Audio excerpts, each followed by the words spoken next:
1,000 ounce bars are higher than I can really maybe even at any time remember, or they have been. I haven't checked them today. Wanted to, she's concerned about the safety.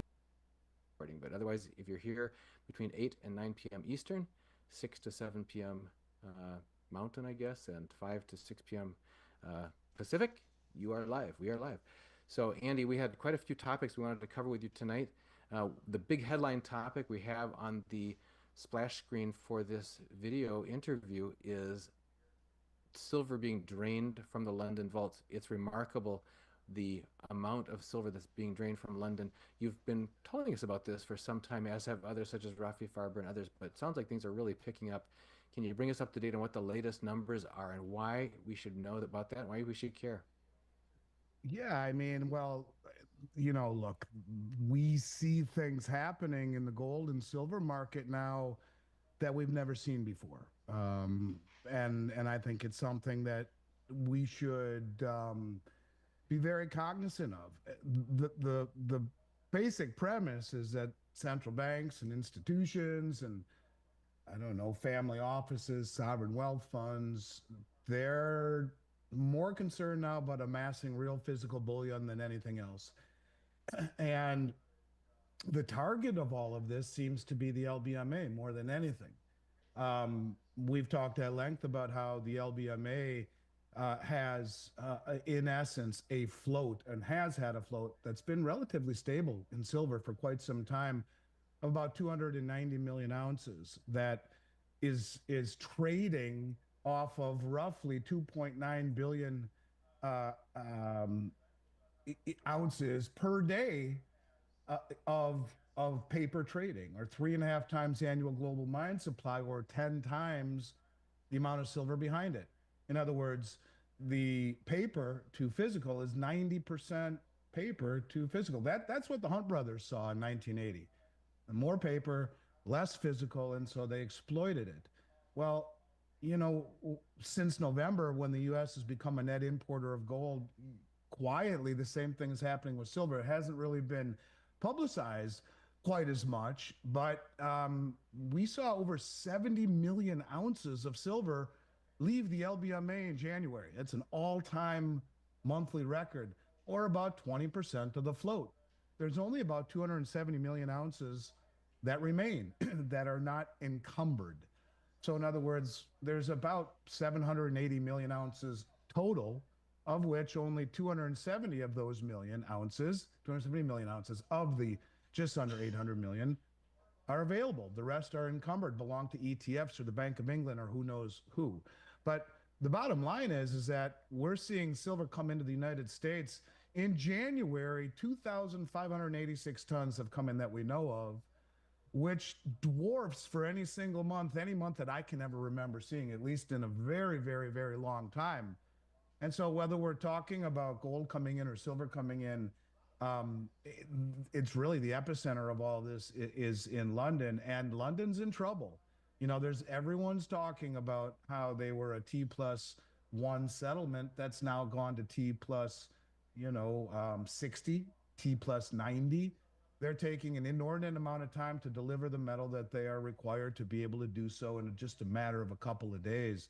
And everyone's been focusing on gold, but it's very important to realize that this is happening with silver as well. And so, we've seen a lot of the unwinding, or you will, the hedging of the positions, covering of the positions that are naked here with all the gold coming in. Perhaps that's why we've seen gold go up so much over the last several months, is that the American bullion banks were aware of what was coming.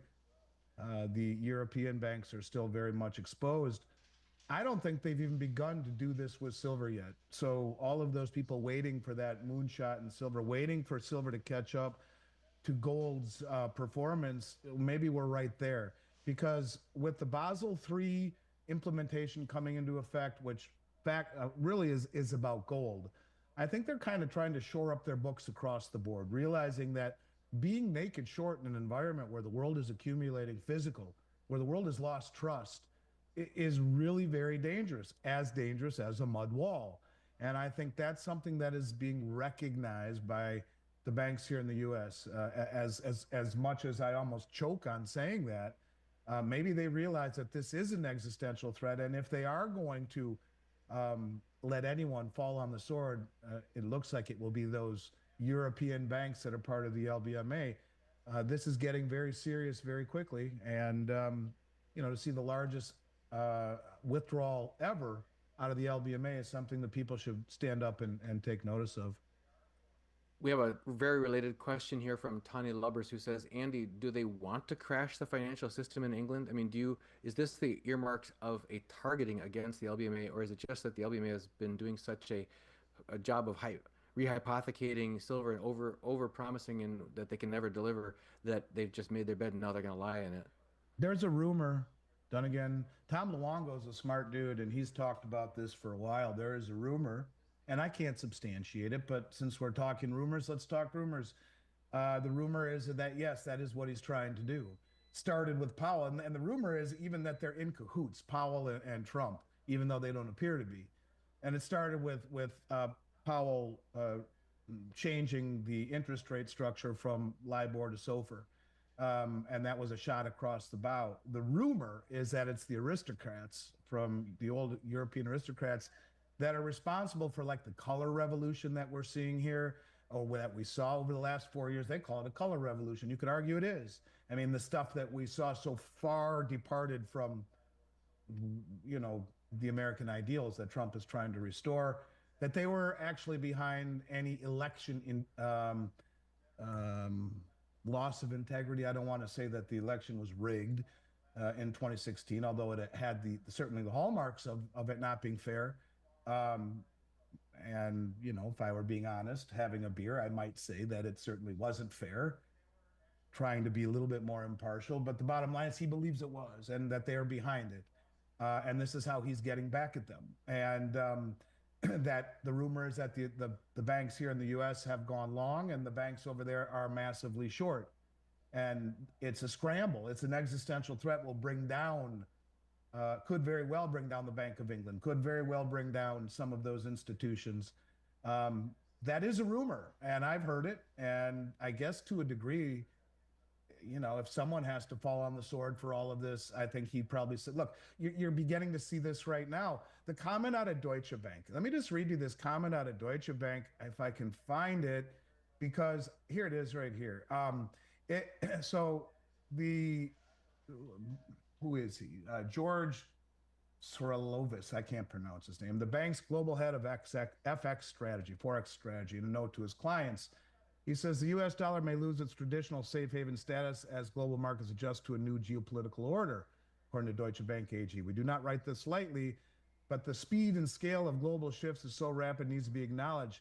He goes down to say, and this is kind of what it's getting at, you notice that they say we don't need the American protection anymore, we'll do it ourselves. Well, two pillars of America's role in the world are being fundamentally challenged: the U.S. security backstop for Europe and the respect of rules-based free trade. So it appears as though that actually could be a possibility. It's not going to announce it that way. But yeah, I mean, if you see a failure to deliver on the LBMA, look, you could argue we're already seeing that. Mm-hmm. I don't care what they say. If it's a T+1 and they say there's a shortage of trucks and manpower, when they've already delivered billions and billions and billions worth of gold before they figured out what was happening, I would argue they figured out what's happening. Originally, it was the Trump tariffs and the exchanging of exchange for physical, which is something that's happening all the time. And then it's like, wait a second, this is much deeper than that. So yeah, it could be a pushback and an attempt to blow up the Bank of England. I'm not saying it is, but there are prevailing rumors that suggest that. John asks a related question. What happens if they can't deliver? Cash settlement? That's not the way it's supposed to work on the LBMA. On COMEX, yes. The LBMA is not an exchange. It's a peer-to-peer platform. And when we exchange certificates, or when I buy when one goes long, one goes short, the party that is long has absolutely the right to stand for delivery, and they are all delivery obligations. It's that most of them never really, not all of them, many of them would be cash settled. But yeah, it's different than it is. It's an actual failure, and then the ramifications of that. It doesn't maybe not really blow up the exchange in and of itself, but the fear of that being systemic would blow up the exchange. So it would certainly blow up the reputation of one of the biggest commercial banks in the world, whichever one of that is, Deutsche Bank or Standard Charter or UBS or whatever it is. So yes, it's a problem. On Comex, it's an exchange, and so there is force majeure cash settlements built into it. To my understanding, I believe I'm right on this. That's not part of the deal on the LBMA. You make a deal is a deal. Just like, you would expect peer to peer. There's no one to step in and cash settle, no exchange to come in and cash settle. We've got, if we could now look at the retail side of the inventory, because we're talking about the exchanges being bled dry of physical metal. Uh, Beholden XRP asks, why is my metal wholesaler not selling Comex bars any longer? Have you seen any product issues on the commercial bars, either gold or silver? I have a client who has wanted to, she's concerned about the safety of the Comex market. And I guess I understand that after all the things that we've seen. Um, and she has quite a few Comex 1,000 ounce bars in a Comex depository. We have nine Brinks vaults around North America, as you know, Dunnigan, and one of them is in New York City, JFK. It's the only one of our Brinks vaults that is a Comex registered vault. The bid prices on the 1,000 ounce bars are higher than I can really maybe even any at any time remember, or they have been. I haven't checked them today, but they've been elevated, much higher than they were when times were normal, because there is a shortage of those bars. Those bars are becoming harder and harder to get, and you wouldn't know this because the retail side of things has been muted and well evidenced. Premiums haven't spiked again, although starting to climb a little bit on the Eagles. Um, there are companies out there that are selling maples much higher than Eagles right now because of the tariffs. We were able to stock up on them leading up to it, but there is a tariff in place on silver maples as well. Um, the point of it is that on those bars there is a shortage. The banks who are naked short, these traders who are naked short on Comex, the term rehypothecation, are nervous that what always was a cash settle is now turning into, I don't trust it, I want the real thing, thank you very much, and they're scrambling to get it. Otherwise they will be forced to cover at some point into a rising market, which is a very dangerous thing.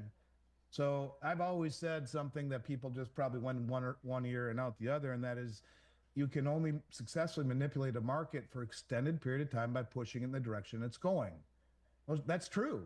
When no one stands for delivery, you can be Bernie Madoff and you can run a fractional system that is massively rehypothecated. That is, in essence, a Ponzi scheme. But wait, when people say, Bernie, I need my money, well, then there's a problem. And that's kind of what is being said across the board. Now, I don't know how the Comex figures into all of this. Is the Comex being restocked? Is it a safe haven all of a sudden because of, if we believe that rumor, and they're draining everything, bringing, I mean, right now you could argue that the Comex has become the largest delivery hub on the planet. Never was that, but it is outpacing other places. We're seeing massive deliveries on Comex, deliveries we've never seen before. Now, remember, there's a difference between delivery and offtake. Delivery means it was delivered to my account and it is eligible, but it's not registered. Registered means it's for sale. Eligible means it's in my account. It is eligible to be placed into registered, but it's not. So I don't know exactly how much we've seen taken off the exchange, which would be prudent for those industrials that don't want to mess with anything. But I can tell you this gal, who's a very shrewd lady, an investor, has concerns. So if she does that mean, we'll start seeing more people and more institutions start feeling the same way, not trusting even the Comex? I'll take my bars and hold them myself because I need it for my industrial applications, maybe. But the real reason that they're not selling them is that they are scarce. Now, this will trickle down into this market. See, everyone's choking and has been for a while on inventory. And all of a sudden, that inventory will be gone just like that. And it happens every time. This is far more extreme than anything I've seen. and many of the dealers haven't reloaded. And if you can't buy maples because of the high tariffs, you've just cut off, 20% of the available sovereign product. And things can get real interesting real quick on the retail level. I'm not saying they're going to. I expect them to. They haven't yet. But if it's that hard to get, and you're seeing that kind of stress on the Comex and the LBMA, it has to, by extension, filter down into the retail market and the availability of product and the availability of the mints and the refineries to make product easily and inexpensively. So I guess only time will tell, but I would expect to see that slowly and then all at once transition to retail. This reminds me of the criticism from our active money manager, Michael Pinto, whom we interview regularly, who talks about the Fed looking at trailing indicators that they have to be adjusted and corrected, month after month. But they're looking in the rearview mirror while they're making, whereas he's looking at leading indicators. And I can see what you're talking about here, that rather than looking down at the retail uh, product supply chain inventories, look upstream at the top of the food chain where the Comex bars, for example, if they're getting in short supply, that's eventually going to trickle down.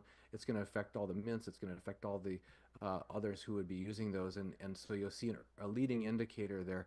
I have a big fish bar buyer who's looking for 75,000 ounces of Comex bars. I was talking to our lead buyer today, and he said it's been just a very big headache trying to get Comex bar commitments out of Comex, get the shipments and everything out of there, and try to guide my client into looking at 100-ounce bars because, frankly, as you mentioned, the premiums being up on I bars want for to look physical at. are even I'm going to higher look than at 100-ounce. something. I'm going to pull my head down here, look at something to support. I think to support what you're saying, in a really remarkable way. I think this is what I'm going to see, but let me see. Yeah. So like right now, I mean, you can't make this up. Honest to God, you can't make it up. Um, the bid on a Comex bar right now is higher than the bid on junk silver. It's higher than the bid on some a 10-ounce kookaburra koala. It's higher than the bid of kilo silver bars. I've never seen that in my career. Hmm. Never seen that. So what does that tell you? That it, that tell a kilo silver bar is 32 ounces, and all of a sudden the bid for 1,000-ounce bar, um, Comex 1,000-ounce bar is higher. So, and if it's in a Comex facility, even higher still, like considerably higher, because the reassaying or the reintroduction of that Comex bar into the system is a pain in the butt. But if it's in a Brinks facility that is a Comex facility, then yeah, you'll find substantially higher bids than almost anything, except for like the Eagles or the Maples, which I is, want to I make can't believe I'm saying that. I want to make one more analogy here that I think is appropriate, and that's we often interview Joel Salatin, a farmer from the Shenandoah Valley, teaches lectures widely, written lots of books about the food supply. He's very concerned in our last interview that the terminology is being used by the federal government, by the USDA. They talk about the national herd or the national flock and the culling that needs to happen in order to nip in the bud the avian flu, etc. But when people see that if there's plenty of meat on the shelf at their local supermarket, but the farmers are telling us they're killing hundreds of thousands, if not millions, of animals and culling the herd. That's a leading indicator. That's going to ripple down to where, in a short time, if you don't see shortages in your local supermarket, you will Exactly be. it. And yet people aren't paying attention to what the farmers are doing any more than they're paying attention to what Comex is doing. And you listen to you or me, you might hear that. And again, you and I are the little boy who cries wolf. And but look, these are very high stake games, man. These are big players that have got caught with their pants down. And they're trying to do all they can to eradicate themselves from a very dangerous position. And maybe that's why these rumors of someone has to fall on the sword. Well, it ain't going to be us. Maybe Trump is saying. Maybe. Would you really put it past him right now? I wouldn't. The fact that we become net importers since November tells me he understands it. The fact that he has Scott Bessent as his Treasury Secretary tells me he understands it. And the fact that he has Judy Shelton on his, speed dial tells me he understands it. Now, is he implementing it this way? Maybe. You could argue that where we are in this time and space requires some pretty um, serious action, and action that would be considered rather unconventional. Um, you know, uh, Survival of the fittest, maybe. I don't know. Before we turn our attention to a very serious question that's been asked by several clients this past week that we've touched on in fast and we're going to get back to again tonight, and that is things to watch out for when you're dealing with unscrupulous or predatory dealers. Before we get to that, wanted to touch base with you since you are a researcher of the BRICS plus phenomenon, the pivoting, the global pivoting of the world away from the U.S. Treasury and the U.S. dollar in favor of tangible assets such as gold. Can you talk to us about the latest developments in the BRICS arena? You mentioned recently to me a news story about a declaration coming out of Europe about the U.S. dollar losing its safe haven status. Yeah, and that really is coming from Deutsche Bank. I think people need to understand that what the Bank of International Settlements did to the BRICS at the 12th hour, I think they've changed the way that they are going to be open and forthright about their developments. And I guess to me, de-dollarization is not stopping. In fact, net since 2014, there hasn't been any central bank buying of U.S. Treasuries. Net, they've all been sellers and buying things like gold. And certainly, the unwinding of the Japanese carry trade is not going to be bullish for the U.S. and U.S. investments, and I think will only further incentivize de-dollarizing and getting away from the traditional things that they invested in. And um, all of these things are happening, but I don't think they're going to be as open about it. What I noticed that I figured was at least well worth talking about is that you have a Russia, China, and Iran joint naval drill right now going on.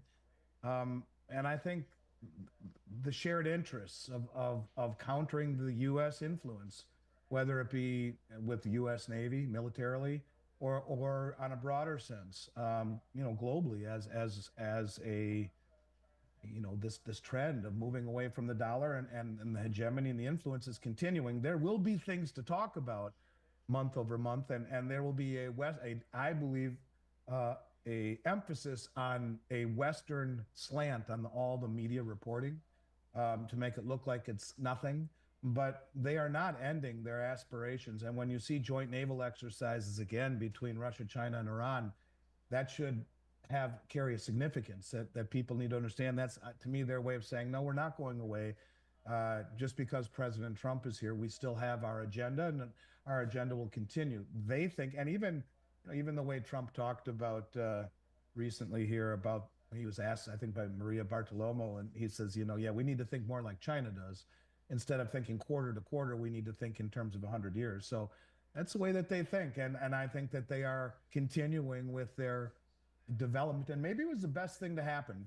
Pump the brakes a little bit, really solidify the way that they're going to do things. And the whole concept of a common currency, that you can put that on the back burner. You could argue gold is already acting as a common settlement currency for these nations that are trading in local currencies, settling in gold, and continuing to advance their agenda. Joint military exercises certainly sends a message, when you have these three entities collaborating, and makes you wonder, when two of the three are nuclear powers, how far behind is Iran now that they are joining in this endeavor? These are things that should be taken again very seriously, and maybe this is part of the reason why all of a sudden you've seen this massive shift from risk on to risk off, just like that. I mean, I've never seen such a shift from massive euphoria, risk on, everything's amazing, to all of a sudden you look at the insiders and the hedge funds that are moving away from this. It's almost like these people know exactly what is coming, just like Jamie Dimon does, just like Warren Buffett does. Um, you know, it's not going to be an easy transition, an easy lift for whatever Trump wants to do. And I don't think he's dissuaded these countries from continuing on their agenda, just maybe in a little bit more opaque manner, not so much in your face. Even though this is kind of in your face, um, it certainly, I think, is worth mentioning that, yeah, this means to me that they're still moving forward with the agenda. I wanted to take a few minutes to talk about something that you and I have touched on a number of times, and yet each week I get my heart broken again by talking to a client who will call me up and tell me, Dunnigan, I have been watching you for years. You know, you don't know me, but I know you. I've been watching you back since it was Reluctant Preppers and you had your back turned to the audience and all of that. People have been with us for over a decade, et cetera. They say, uh, I'd like to be able to save some more into physical precious metals, gold and silver, to protect my family finances, but I don't have much left to invest right now because I talked to this other dealer and then they'll mention dealer A, B, C, or D, not the ones that you talk about us being competitors with legitimate dealers. You often mention legitimate dealers like SD Bullion, JM Bullion, AppMex, Gainesville Coins, ones like that. But these are others that have a significant presence either on television advertisements or glossy brochures that they send out to people's homes, or even on the internet with some educational video platforms. And yet I keep getting told this heartbreaking story of people who were upsold and oversold, either proof sets or sometimes it's pre 33 very high rated special, like this particular mint in this particular year, and they're paying 2 to 3 to 4 to 5 times what we and all the other legitimate dealers are charging for bullion, investment grade bullion. And they say, well, I know I was under a lot of pressure when I was trying to get it done. A lot of people have been recommending to me that I should get into real assets. So they had all the right reasons, even some good advice from some friends or loved ones or whatever, saying, you really should get into gold or silver. But then they stepped into the dojo of an outfit that has a way of putting the squeeze on people and telling them, if you really want to do the right thing, you got to go for the special stuff, the stuff that only the rich people go after, because that's where you're really going to make the big bucks. And don't worry if for the next 3 to 5 years, it doesn't look like you're ahead, because it's eventually the gold price is gonna take off. And these people have had their nest eggs cut in half or worse by these unscrupulous dealers. So I was wondering if you would indulge me one more time to just go through the hallmarks, teaching people to fish. We're not going to be naming names. People get frustrated. Why don't you name names, Dunnigan? It's like, just think that through. If we start uh, be bad mouthing specific companies, we're exposing ourselves, A, to legal retribution, and secondly, we're not teaching people how to recognize this if it's a different company that they run up against. How will people know to turn it and walk out the door, or get up, hang up the phone, or not shell out their hard-earned nest egg cash? What are the signs and signals that you have seen over and over, that you've heard from clients over and over, that tell you that it's someone they should walk away from? It's an unscrupulous or predatory dealer. Yeah, part of the problem too is that there are some YouTubers, people in your position, Mhm. Dunnigan, who are approached by these companies offering them um, very large monthly payments, um, in order to entice them to promote them. It's not just the Fox News channel. And since I started talking about this, I'm looking for a particular email. I don't know if I can find it. Well, Yeah, I'll expel your looking. I'm going to expand on what you just said because that's absolutely the case. Now, there's some cases where a front person who's a spokesperson for an actual dealership, but puts out content that's educational in nature, that they're explaining the difference between, nominal versus intrinsic value, that kind of things, talking about strategies for making sure that you have intrinsic, valuable assets, physical assets. All of that's legitimate strategy. All of that's legitimate thought process. Just part of preparedness. Makes perfect sense. But sometimes those people are actually front employees or founders of these unscrupulous and predatory dealers. But you're right. There's the other category where they are long-standing uh, independent journalists like myself, and then they get approached by one of these dealerships that just wants to ride on the coattails of the trust that these people have established with their audience and with their following, and that's, yeah, just as bad because you're pulling down someone who was a legitimate journalist and getting them involved in something they probably don't even realize what's going on in the back office. They don't get to get dragged through the high pressure sales pitch like the people who trust their referrals as an affiliate or whatever for these other dealerships. So you're right. It isn't just the ones that have retired politicians, television stars, Hollywood stars, sports athletes, or retired members from the U.S. Mint. Those are my big five.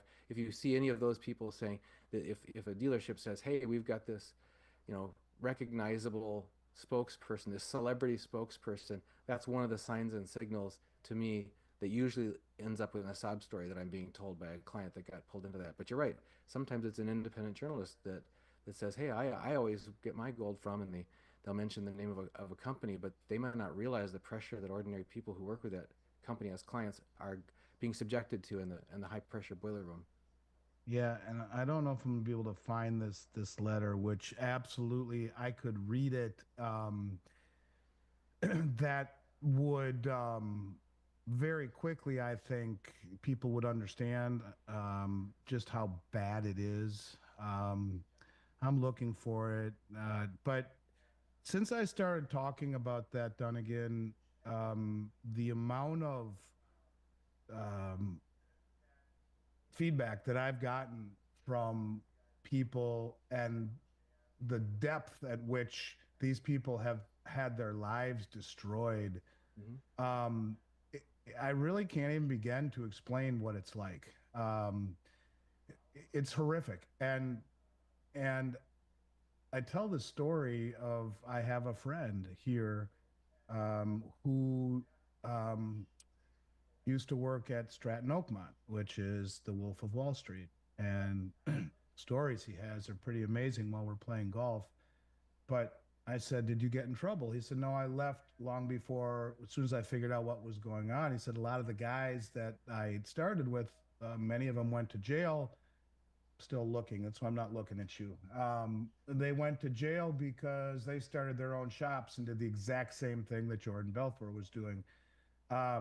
And so what I'm getting at is that all of these shops pretty much do the same thing. It's quarter ounce gold coins. I don't know why they choose quarter ounce, but in every single instance, almost everyone is quarter ounce gold coins that from mints that I've know, but coins that I've never heard of.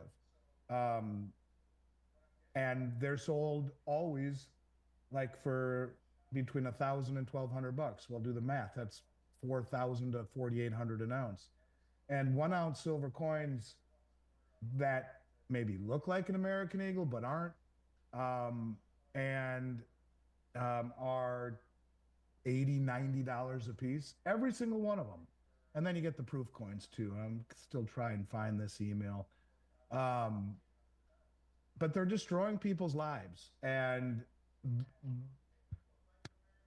um, if you've been contacted by these people, if you've fallen into that trap, certainly reach out to Dunnigan or to myself, and we can help you, tell you what to do. Um, I would love more than anything to mention their names. I truly would, and the way that you explained it is right.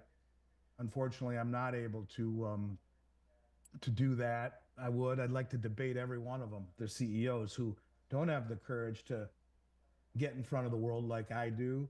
I have nothing to hide. I'm not perfect. I've made mistakes. I try and make it right. But what these people are doing it's unconscionable. And these are usually older folks. And the email that I'm looking for, Yeah, I'll um, add to that. In addition to older folks, I've just broken my heart. I've talked to a young widow whose husband unexpectedly died, and they had put all of their nest egg through this one of these companies that pushes you to get into what they claim are high graded, rare pre-33 gold from this particular mint on that particular year, and I saw the list of prices, and it just blew me out of the water. And it's you can't make it up. And when they call and ask someone like us, well, what's it worth? Usually it's melt or back a melt because there's no demand for it at all. It's the antithesis of the story that they're telling. And on one of them, I just got recently, as I'm still looking for this, I'm sorry.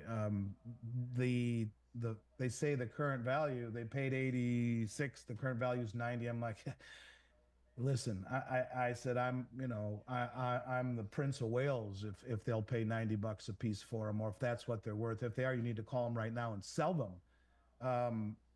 I've never sold a 1 ounce silver coin for $90 in my career ever, even when silver was 50 bucks. So hopefully by the end I'll find this email. But anyways, the bottom line is yes, it's really awful. And if you have contacted or been contacted by, and it's typically in an IRA, any of the companies that have recommended quarter-ounce gold coins for between 900 and 1200, 1 to 2 ounce silver coins for between 90 and 150, and or proof coins, call us. I think you'll be glad that you did. one of the things that we have coached people successfully to do is to reach out to their attorney general of their state, to reach out to the Better Business Bureau in the state where the a company is founded that they did business with, and get armed and have a lawyer, and then get armed with a clear message to call the company and say, I understand you sold me things at non-competitive prices that were not shoppable, not comparable, and were artificially. I was pressured and pushed into being oversold and overcharged, and I want a complete refund of what I put in, or I want to be made whole. And if you do not take care of me in that way, if you do not make me whole, now I will be reporting you to the Attorney General, to the Better Business Bureau, and my attorney. And we've had a certain percentage of that, I would say about at least 50% of the people who have taken a firm approach with that and asserted themselves, who have been made whole by those dealers. They'd rather just get rid of them than have a big story come out that exposes this pressure, this boiler room operation that they've got, where they're taking in and retirees and widows and all that sort of thing, and stealing half of their lifelong earned nest egg in one sales call. So That's exactly what it is. I mean, 1,000%. That's exactly what it is. And if I look for it on my phone, it'll pop up because it doesn't as I'm looking on my computer. It's worth me reading, but keep going. Ask me questions, and I'll tell me whatever you want to talk about, and I'll well, keep I just going. that's what I just wanted to make sure that people are aware that if you talk to a dealer, whether you found out, first of all, if you find out about a dealer through some really glossy uh, ad that comes in the mail, or some really glossy television advertisement, and they have a celebrity spokesperson that retires senator or representative or football player or other sports star or TV or movie star retired, or someone who used to run an officer of the U.S. Mint, or any of those things, that's a very, very, very expensive spokesperson. And the way that Yes, they can afford that spokesperson is because they make profits that are nothing like what ordinary dealers make. And so they can afford those television advertisements, et cetera. That's just number one. Don't even go there. But if you've already been in talking with them, and you start to get told you need to buy special things, expensive things, proof things, rare things, things that are not commonplace, be aware that you're being oversold, upsold, and being preyed upon, because I found it. I'm going to go read ahead. this letter Go to you. ahead. All right, let me just read this letter to everyone. I think it's worth reading. He's talking about one of my employees here who helped him. All right, so that's Kevin. He says, "Dear Andy, I would like to bring up an issue which was addressed by yourself on a podcast I heard. I believe it was the Health Ranger podcast, Mike Adams. You were discussing gold, silver issues and speculation that is present on every forward-thinking person's mind. I do appreciate your insight into such matters. During the broadcast, that was on roughly last September, October 2023, you brought up an issue that I was personally facing, the theft of large sums of money perpetrated on naive people, mostly individuals over 40 years in age. My father was swindled out of order over $800,000 by one of these brokers, namely blank. They sold him proof coins for exorbitant amounts. He received roughly 200,000 in medals, but was charged 4 times more. I had contemplated violence on these people once I learned of the theft. My father worked on such projects as Air Force One, as well as the King and Queen of Jordan and many others. He designed the interior as an industrial engineer. He did a vanity for the Queen of Jordan, as well as a stateroom for Air Force One, as the office of the Secretary of State, and the meeting room for them on the plane. Every facet of what can be seen and touched, and every item of fabric, every piece of metal or wood, every curve, crevice, stitch, and crease was drawn and planned by him. I am very proud of the work that he did on all of these things. He spent his life working very hard on each task presented and gave it his all. For someone to come along and financially swindle and rape him of his work, of his blood and sweat, filled me with the wrath that, well, I brought it to God in prayer. I mulled it over for months and then heard you on the podcast and figured it was worth a chance. I reached out and you all directed me to Kevin Hauser. Kevin is an awesome guy. He worked with me on what to say. And when I got the runaround, he got on the phone on a conference call and posed as my cousin Mark. He was on the phone for a half an hour at least. He walked the guy in a circle. When efforts exhausted, he dropped the hammer and stated he would be enlisting an attorney that specialized in elder abuse and would be contacting the Attorney General as well. This was necessary verbal application of force that netted the results we needed. In short, we have reclaimed most of my dad's assets. I wanted to bring to your attention the situation that, were it not for your and wonderful efforts from Kevin working with me, I would be contemplating prison time if I had gone through with my initial desires. I do not state any of this lightly. I am a combat veteran and was involved in special operations and received more training than average Marine does. I also have a larger than normal amount of restraint that was tested by these wolves in sheep clothing. I have no violence planned against them, but believe this serious issue should be further addressed by the authorities, and such thieves should be brought before the appropriate magistrates with sufficient restitution to those wrong. I cannot state the level of appreciation that my family has for the help of Miles Franklin in this matter. As a result, blah, blah, blah. So anyways, the bottom line is this is a guy whose father worked, for his whole life and bought $800,000 worth of metal, and it was worth 200,000. And so a lot of these companies will say things like, well, you'll get $10,000 in free metal. Really? Well, that's pretty easy to do when you're making, $600,000 on a 200,000 on an $800,000 order, and then they value the metal at the inflated price, so you're getting nothing for free. This is the kind of story I hear every single day since I started talking about this, and then I get the statements that they send me, which I'd love to show. I have them right here. I could show them, but I'll start a war that I really don't want to get into. I think they all know who they are if they're hearing this, and they should be glad that I have the professional restraint to not do it, because there is no excuse, there is no alibi, there is no nothing. It's just these people are criminals, period. And the worst part about it is that they're ruining the lives not only of these people, but also the people who have worked their whole lives to have a reputation that people follow. And there are YouTubers that I like that I've told, you are going down a very bad path. And they don't listen to me. Some do, some don't. I've had some come back to me and say, my God, I should have listened to you. I'm so sorry. It's real. I'm not doing this to get people to call us to buy metal. It's despicable. It's disgusting. And I'm glad you bring it up, and I should talk about it more often. Um, but yeah, we will tell you what to say to give you a fighting chance.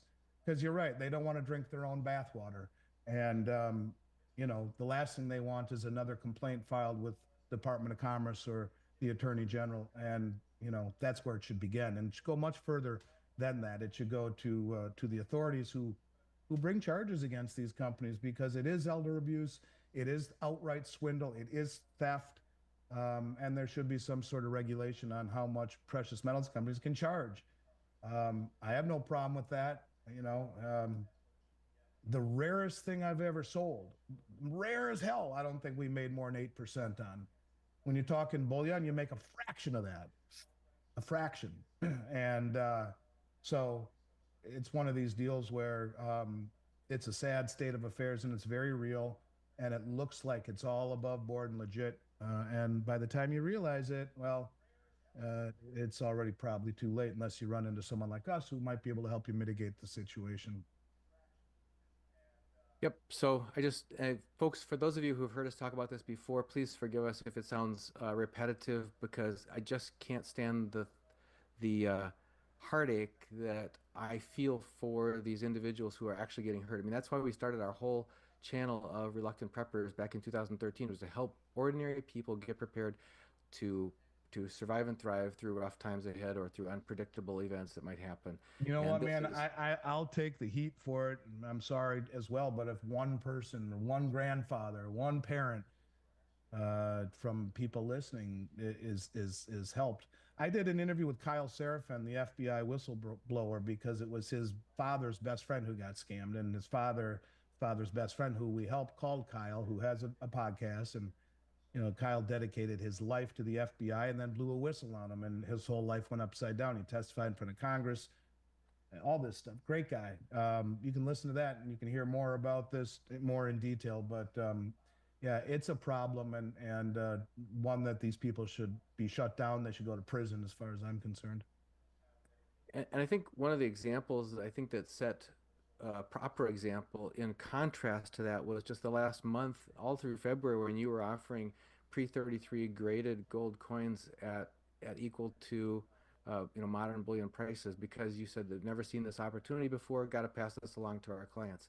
You wouldn't have had to have done that, but you did, and we don't push high graded things on people and say you have to pay up for this extra thing because that's what the only thing that's going to be worth having. Um, Well, so and to your point, and there was this client of mine may be listening. I don't know if she is. I told her about this podcast I was doing tonight. To give you an idea, I mean, I had one order that canceled, person got sick. And I have 180 MS63 St. Gaudens. I told her I would trade her basically straight up for, and it would actually be a little bit more than 180, probably 190 that she'd get for 6 gold kilo bars, which is, I mean, almost the exact same amount of gold. I mean, you tell me, have you ever seen anything even remotely close to that? Never. Now I couldn't do that if I didn't have these. That order canceled because they're already higher priced. But um, yeah, there are times that to buy numismatics if you get a great price. And numismatics are pre-33. They're not some stupid coin from quarter ounce, dingle dong from some, you know, Perth Mint or something. But yeah, it's super rare and limited. Yeah, right. Or a proof American Eagle coin that, those, it's stupid. The older coins are rare. The new stuff that these people sell, it's lipstick on a pig. But yeah, to your point, though, that was the best deal I've seen in my career. And I said it over and over and over again, and they sold out quickly, and now can't even get them. So not at that kind of price. So yeah, there is time if you get the right price, but you also want to buy things that are liquid. Most of these quarter ounce coins that people are selling, I don't even know what they are. And I've been doing this for 35 years. and as you pointed out, it isn't just quarter ounce. There's 3/4 ounce, 1 1/4 ounces, 1.5 ounces, all these oddball sizes that are almost impossible to shop around or do price comparisons. If you can't do a price comparison, they're pushing something on you that doesn't need to be. They're probably being That's right. overcharged. Chances are you're That's being right. overcharged. Andy, you also were talking, but we had a question here from one of the viewers in the live chat saying how can you were quoting these numbers of 70 million ounces drained from the LBMA, et cetera, the uncommitted float. Uh, can you help people fish? Can you tell people where they could find numbers like that if they want to follow this going forward? You can go to the Where LBMA website. It'll post the numbers, and there are there are also people on X that will post numbers that are coming out. There's Substack people that I follow that you can get that information. Let me see if I can give you a couple of names that are really good. That are really, really good that can help you get that information. Let me look at my Substack here. Just give me 1 second. Sure. And I guess while you're doing that, I'm going to queue up the Miles Franklin's weekly specials for this week because they're all really good deals. So let me just get them queued up here. One moment. So, Where is he? Gold Fix is a good one. He's, Vincent Lancy. He's really good. It's not Is where I this get. is this on X or is this on a Substack? It's mostly on Substack. There's a little on X, but he's very good. David Jensen is amazing. He's on Substack. You might get some on X. He's really really good as well for that information. Um, there is, of course. Let me just look on X for a minute. Kind of threw me on that one, so I That's all right. apologize. While you're doing that, I'm gonna show the weekly special just to save everyone time. Hold on, I'll see what I can do to get this shared. One moment, and here we go. Okay, and share. So, guys, you should be seeing this part of the screen shared now. And in addition to By the what way, we did, Eric Young King Kong is awesome as well. how do you spell that?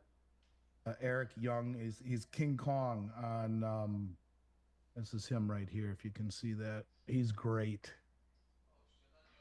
I've had him on my show. He's amazing. Um and I mean there's another couple. I'll keep looking here. Okay. Um, so, folks, we have again this week the pre 65 90% silver, the U.S. Constitutional Dimes quarters. That's dealer's choice. We try our very best to meet. If you have special requests for all dimes, all quarters, or a mixture, we try. But sometimes the inventory doesn't allow us to always honor the request, but it'll be dimes and or quarters for that 199 over spot per ounce. Also, the pre 1965 half dollars at two and a quarter over spot per ounce. And as you've heard from us in the past, the big advantage to both the dimes and quarters as well as the half dollars is that they're silver from the U.S. Mint. It's the cheapest way to buy silver from the U.S. Mint currently.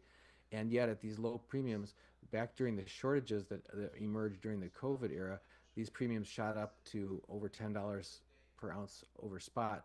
So, people, this is something that hasn't been made in over 60 years. It disappears first when the public kind of wakes up and realizes that the usefulness, the utility from a preparedness standpoint of having, for example, dimes are about a 14th of an ounce and quarters are about a fifth of an ounce as far as being able to buy like food, fuel, repairs, rides, services, etc. in your local community in case there's a banking crisis, etc. It's cold hard cash that doesn't depreciate in your cash drawer the way your paper dollars do. We also have the 1 ounce gold Krugerrands random years at $59 over spot per ounce. It's one of the lowest prices in a long time for sovereign minted gold coins, and those are known and respected the world around. We also have 1 kilogram of Valcambi silver bars. These are beautiful bars at $2.20 over spot per ounce while supplies last. I had a Those are client really cool. They yeah, come I in was going to boxes mention of I had a 14. client who bought one of these as a retirement gift for a beloved coworker who they were having a gala retirement party for him, and he presented it to him up at the podium, and it just caused such a buzz. It became the talk of the evening. Everyone was crowding around afterwards. They just wanted to see it because they're so beautiful and so impressive. These are a significant size. They're like big as a heavy cell phone in a cell phone case in size, and very impressive. And yet it's one of the least expensive. I think it may be at this moment, it may be one of the least expensive ways to buy silver um, right now, other than the American junk silver, which again is remarkable because it's fractional sized and it's from the U.S. Mint. Okay, Andy, back to you. You were Yeah, the looking. other one that I like is Oriental underscore Ghost by here. I can't even pronounce it. You can see it right. I like this guy a lot. He's really good. David Jensen to me is the best one for the LBMA. He's amazing. Just scour. You'd be amazed with a little bit of effort how much information is there, and that's what I do 3 hours a day. And I don't remember half the people I'm reading nonstop to get this information, but um, I would say for the LBMA, maybe the David Jensen and the King Kong Eric Young uh, and Vincent Lancy. They're all three really very, very good and um, all really good guys. I haven't had David Jensen on yet. I want to get him on, but I think you should as well. He's quite good. our mutual friend Mario Necco has had David on a few times, and he's worth getting on. He would be the guy that I'd go to for that. Also, what's his name? Michael. Give me one more. I'll find one more good one for y'all. He's awesome. I got to go back to my Substack page. While you're Um, doing that, we have a question from Bill. By the way, Bill, thanks for Michael the Lynch. Michael Lynch on Golden Michael State Lynch. Institute. Okay. He's a good one too. Sorry, go Bill ahead. Bill P asks in the super chat, and by the way, thank you for the donation, Bill. I just wanted your opinion, Andy, on 90%. I've been getting only 90% for the last 10 years, and is that a good strategy? I've been buying regular bullion for the last 40 years. Yeah, I got Bill Holder coming over here tomorrow morning, and he would tell you it's probably the best thing to buy. That it gives you the greatest utility. That it is, um, it's the least expensive way to buy it right now. So lower than anything. And you'll remember during the pandemic, it was only second to American Eagles with the highest premium. Hmm. So the greatest flexibility, the lowest premium, well under where it was. Yeah, U.S. mint lineage, yeah, and and made fractional by the sizes. Treasury, not the Federal Reserve. Also, I don't know. I think it's probably arguably the best value in silver right now. Period. Um, I like it a lot. Yeah, absolutely. All right. Well, Andy, we're grateful always for your presence here. And everyone, thanks for this quick change. We will normally be here Wednesday nights at 8 p.m. Eastern, but thanks for joining us here again on Monday. And Andy had other commitments this Wednesday, so we pivoted to Monday. Next week, we expect to be here on Wednesday with Andy for the You will regular. next Wednesday, and then after that, I'm in Europe for 2 weeks visiting my daughter in Barcelona. But I will make a let's see, 8, 9, 10, 11, 12. 1, 2, 3. It'd be very tough to do live stream when I'm in Europe. It'll be about 3 in the morning, but maybe we could do an Record earlier live something. stream or Record. We can something, record. or Yeah. we'll figure it out.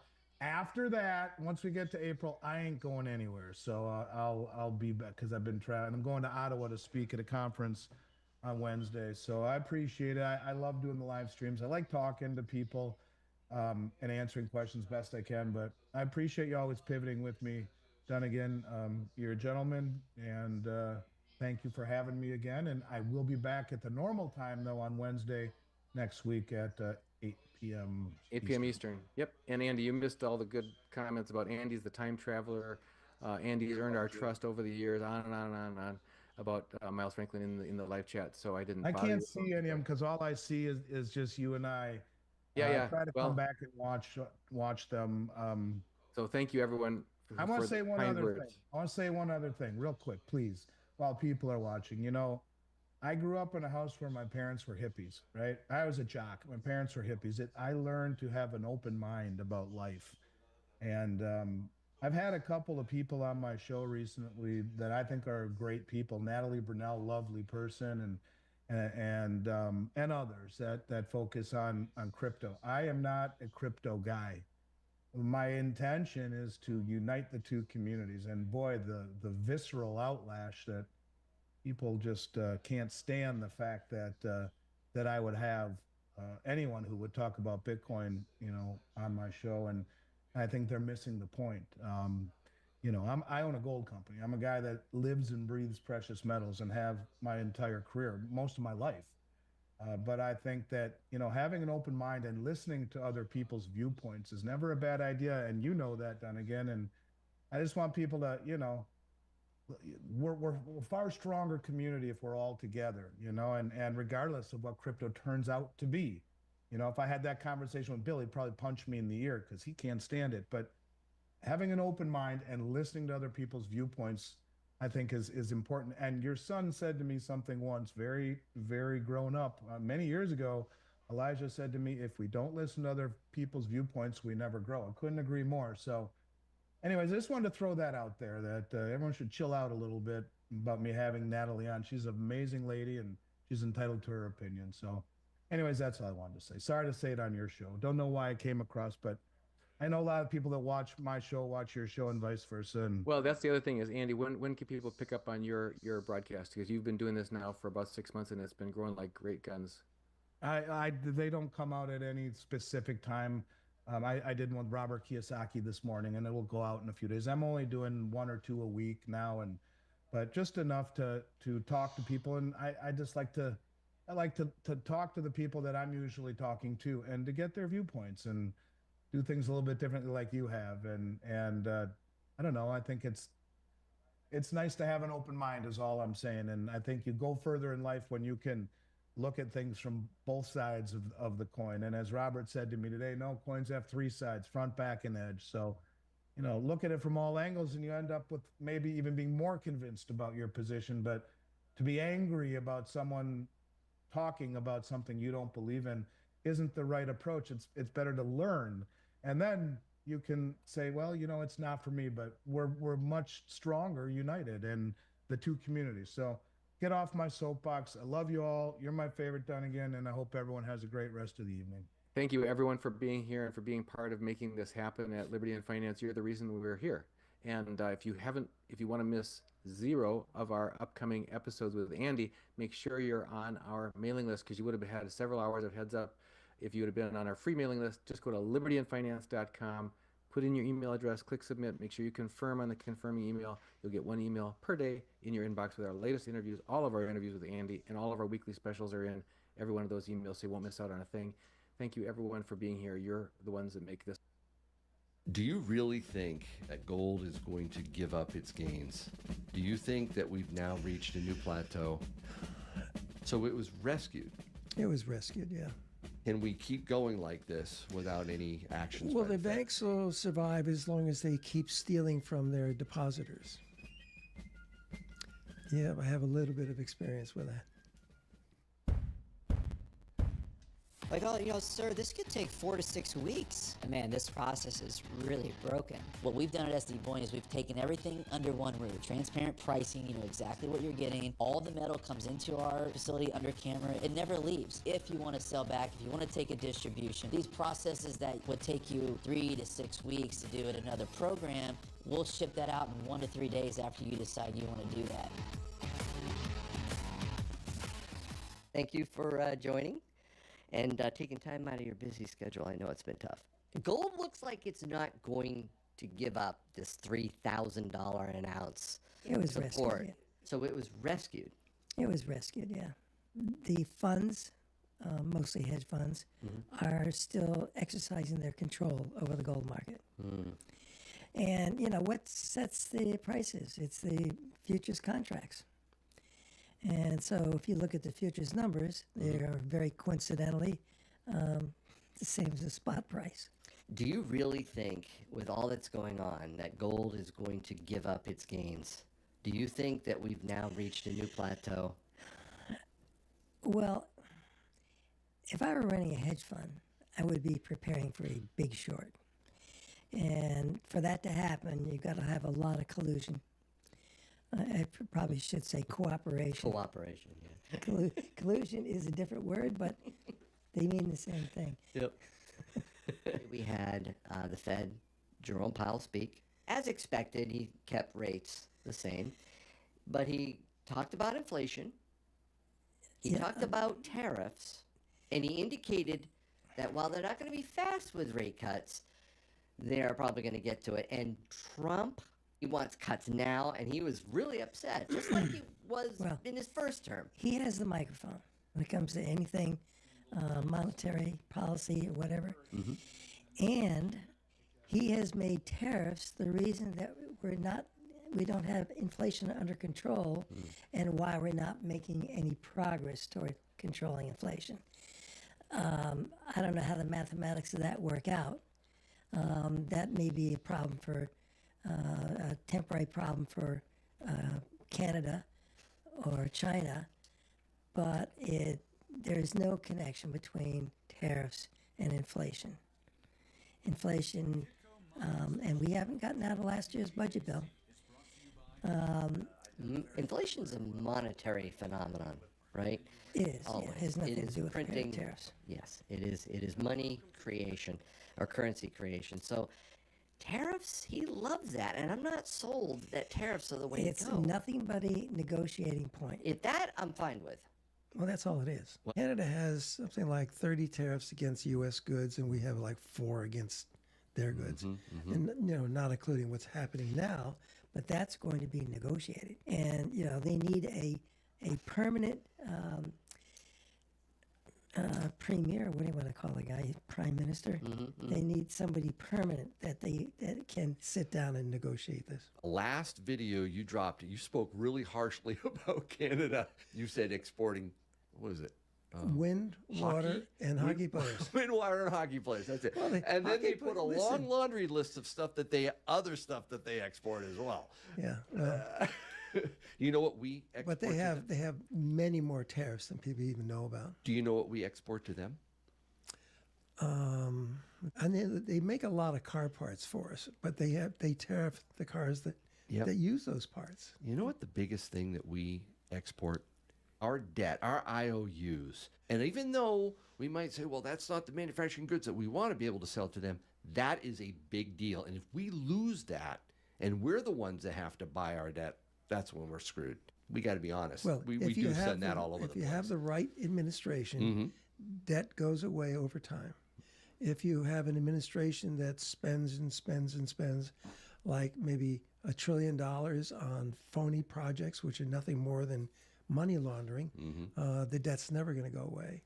I think if they get their hands around $1 trillion, the debt will start to come down. It's a huge effort, and is it a little pain? Well, it depends on how many countries want reciprocal tariffs. If they're able to work out a deal with, okay, your tariffs, you put tariffs on our cars equal to this, and all we're asking is a little free market travel in automobiles, fairness, or we're going to place the same tariff on your cars. I understand the fairness. I understand the reciprocity. We need to be careful. Largest, freest border with them. And yes, I know they need to shut down the fentanyl, but I don't want to bludgeon them with a tariff stick. Just keep in mind, my point of view is based on Justin Trudeau's Canada. Okay, I hate that. And We're on the same page and there. we haven't seen many changes yet. Yeah. And I expect we'll see a lot more common sense coming out of Canada. But I'm assuming that if they don't get this worked out and exactly what the tariffs are going to be, and whether or not they're going to allow free trade with Canada, because we do have a free trade agreement, but it's anything but free trade. Wasn't Trump the one who put that together? USMCA. That was it. USMCA. That's right. Oh, yeah. So Trump, I do think he's using it very shrewdly, but I don't want him to bite off more than he can chew. And I really think sometimes he goes too far and has to back off. Obviously, the talking goes too far, but it always produces results.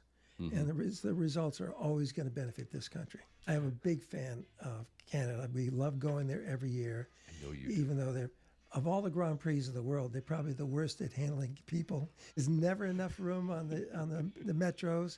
They can add 10 trains, and it's never enough. But it's a beautiful country. I know you go up there quite a bit, and somebody said something in the comments. They said Tim better watch it when he comes up here. I'm like, guys, maybe you shouldn't drive a Tesla up there. But you're absolutely right. By the way, what? Yeah, I'm going to be very careful when we go up there next time. Always had a lot of fun. I love going to Canada. But there have been a lot of restrictions since COVID that haven't all been lifted. And I think that Justin Trudeau was about control. And they don't need that much control. Right. Plus, I always meet people from the Western provinces. And I was talking with one guy. I thought he was from the United States. And I said, boy, this is a big change to what it was 2 years ago. I mean, they were actually nasty to us 2 years ago. Everywhere you went, you order a cup of coffee, they act like they don't understand what you're saying and give you, the just opposite. And he said, oh, yeah, they treat us worse. And I said, where are you from? He said, British Columbia. So it's not a war between Montreal and the rest of Canada, but there's tension. How do you feel about Mexico? I lived in Mexico many years ago for quite a while, and just in what I've seen since I was there, which is back in the late 60s, Mexico has made a tremendous developmental progress. Everything has improved more than any country I've ever seen. And I mean, their cities are clean and large. They still have barrios outside the cities. And eventually they'll get around to that. We actually have pretty good relations with Mexico. And I think the latest president is, I think she's forward thinking, but she's got to be careful. You know, they have a contingent of, you know, who that is very effective at getting their way. Absolutely. All right. My question before we wrap this up, is will the stock market and the banking sector allow the Fed to wait until June to cut? Or are we going to see market temper tantrum? The expectation is 0.25%. 62% think a quarter rate cut is likely. Do you really think we can wait that long? Or do you think markets and banks are struggling right now? Banks are in deep, deep trouble. Can we keep going like this without any actions? Well, the banks will survive as long as they keep stealing from their depositors. Yeah, I have a little bit of experience with that. And I hate to pick on the bank that I'm with, but I've made it known that I'm losing money every time they hold one of my checks. And they're not charging you for the cash anymore, right? I Deposits? haven't put that money. The bar has now been lowered to $20,000, and I haven't paid one yet. Okay, but holding checks, that's holding becoming checks? a Yeah, real if they're a problem? big check. You know, I had a $250,000 check that they held. I had a $116,000 check that they held. These are customers buying gold and silver. Buying gold and silver. And when I give them a quote, they expect to get that quote. What happened with those two checks is gold went up $130 in the meantime, and I ended up losing $16,000. Yeah, I made that known to everybody I met in the bank, and I told them how disheartened I am that they would continue to do this. Nobody on the ground at all the branches that I go to has found a solution to that. It's that's something that came from the higher ups, and nobody seems to be able to break through to the algorithm or whatever it is. Wow. But after those two, which cost me big money, the next one they held was $30,000. And the next one after that, and I had a long discussion with this woman, I think when you were there today, was $24,000. So if we're now down to the $20,000 bracket where they decide to hold checks, now what are they not holding? Bank checks and money orders, because those are already paid for. They would if they could get away with it. They don't want you to get your money. They No, want and to hold on to it. you know, I've explained to everybody, if somebody orders a dozen gold coins, and that money is not on my account, I have to be cautious because you know, how do I know that there's some reason why they held that check? They claim there is a good reason, but there's never a good reason. So what I've done is I've moved more money into that account, and you know, so I'll place the order. As soon as the person tells me, yes, that cleared my account, then I'm placing the order, which usually takes less than 24 hours, by the way. But they hold a check for a week. That's a 7-day week. That's really tough. It is tough. That It's is ridiculous. tough. Yep.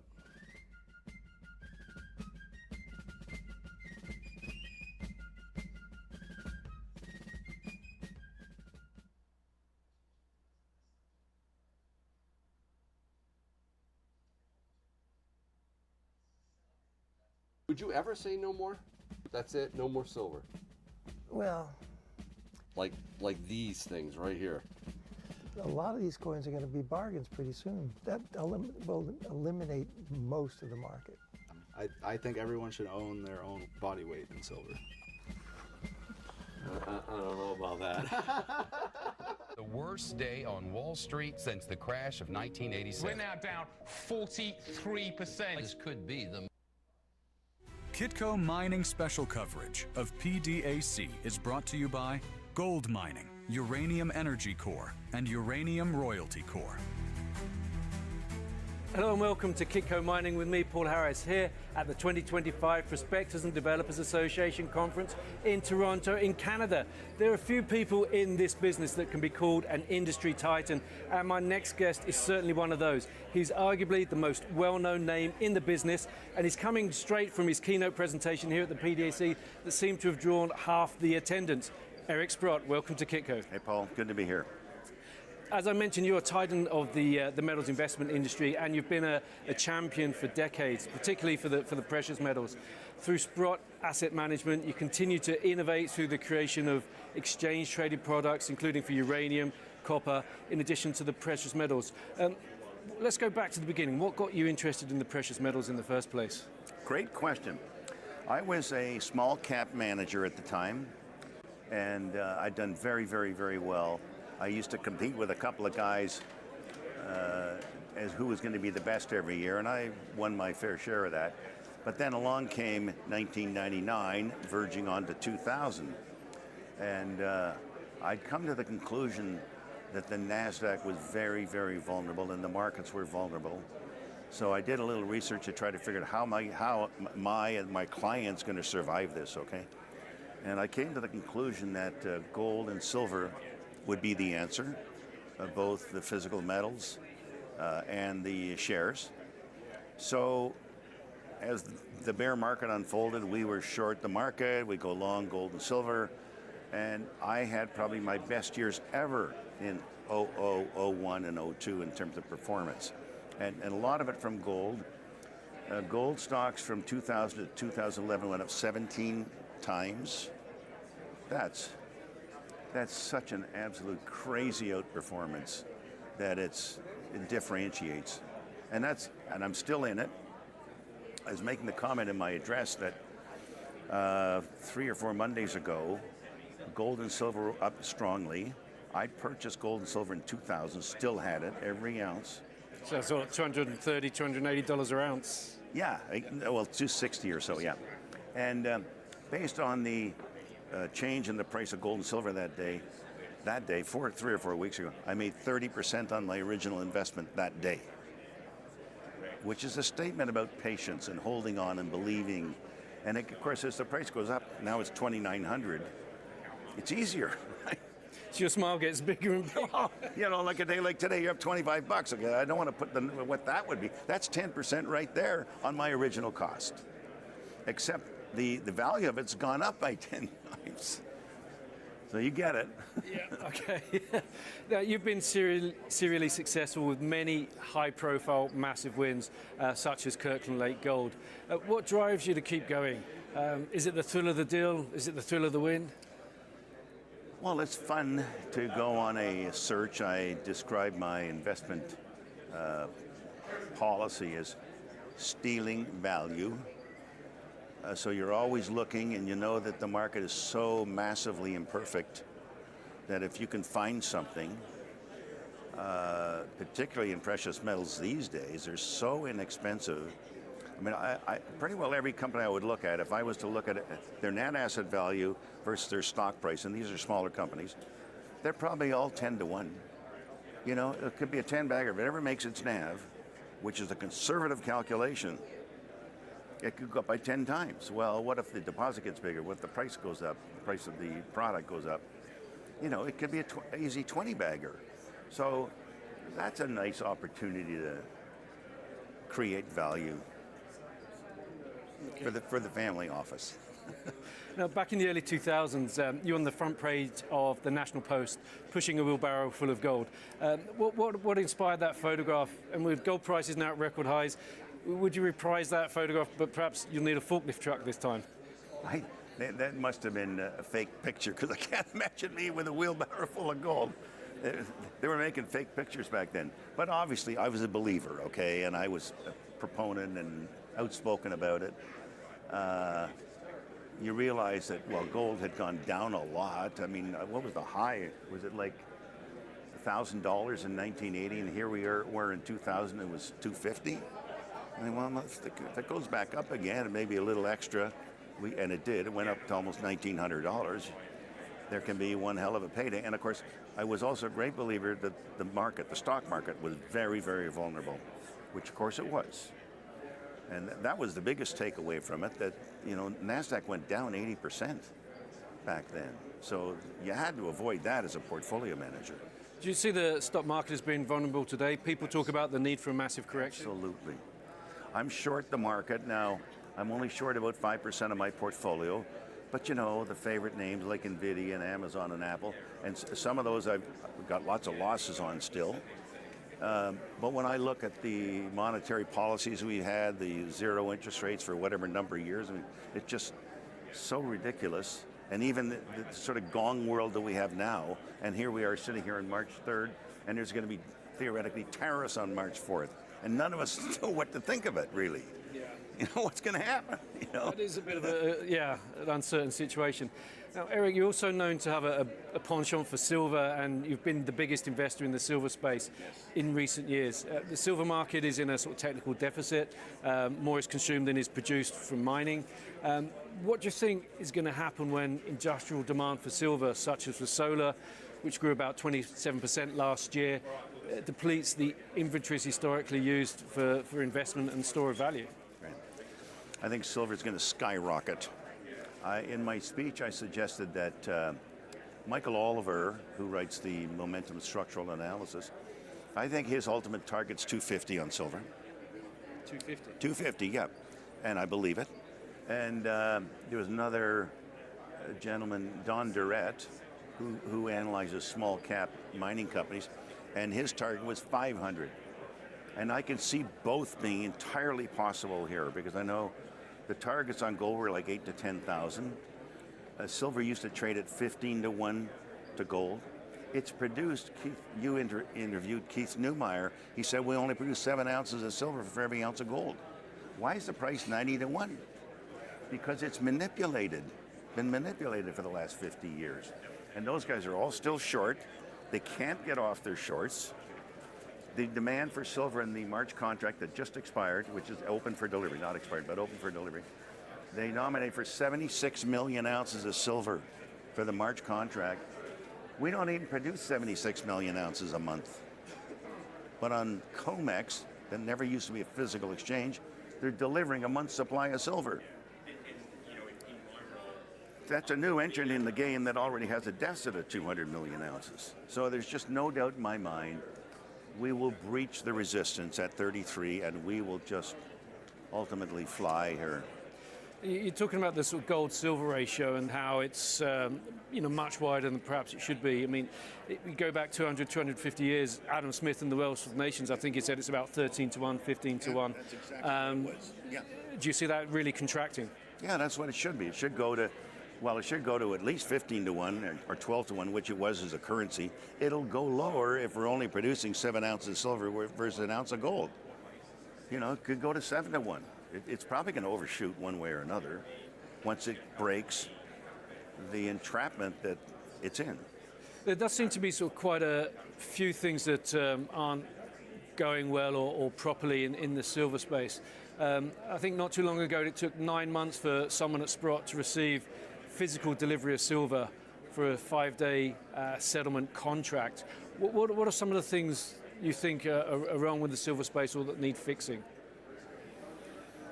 Well, I think there's shortages. Guys are having tough times making deliveries. In fact, I'm a believer that when we all point out that SLV is losing ounces and this guy's losing ounces, I think it's the dealers and banks buying the shares and redeeming them to make delivery on the COMEX.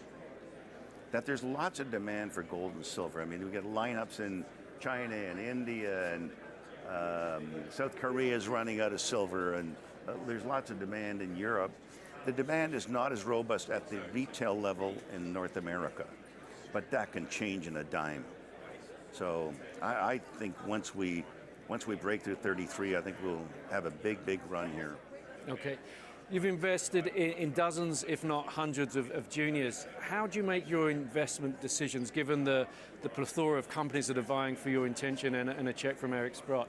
And are there too many companies out there? quickly. No, I say that because I don't do them all quickly.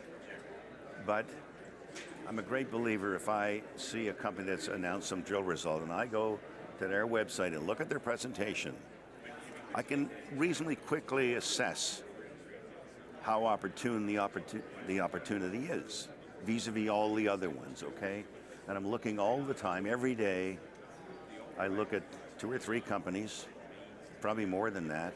Of course, I know a lot of them already. The fact that they're in silver and gold, of course, that's the first check mark. One of the other check marks I love, by the way, is that nobody follows them. No brokers follow them. That's a perfect one.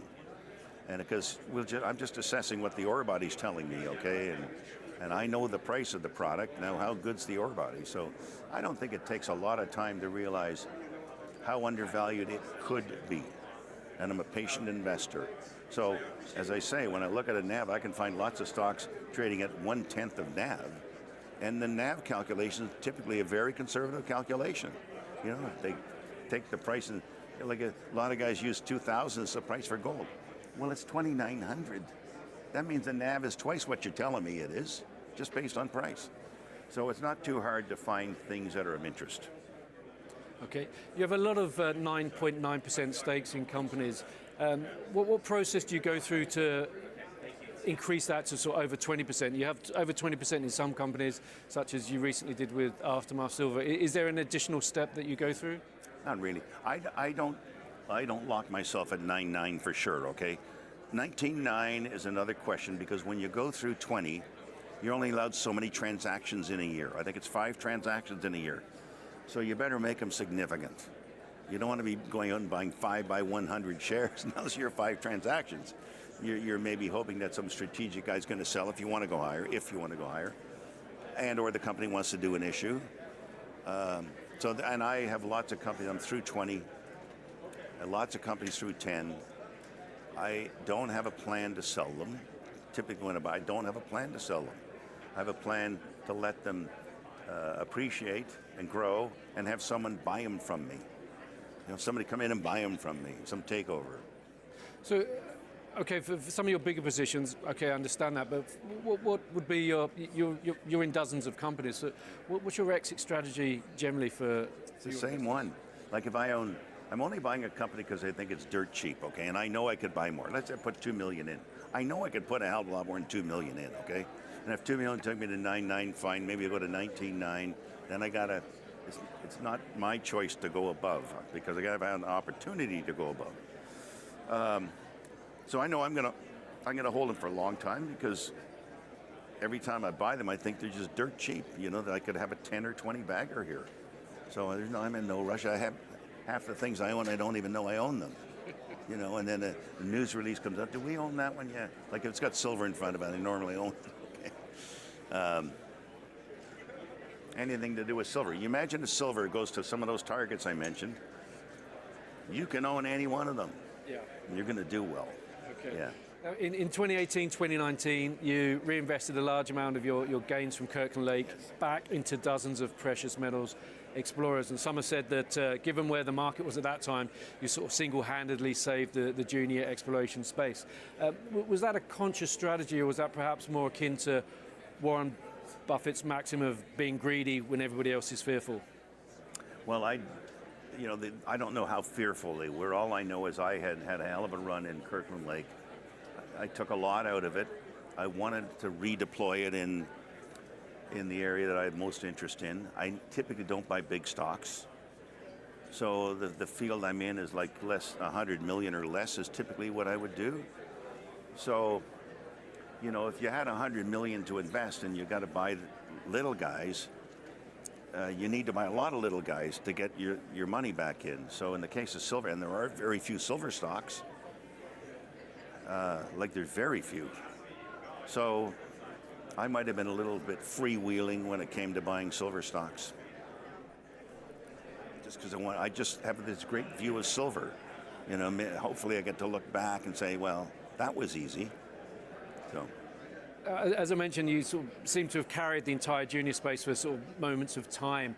As you look ahead, who's the next Eric Sprott? Who do you see coming through the investor ranks who's potentially going to be a game-changing investor in the future? There's a group that, I'm trying to remember their name now. They do a podcast every week. Crescat. Crescat is a smaller firm, hedge fund. I don't know what city it's run out of. Quinton Henning is associated with them. And they buy a lot of things, a lot of small companies. And I would imagine that if they could get the cash flow in that customers might ultimately do if they all think gold and silver where you got to be, they could easily be a significant replacement for me. I don't know how much they have invested, but I know they're active. Okay. You mentioned this a moment ago about US President Donald Trump, tariffs, which may or may not happen tomorrow and how big and whatever. Is causing a lot of disruption. What impact do you think that will have on the gold and silver sectors and obviously the companies in it? I don't think it will have any impact in gold and silver, other than one perhaps.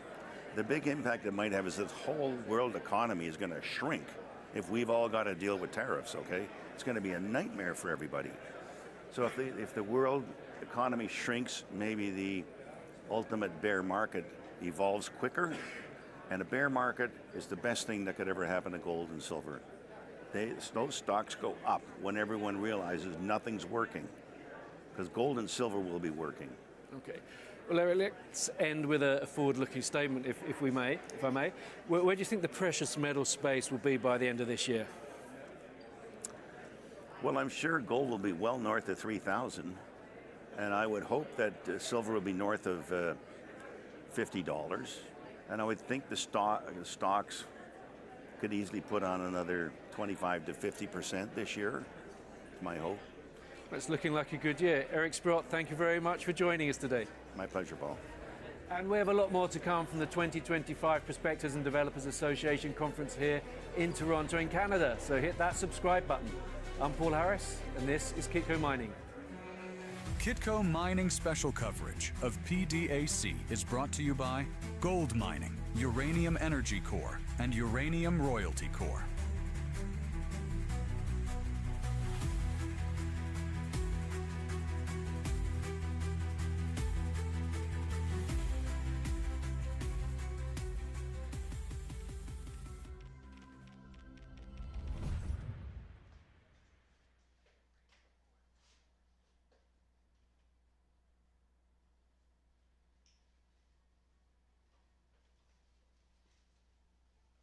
Good afternoon, everybody. Today I'm joined with Peter Kruth from the Silver Stock Investor Newsletter.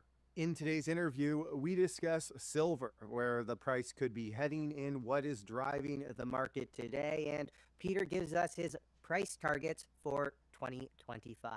All right, everybody, enjoy the interview. Peter, it's nice to see you again. Steve, always fun. Yeah, glad to be back and glad to follow up on our previous chats.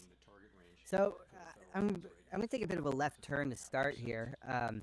I was out last night with some friends, and the talk of the conversation when it came to anything that's related to the type of business that we're in was actually the Hawk-Tuah coin. And I'm curious if you followed any of that with Haley Welch. At today's meeting, the committee decided to maintain the target range for the federal funds rate at 4.25% to 4.5%. Looking ahead, the new administration is in the process of implementing significant policy changes in 4 distinct areas: trade, immigration, fiscal policy, and regulation. It is the net effect of these policy changes that will matter for the economy and for the path of monetary policy. While there have been recent developments in some of these areas, especially trade policy, uncertainty around the changes and their effects on the economic outlook is high. As we parse the incoming information, we're focused on separating the signal from the noise as the outlook evolves. As we say in our statement, in considering the extent and timing of additional adjustments to the target range for the federal funds rate, the committee will assess incoming data, the evolving outlook, and the balance of risks. We do not need to be in a hurry to adjust our policy stance, and we are well positioned to wait for greater clarity. The median participant projects that the appropriate level of the federal funds rate will be 3.9% at the end of this year and 3.4% at the end of next year, unchanged from December. While these individual forecasts are always subject to uncertainty, as I noted, uncertainty today is unusually elevated. And of course, these projections are not a committee plan or a decision. Policy is not on a preset course. As the economy evolves, we will adjust our policy stance in a manner that best promotes our maximum employment and price stability goals. If the economy remains strong and inflation does not continue to move sustainably toward 2%, we can maintain policy restraint for longer. If the labor market were to weaken unexpectedly or inflation were to fall more quickly than anticipated, we can ease policy accordingly. Our current policy stance is well positioned to deal with the risks and uncertainties that we face in pursuing both sides of our dual mandate. At today's meeting, we also decided to slow the pace of decline in our balance sheet. Since we began balance sheet runoff, our securities holdings have declined by more than $2 trillion. While market indicators continue to suggest that the quantity of reserves remains abundant, we have seen some signs of increased tightness in money markets. Beginning in April, the monthly cap on Treasury redemptions will be lowered from $25 billion to $5 billion. Consistent with the committee's intention to hold primarily Treasury securities in the longer run, we are leaving the cap on agency securities unchanged. Some near-term measures of inflation expectations have recently moved up. We see this in both market and survey-based measures, and survey respondents, both consumers and businesses, are mentioning tariffs as a driving factor. So how much of it is tariffs? So let me say that it is going to be very difficult to have a precise assessment of how much of inflation is coming from tariffs and from other, and that's already the case. You may have seen that goods inflation moved up pretty significantly in the first 2 months of the year.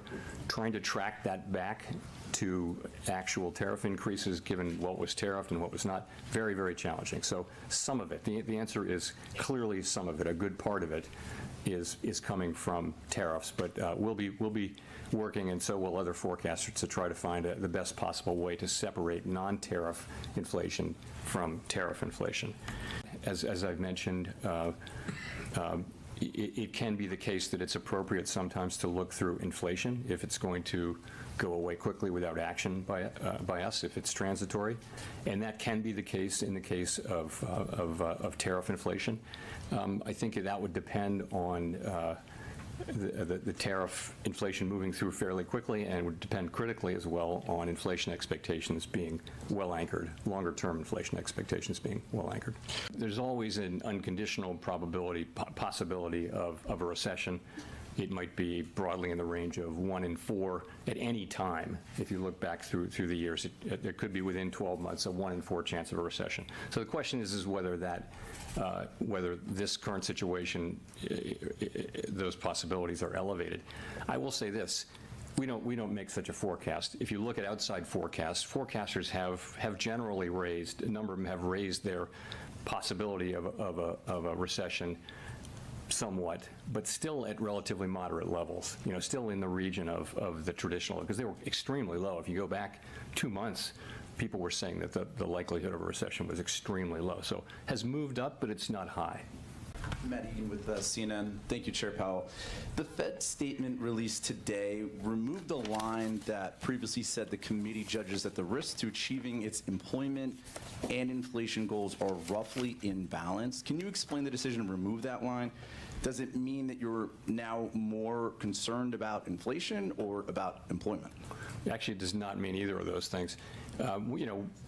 Sometimes with language, it lives its useful life, and then we take it off, and that was the case here. There's really not meant to be any signal here. Over the past year, conveying the sense of the balance of risks was important, that they be in balance or close to being in balance. That was useful as we approached liftoff, if you remember, but we're past that. Or sorry, no, beginning to cut.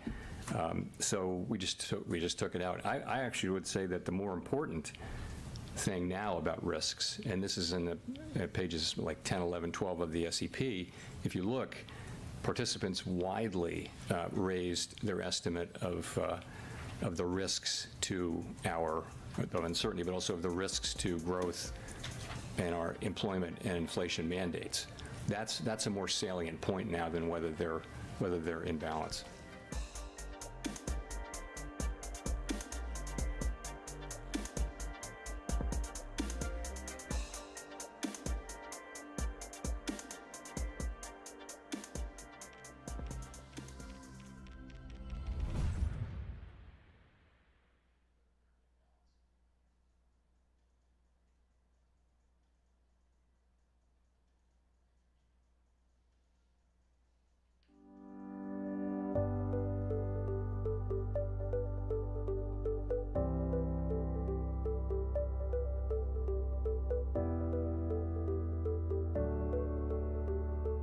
this is Daniela Cambone on the road here in Toronto. We are at the Gold and Silver event, really the key event to attend during the PDAC in Toronto, hosted by First Majestic and a slew of other great silver and gold producers.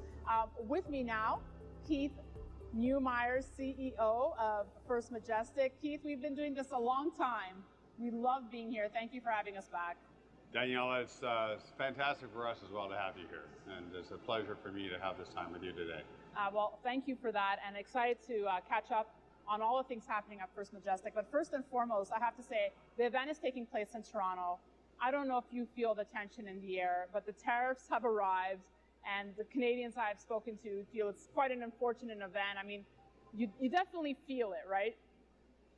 You know, I've been in meetings all day, Yeah. but there's been a few times where I've caught the, televisions on the screens in the different places I've been throughout the day, and I see, the Premier of Ontario coming out, yeah. And earlier the Premier of Alberta came out, and it's I don't quite get it. I understand that, the current administration of the United States wants to bring manufacturing back in the U.S., and that's completely a legitimate concern, and I think that's a good a process that the United States needs to go under, but it's a long-term plan.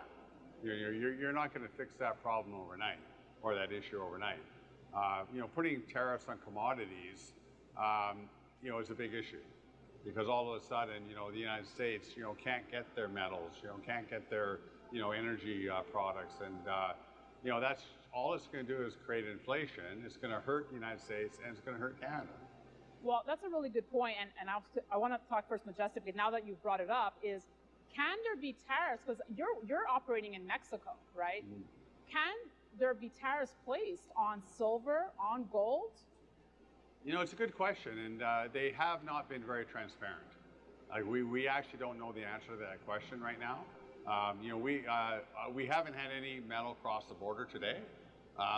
So you haven't tested it yet? No, we have not.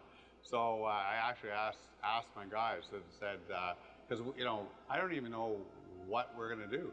Wow. So all of a sudden we get a bunch of ounces of silver across the border, because it's going to Asahi in Salt Lake City, right? So Asahi needs to refine the metal. That metal goes into U.S. industry for the production of circuit boards and windows and different coating products that U.S. manufacturers are producing, and they need that silver. If all of a sudden these producers of all these unique products that require the metal, require silver, wow, have to pay this 25% tariff, like what does that do to their businesses? Like we could bypass the United States. There are refineries in Canada. Right. It costs us a little bit more, to get the metal, into Canada versus shipping it into the U.S. But incrementally, the 25% is just a non-starter for us. We have to bypass the United States, which is only going to hurt the United States. Wow. So you're bringing up a really good point here, because it's not just going to be you. I mean, there's obviously many producers in Mexico, in Canada, who may need to now find a new solution, but you're saying you could technically go directly Mexico to Canada. Mm-hmm. Absolutely. All right, so that's going to be the plan B? There is, exactly right, yeah. Wow, all right. Let's get back to First Majestic now, because so much has been happening. You closed the Gatos acquisition in January, a $970 million transaction. What do you expect the impact to be? I mean, this was I know it took, I believe you were at BMO last year when those conversations had started with Gatos. Right. It's interesting you remember that, and it's funny because I just said that to a number of our investors just last week when we were in Florida at the BMO conference, and it took a while. It was a very competitive process. We paid a lot. We paid $970 million US for that mine, but it brings a lot of value to the business. And we're going from 21 million ounces of silver equivalent production to 32 million ounces. We went from 4,500 employees to 5,700 employees overnight. Our revenues in 2024 are somewhere just south of 600 million. Our revenues as a result of the Gatos transaction in 2025 will be approaching over 800 million. So, you know, we're becoming a pretty sizable business. Was it also a very, let's say, conscious or strategic decision to go back to being core silver with Gatos? Well, Because not it's so repositioned much. you like that. Yeah. You know, we've always, in my opinion, we've always been core silver. You know, the Jerritt Canyon acquisition, you know, threw a few people off, but I always knew that we're going to back that up with another big silver transaction. So, you know, we've always been kind of like 50-60% silver production in revenue base, and then we dropped, you know, close to 35-40% silver as a result of Jerritt Canyon. And then once we shut it down, we went into the low, or actually the mid 40s, and then now we're at 53%, you know, silver. And you know, it's tough to maintain. You know yourself. You interview a lot of people. So good silver mines are hard to find. Very hard. Pure play silver, absolutely. On that note, we've seen a lot of M&A activity. You know, Curve buying Silvercrest, Discovery buying the Porcupine project. What do you make of the activity in the silver sector? How would you sum it up? How would you sum that up? That's a good question. Look, all the current players in both the gold and silver market are looking to grow. And you know, how do you grow? You know, as a mining company, we have three choices. You buy exploration companies, which have permitting risk and can take multiple years, you know, to ever get an ounce out of the ground. And I personally believe that our shareholders would not really appreciate if First Majestic built up its portfolio with a bunch of silver explorers. We own some of them. We've got small holdings in a variety of them, and we're always watching that market. Then you get to the developers, and they're still unpermitted. They're more advanced. They've got maybe preliminary economic assessments out, or whatever the case may be, but they still have the permitting risk. And then you have the producers, which we're more focused on. And I just really don't want to invest First Majestic's capital in investing in explorers or developers. You know, if you know, when we do M&A, you know, I want to buy a producing asset or something that's close to producing. You know, maybe they're building a mill, all the permits are in place, and it's just a matter of time and money. And we could add talent, we could add money, we could add time. No problem with that. We do that all the time. You know, we've been in business for 21 years. So, but I just don't want to go too far down the space. Would you not make the argument those are the same challenges a gold producer faces? Absolutely, exactly the same. Exact same. Yeah, for sure. Looking at your Q4 results, free cash flow 119% jumps off the page for me. Yeah. What do you want to do with that? What's the goal? I'm not going to tell you what our treasury's at right now because we'll be putting that out in the next 5 or 6 weeks. But yeah, our treasury position is the highest it's ever been in the company's history. Wow. Yeah, okay. And you know, we spun off $68 million worth of cash flow in Q4. That's pre-Gatos. So now with Gatos, I get, you know, I don't want to get into too much detail, but you know, I get it. I get our treasury report every Friday, and it puts a smile on my face. All right. Yeah. Something shareholders will be happy to hear. They will be happy to hear it. Yes. Let's talk about the silver industry as a whole, because I read a TD report. Really good. It was talking about the supply-demand imbalance in silver, warning of a liquidity crisis in silver, talking about a 5th consecutive year of structural deficit for silver. Are you seeing this? And do you agree that there could be a liquidity crisis here? You know, we see it in price for sure. The price discovery is not what it should be. You know, we always know there's a bunch of paper out there floating around, and you know, it does act as a detriment to the actual physical silver price, which is always, you know, a concern of our shareholders. You know, I can't tell you how many emails we get, you know, on a weekly basis of people complaining about silver price. And I feel the same way. I go to bed every night thinking, what the hell is going on in this market? And, you know, we're trading at 90 to 1, you know, which is like absolutely ridiculous. And silver is required metal. It's a strategic metal. It's a you know, without silver, we couldn't do this presentation. and yet it's not understood by the marketplace. And it, it's slowly being understood, but the process is very small. Very. Despite, we saw Green New Deals off the table. I remember just a few years ago when that was on the table under the Biden administration, the silver industry was rejoicing. So you're saying even without massive initiatives like that have just been struck down, the supply, the demand side is there. Where are you going to go? Everything that produces electricity requires silver. So it doesn't matter to me as a silver producer where the energy is being produced. You heard Elon Musk and Trump just in their last press conference in the White House, I think it was about 3 or 4 days ago, which I listened to. And I think they said that the United States needs to produce 3 times as much energy as they're currently producing. Okay, fine. So how are you going to do it? Nuclear? A nuclear power plant requires a ton of silver. All those rods in those nuclear generation facilities, require silver. You're going to rebuild the electrical grid. Whatever the case may be, it doesn't really matter. Is it a question of the price? I mean, some folks have said the gold price has broken free right now. There's so many interpretations and we don't have enough time to go down that rabbit hole. But is it a question, what will it take for the silver price to break out here? Because sorry to interrupt, look, gold has beat its all-time highs, right? Yeah, for sure. Yeah. Silver's still a long way from that all-time high.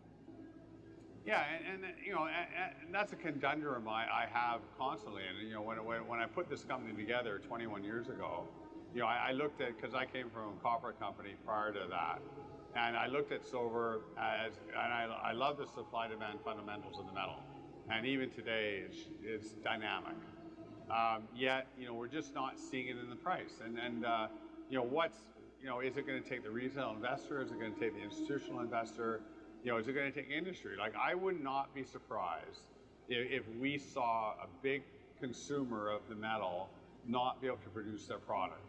They just announced, sorry, we can't produce XYZ, iPad, iPhone, automobile, refrigerator, freezer, microwave oven, whatever the heck they're producing. We have to shut down production because we can't get silver. That's what I'm expecting is going to happen. Wow. Like a big player. Yeah. You're talking Apple-sized player. Yeah. Because all these guys are huge consumers, and they all keep it quiet. They keep it secret. Yeah. They don't want to talk about it. The Silver Institute, does a terrible job in accumulating the data. And they do a terrible job? Absolutely terrible job. And because they don't have a clue about this, about the demand side of the business. Like you have a staff of 3 or 4 people. What are they going to do? They're going to phone up BMW and Mercedes and Tesla and, no one's and ever been able to get Samsung the and numbers, yeah. iPad or Apple and find out how much silver. And the crazy thing is that computer in front of you, this is an IBM computer, I think it is. And if you ask someone at IBM how much silver's in there, they would not have a clue. They don't even know. So you're who really knows? No one knows. Because all these components inside this device are outsourced from all these different places. Well, and all this company is doing is assembling it to sell you that product. So my guess is there's about 2 to 3 ounces of silver in there, approximately. That much? That's a lot of silver. Yeah. Talking about shrouded in secrecy, let's wrap with this. I don't know if you caught Eric Sprott's presentation. I heard about it. People were talking, I've not seen it yet. He said, Eric Sprott, probably one of the biggest players in this space, said bullion banks aren't able to cover their shorts. He spoke about how they use monthly option expiry to keep the price down. No. There's a lot happening with banks, gold, and silver right now. Do you have any thoughts on what we see happening here? What a bank's job is to protect their book, and that's what they do. So, and they'll protect their book at pretty well any cost, right? So there's corporate governance, there's back offices, there's lawyers, there's accountants involved, behind these banks, right? So you've got a set of traders that are watching the screens and making trades, and I came from the trading business. So I started in the banking sector in 1984. I started the mining sector in 1990. So I know the way the banking system works, and they're very risk adverse, but at the same time, they're going to protect their book as best as they can. So if Sony calls them up tomorrow and says, hey, look, I need 25 million ounces of silver delivered to these variety of ports around the world to produce whatever we're going to produce, whatever bank they do the deal with, they'll sign a 12-month contract at a fixed price, and so that bank will now deliver that physical metal. They know what the miners are going to produce, so they know their incoming metal, right? Because they've got, they're dealing with traders, and then so on. So they know what the risk profile is when they make those trades, right? But it gets offside now and then. They can't stand the retail investor, because the retail investor is the unknown. That's the inelastic. They are the unknown. That's the inelastic part. That's what really screws them up. So if they could, put out headlines, if they could, try to dissuade that investor. Persuade them not to invest, into the metal through headlines and through media and so on and so forth, then they've got more control of the market. The second they lose control, then all of a sudden their paper hedge, which is about 350 to 1. So for every 1 ounce of physical metal that's sold into the marketplace, they're short 350 times that amount. So they're able to manage that. Surprisingly, they can do it. How did you get that number? Well, do the math. So there's about 240 days of trading per year, and silver trades in the paper market about 1 billion ounces a day. So it's 240 billion. And the miners only produce 830 million ounces a year. So divide 240 by 830, and you get the relationship between the metal and the paper, right? And they manage it, and they've done a heck of a job, and they make a lot of money doing it. So when metal prices, like in the Reddit, squeeze, what happened, when silver went from 18 bucks to 30, they stood there at 30 and just printed millions of contracts at 30 bucks just to stop it. And once the Reddit crowd stopped buying, they won, because they knew the buying was going to end, right? So once the buying ends, they take a breath, and they sit back and they go, okay, suckers, sell us back your paper silver. And this is what they do. And it's a constant game that they play. And the reason why we opened up our mint, is try to break that, right? So in 2024, you're going direct to the investor. Exactly. So we had 5% of our silver go through our mint, and if you do the math, times it by 240. You end up with a lot of silver that we're taking off the market, over 1 billion ounces. What's the appetite been like from the retail investor? What are you seeing? It fluctuates a lot. So they are doing a good job, the banks. Yeah, because the retail investor tends to follow price, right? So if the price is going up, our sales explode. If the price drops, our sales drop. Typical, like a stock, I suppose. Yeah. Yeah. That's really fascinating insights. JP Morgan doesn't want you buying silver. I'm not sure it was just them, but I don't. I'm not putting words into your mouth. I don't want to point fingers, because I don't know enough what's going on behind the scenes. Yeah. All the movement of gold into the United States is interesting. Who knows what that's all about? Is the gold in Fort Knox, Keith? Yeah. Anyone's guess. I hope it is. I really do hope it is, but the question: how many times has it been sold, though? It's not whether it's there, right? Yeah, maybe. But look, we love being here. Love being at the aquarium. My kids are so upset they're not here. They're like, Mom, why do you get to be at the Ripley's Aquarium in Toronto? One of the perks of the job that I love doing. Keith Newmar, thank you so much. I'll let you get to your evening. And no silver price prediction? Because you get upset when I ask you. Okay, well, it's funny because there was an event last night. I'm not going to tell you the name of it, but a dinner event. I actually won a gold coin because I actually picked the gold price closer than anyone in the crowd. So wait, the gold price for when? Closing December 31st, I believe. Yeah. Okay. So. Okay. No, I watched So it. It's not triple my- digits. You're triple digit silver, Keith Newmeyer. I know. Is that not the forecast? I coined the phrase, and You did. I still think it's going to be there. And it's always a grind. Every bull market is a grind. We need to get through 34, 35 to really break out. But and you see the resistance. It's pretty obvious. These last couple of weeks, and but I think we're going to be there. We're going into a little bit of a weak period. For metals. Always March, April, May. Somewhat a little bit suspect. But and who knows what's going to happen? I don't have a crystal ball, but by the end of the year, I'll give you a $40 call on silver. All right. And a $3,200 call on gold. $40 silver, $3,200 gold. Yeah. So next year, the aquarium, we can. We'll see where we're at. We'll test see where that. we're at. We'll see get you a prize. We'll see how close I am. Keith, love catching up with you. I feel it was a long time since we last spoke. It has been a while. Yeah, so it was good. We did a nice touch base. And it's great seeing you again. Look, we'll have more great content tonight, so stay tuned here from the wonderful Ripley's Aquarium in Toronto at the Gold and Silver event.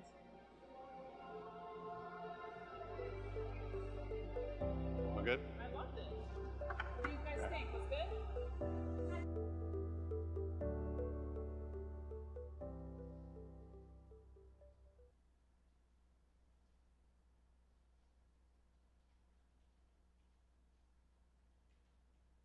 Silver isn't just the new gold. Silver is better than gold. This is making silver undervalued right now. It is that spring being compressed. Now you add the short position to that and everything else that we've been talking about here, we are set up for an explosion. Hi, Alan Hibbert is back with me once again, and he has put together one of the best presentations on the potential price that silver could reach, the explosion that could happen in the very near future, actually. Alan, how are you doing? I'm great, Mike. Thank you. Yes, the prospects for silver are even brighter than those for gold. Silver has been suppressed pretty dramatically, as we're going to see throughout this video, and we are seeing a short squeeze emerge in the United States and globally. So the potential here is absolutely huge, and I want to share some stuff with you and with our audience. Excellent. So first of all, silver as a hedge against market chaos. This is kind of interesting because normally we think of gold as a hedge against market chaos, and silver is something a little bit different. So how does this headline land with you? Well, normally gold is a hedge against any kind of uncertainty, geopolitical, markets, pretty much everything. But this one is very interesting because I've never seen silver in this light. Silver is usually referred to as either the poor man's gold, or it's referred to as something that has bigger potential gains, but has so much volatility that you have to have a stomach of stainless steel, not cast iron, stainless steel, titanium, to be able to ride the silver roller coaster, because the ups and downs, whatever gold does, silver does times 3. This is an interesting article because people are now looking at silver as not just this sort of leveraged play on gold or the potential upside, but also as this real safe haven. And I like to see this. So let's zoom up on this a little. And I want to, so stocks have never, this is the thing about the markets right now. Stocks have never been so overvalued. And that is true. We are currently in the biggest bubble in history. Right now, it's much bigger than the tech bubble in 1999.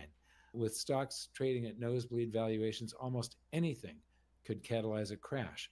Well, I've referred to, everybody talks about the everything bubble, which is something I sort of, there were a few people, I may have been one of the first to dub this the everything bubble.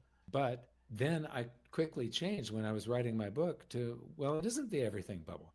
It's the almost everything bubble, because gold and silver are not in a bubble when you measure them against all the other real stuff in society. Exactly. And they are going to absorb all the capital from all those other asset classes when they inevitably crash. Yeah, we're in that capital rotation. Exactly. Exactly. And I've got an article here from The Economist titled Why Silver is the New Gold, which is kind of an eye-catching title. Makes your ears perk up. Oh, and it also says safe haven. Go back to that one. Yeah, Safe safe haven haven demand. Exactly. Right. And Right. solar panels. Interesting. So it's a being combination. seen in a new light. Exactly. Yeah. So a combination of the monetary aspect, the safe haven demand, and the industrial aspect, solar panel demand. Interesting. But not everyone thinks silver is the new gold. They think it's different, or they think it's even better. Like James Anderson here, who says silver is not gold. He's commenting on this exact article. It has near no lenders, almost no lenders. Thus, pilfering unsecured ETFs will be push shoved. Silver requires much higher spot prices before larger recycling gets going. Interesting. Catchy titles were used in the last bull run, 2010, 2011. Your thoughts on this, Mike? Is silver gold or is it not gold? First, I want to comment on the last comment from James, and that is exactly true. Catchy article titles were also used in 2010, 2011. I spoke with David Morgan. Hi, Dave. At a conference in Singapore back in 2010. And we were both wearing hats that said silver is the new gold back in 2010. So this is not new. I'm sure The Economist thinks they've come up with something catchy here. But there are no lenders.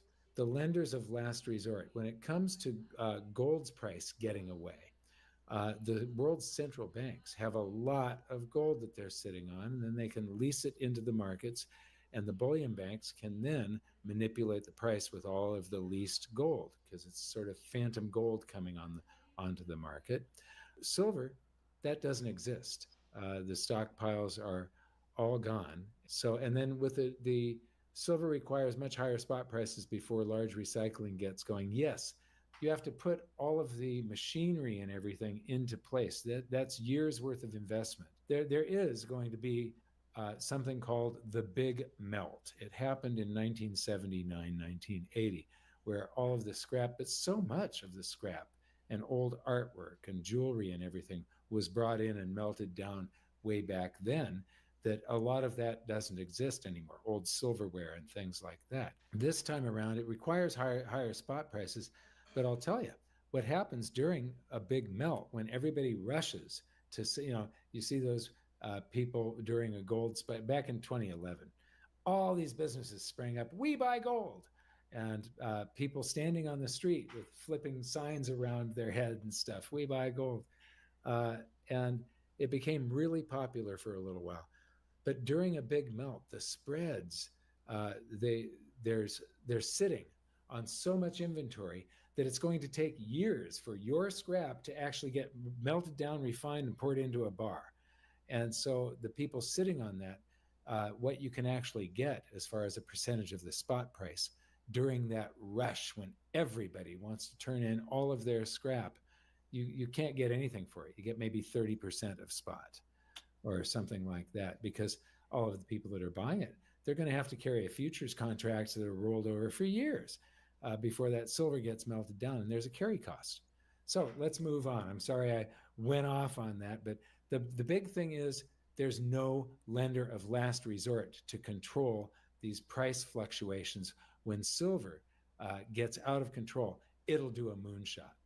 Exactly. They try to manipulate it with fictitious silver, but ain't no substitute for the real thing. Speaking of, the White House urges the sale of stockpiled U.S. silver. And was that this week? No, that was back in 1981. Yeah. 1981. So, Mike, you wrote about this in your first book, right? The silver stockpile and getting rid of it? Yes, and there's data in the first, and it's gone. They did this. The White House urged it. They did it. It's gone, so they can't manipulate it. But, for anybody that's interested, I'm going to be doing some stuff on this. You might want to subscribe to the channel. But the Hunt brothers they had a very outsized, large position.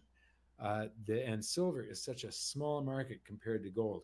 Gold was going into a runaway, and the gold market is huge compared to silver. But the Hunt brothers were actually used to cap the price of gold. They were the scapegoats. That's what when they broke the Hunt brothers, the traders that were trading gold they're on the same exchange floor, and they're going, wow, if they can do that to silver, we're next. Because it was all of the rule changes that broke the Hunt brothers. It wasn't, the Hunt brothers were actually on the right side of the trade.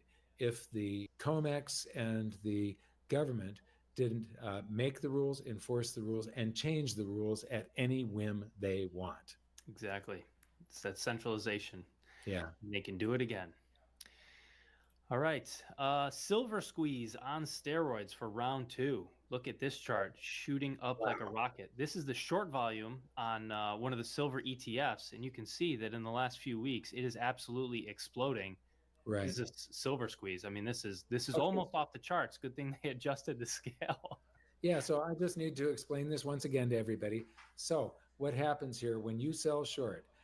Your broker goes into somebody's account that has a margin-enabled trading account where they've agreed that the broker can borrow their shares without telling them.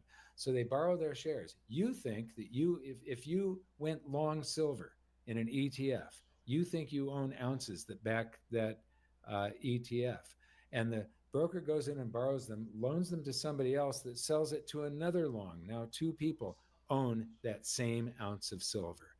And so what happens is, and I'm going to be doing a video on this as well, because there's a fascinating one about a railroad. There was two very, very powerful groups of people trying to acquire the same railroad. And it caused the entire stock market to crash as one stock shot for the moon. The whole rest of the market crashed so that everybody could get liquid. Well, here we have a potential short squeeze of epic proportions. This increase is all people that are betting that silver will go down. But if it continues going up, they have greater and greater and greater losses. And like I've been saying for many, many years now, silver is destined for triple digits. And as the price goes up, some of these people capitulate. They give in. They go, okay, I can't take any more losses. They close their position at a huge loss. But when they close their position, they have to buy the silver back in the open market. And that causes the price to rise. And when the price rises, the other people that are short then get squeezed even more. So they're hurting even more. And then when one of them capitulates, and as those shorts are covering their positions and it causes the price to rise, all the people that chase momentum start jumping in. And that's how the price shoots for the moon. We are potentially on the verge of this enormous breakout. Yeah, it's incredible. Look at this. Whew. Yeah. All right, let's move along here. Robert Gottlieb. By the way, he's a precious metals industry expert, but he used to be an executive at J.P. Morgan. So he knows what he's talking about. He says silver is now in major dislocation territory with no resolution in sight. He was an executive at J.P. Morgan's bullion bank, making him a when it says precious metals industry expert, that is true. So major dislocation territory, and it is. Everything is very, very out of whack, and I'm sure the exchanges are in panic mode right now. And he says here the implied lease rate for 1 week is over 10%. 10% wow. For a week. I mean, that's astronomical. Wow. Yeah, so things are going to get interesting in the coming days. Yep. Things are going to get explosive. And by the way, silver inventories are leaking from London to New York. This is just like what we've seen with gold.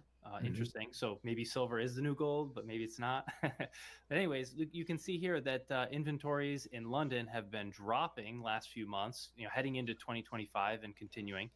And then in New York, obviously they're filling up here. So we see this silver moving from London to New York. Yeah. Yeah, I just want to point out for all of the viewers, there is a chapter in The Great Gold and Silver Rush of the 21st Century that's free online. Chapter 3 teaches you what to look for in a chart. Alan and I spent a long time putting this together.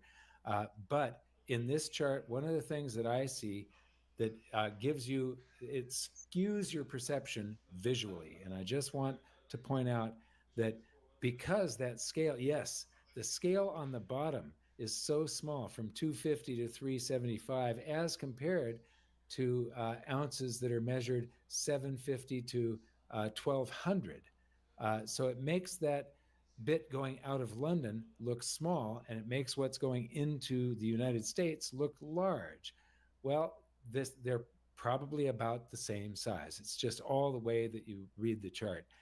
It is silver flowing from London to New York, and it's very obvious if you know how to read the chart. There's not a bunch of magical silver coming out of nowhere to add to that black line of the New York, the COMEX inventory. Yeah, It's that London inventory that is making that black line. It's just the scales that make it look bigger. Yeah, and even the amount flowing out of London is larger than the amount flowing into New York. So it's dropping, depending where you measure it from, but it's down about 100 million. If you 850 to 750, down about 100, but up only about 75. 300 to 375. So some people are taking physical possession, obviously. So, but yeah, we are seeing pretty significant flows. That's kind of the main takeaway here. Okay.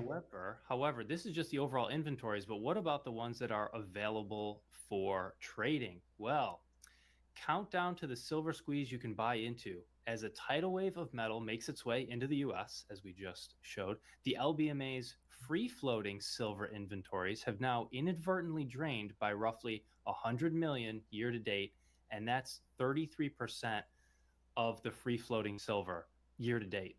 That's a high percentage very quickly.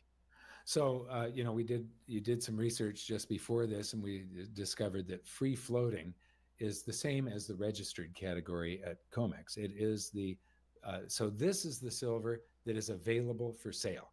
This is, if you're trying to buy some, it's just this silver. And a third of it has been depleted in 2.5 months. This is just amazing. And we are set up for an absolute explosion. This is the dislocation that was in that previous article. Things are getting set up to where the only resolution is price. Yeah, exactly. And at this rate, it's only going to last about another 5 months until London runs out of silver. That's like unbelievable. So right. Wow. We will see. We will see what happens. Yep. Why so many conspiracy theories in silver markets? I don't know. Maybe because silver daily price data is total clown world. So look at this chart here. You can see the blue line is exploding. Let me show you what they are. So the red line is the New York Silver Open. Okay, so that's the opening price of silver in New York. No big deal. However, the blue line is the New York Overnight Silver Index. Basically, what would happen to the price of silver outside of the New York market hours. So yeah, if it was only traded when the COMEX was closed. Yeah, if it was only traded when the COMEX was closed, look at the price of silver. It would be absolutely shooting up. Almost no pullback after 2011, just sideways and then up to the moon. It would be at $382 per ounce right now. Wow. So triple digit silver.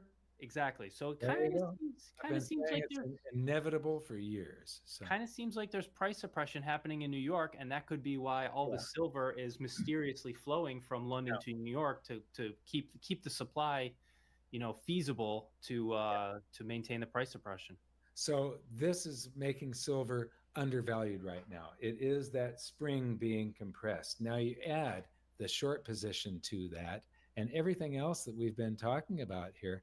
We are set up for an explosion, and that $380 silver is not a ridiculous price. People, when I say triple digit silver for years and years and years, I've been called a nut by a few people, mostly people sort of entrenched in the industry. But when you look at the fundamentals underlying silver, it is inevitable. I agree with you, and I'm not the only one. Eric Sprott here, the one and only Eric Sprott, says silver is going to skyrocket. $250 to $500 silver is entirely possible. And he said this within the past week. So 382 is like smack dab in the middle of that. Totally possible. I watched that interview, and he does cite two other people that are saying like 300 and 500. And so it is more and more people are sort of jumping on this bandwagon of triple digit silver is going to happen. And I believe it absolutely is. And I've been saying it for a long time. Yeah, the price suppression is going to unwind, and we're seeing that happen. The markets are breaking, and there's only one way price can go up quickly. So another thing I wanted to look at here is the gold-silver ratio, just to see, because we make the case for gold quite frequently on this channel, and the case for silver, as you can see, is much more compelling. The gold-silver ratio right now is hovering around 90, around 88, and this chart only goes back to 1995, so it kind of looks like it's in a normal range, slightly elevated, but kind of looks normal. Maybe it would return to about 60. However, when we look at a long-term chart of the gold-silver ratio, look at this. Look where we are. We're up here. I just updated this. This is 300 and how many years? Almost 350, maybe 340 years. Okay, so 340 years, and you calculated the number of weeks that out of that 340 years that silver was above 90, basically an even greater bargain than it is today. You came out with what? 0.88% of the time silver has been this much of a bargain? 3 years out of 339 years. Mm-hmm. Right. And Dan goes, wow, so that is 0.88% of the time for 16 generations. It just shows you that this is not just a once in a lifetime opportunity, but a once in 16 lifetimes opportunity. Silver isn't just the new gold. Silver is better than gold. That's right. Get your hands on it. Yeah. Thanks for watching. Thank you, Alan. Thanks, we'll see Mike. you next time.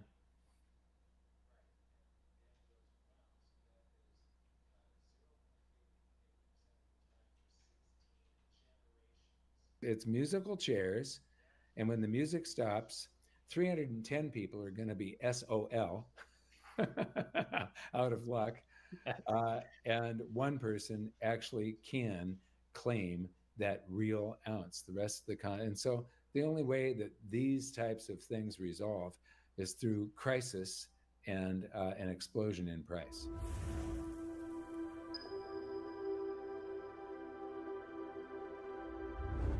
Hi, it's Mike and Alan again, and this video is about the absurd, ridiculous, absolutely insane undervaluation of silver.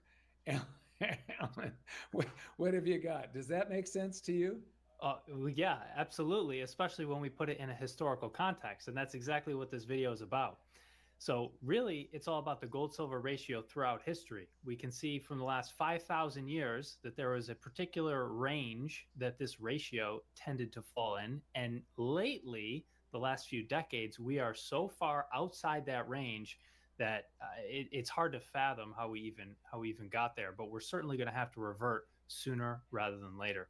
Yeah, actually, it's more like a century and a half, really, that it's been out of whack. Yeah, I guess it depends. We're gonna see all the dates, and we can talk about it. So it depends what you think is normal or not, and so forth. So it's hopefully a healthy discussion here. Well, so take it away. All right, perfect. What I wanted to start with is this infographic that has been circulating around Twitter lately. The gold to silver ratio through history. And you can see that back in ancient Egypt, the ratio was, single digits, 1 to 2, 1 to 3, 1 to 10, something like that. Or sometimes we say 10 to 1, 10 to 3. And it sort of hovered around 15 to 1, something like that throughout the last 5,000 years for most of it. And today we're living in clown world. It's up near 90 to 1. I checked earlier today, it was 84 to 1, something like that. Yeah. So it's and during COVID it hit 120. I made a big purchase of silver when silver dropped big time at the very beginning, and I can't remember the price that it went to, but I was able to load up using the ratio as my guide. Yeah, I love it. So I thought we could go back and take a look at this ratio and see why it has been in a certain range for so many years and why it might be different now. Well, I found this wonderful article from the Cambridge University Press, Gold and Silver Relative Values in the Ancient Past. And this was published about a year ago. And they documented more than 200 relative values of gold and silver across almost 3,000 years. So this is incredible. I mean, they found sources from clay tablets and stone engravings and papyrus and just anything they could get their hands on. And they compiled a whole bunch of charts, and I have two of them I want to share with you today. The first one is this. It sort of summarizes the gold to silver ratio, which is what we're seeing on the y-axis, across the whole time span that they looked at from 3000 BC to about 400 AD. And they have all these different sources, each represented by this shape here. And we've got the Near East, Egypt, Greece, and Rome. And so you can see that this entire chart spans a gold-silver ratio of 0 to 25. And the highest data point, which is certainly an outlier, was about 21. Ordinarily, the ratio, single digits for the first few thousand years, and then moving up to about, between 10 and 15 to 1. So, when you look at this, Mike, what do you see? Well, Egypt is the only one that goes across the entire graph, spans the entire time period. But I do see that in the ancient world, before gold and silver became money, before they became fungible, when it was little scraps, bits and bobs left over from refining and making artwork or religious objects or something like that. They were trading these, they were being used as a medium of exchange, but they weren't fungible. You had to weigh, and every one of them, if you're buying something with it, you're doing a trade, you had to weigh the precious metals, and then the seller had to take a guess as to the purity. So it made trade was not, it was the invention of money that made trade easy once it became fungible. Same purities, same weights. And you can see that for some reason, when it comes to international trade happening and gold and silver being money, so it's being taken on ships, certain weights and purities, and it's getting distributed all through these countries. It goes up, and it's all grouped together at that point. Yeah, right, exactly. So, yeah. Yeah, very cool. And something I notice here, all these green circles, this is Greece. It's interesting how many of them are happening at the same time. So you could draw a vertical line through them at so many different points. And basically all those different ratios are happening at the same point in time. So, as low as 9 to 1, as high as 15 or 16 to 1. So I find this very interesting. It kind of suggests that there is a band or a range that could seem reasonable. It's not necessarily that there's one true number. There's a range that's reasonable. Do you see the three that overlap that are right at 10? I believe that Alexander the Great, the average there you can see had been, well, there's clusters going on for 13, 14 to 1.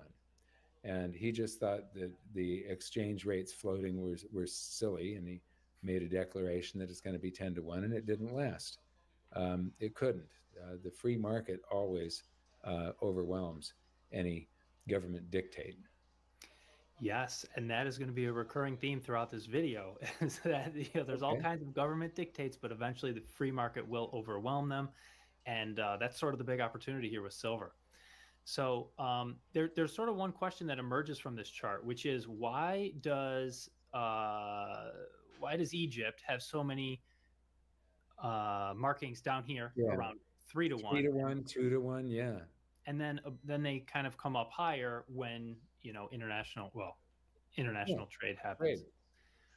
Trade, yes. And so there's I put this in my book. It was my theory that that whatever they were digging up that was circulating locally, it's the ratio of how much gold there is in circulation compared to how much silver there is. And that was in my first book. And at that point, it was only conjecture on my part. I just said, well, this is logical. It's probably the reason. Yes. Well, I think this map here, which comes from that same article I just showed, I think this absolutely corroborates your hypothesis. Yes. I'm glad you found this. Yeah, this shows it does. Wow.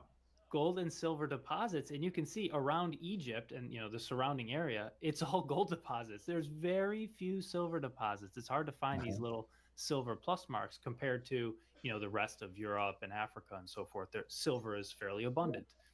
In my book, I had said that there was a point in ancient China where silver was twice as valuable as gold. And if you look at northern China on here, that cluster right there, there's only one silver mine in there, and it's all gold mines. Well, there might be two silver mines, but in any that or the cluster that's at the very top, going to the right on that map, yeah, that one.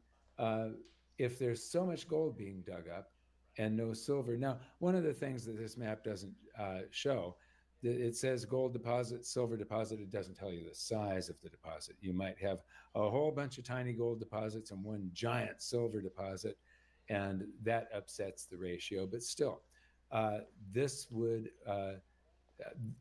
I can see that silver being twice as valuable as gold in some areas on the planet before all the areas were connected together is entirely it's a high probability.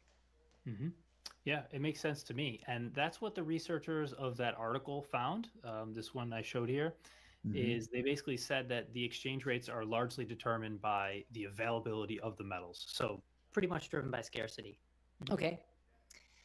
Yeah, so moving right along here, I wanted to fast forward up to the year 1687 and show the gold-silver ratio since then. And you could see that it was, you know, pretty level, you know, well under 20, around, I guess, 16 or so, until 1873. And that's often called the crime of 73, at least in the United States. And then the ratio started to become extremely volatile. So as you mentioned, the last 150 years, it's been out of whack, definitely. So yeah, I guess I can elaborate a bit on the crime of 1873. Basically, in the United States, this is when silver was demonetized. I know you take issue with that word a little bit. Do you want to explain why you don't like that word, demonetized? Well, it wasn't complete. We still had very low value silver certificates. So the paper currency was redeemable in silver dollars. And we did issue silver dollars. Again, there's a Morgan series that's the early 1920s. I can't remember. And there's some I can't remember the one after Morgan silver dollars. But that, I think, was 1927 or something like that, where we issued a whole bunch more. And even when I was a kid, there were still silver certificates. And so it wasn't completely demonetized. It was relegated to change, basically. It wasn't being, you know, if you were a foreign government or something like that, the Treasury was not holding silver that they could back up their notes with. They backed it all up with gold. And so we stopped using silver when it comes to large transactions. Now, a lot of people are very happy that gold is going up, especially Indians, because Indians stack gold like no other commodity. The question is gold not a commodity anymore? And the reason I ask this is because it's going up in a way that almost makes it seem like an alternate reserve currency back again, back to what, 1970s. And well, two people who track this very, very closely, gold that is, amongst other things. And it's my absolute delight to have two brilliant minds on this conversation with me. Dr. Edward Yardeni, all the way from the US, and much late for him, but appreciate him staying back. And Naresh Kataria, all the way from Chennai, in our studios here to talk about this very important topic. Gentlemen, both of you, really appreciate you taking the time out to talk about gold at a difficult time. It was probably easy $500 before. At 3,000 or beyond, it becomes difficult to maybe give a bullish prediction, but I would love to know, what is your sense? Dr. Yardeni, can I start with you? What do you think is the key reason why we've had such a stellar rally in the yellow metal? Well, when we saw it break out above 2,000 last year, we concluded that there was something going on here that was likely to continue to drive gold prices higher. And you didn't really need to have a PhD in economics or more than a high school degree, because the news was that central banks were buying gold. And the reason for that was when Russia invaded Ukraine, the United States froze the reserve assets of Russia. And so a lot of central banks in countries that don't have share the interests of the United States government concluded that maybe they should have more gold and a lot fewer dollars. And so I think the steady ascent in gold is that simple. I think it's really mostly related to the ongoing purchase of gold by major central banks.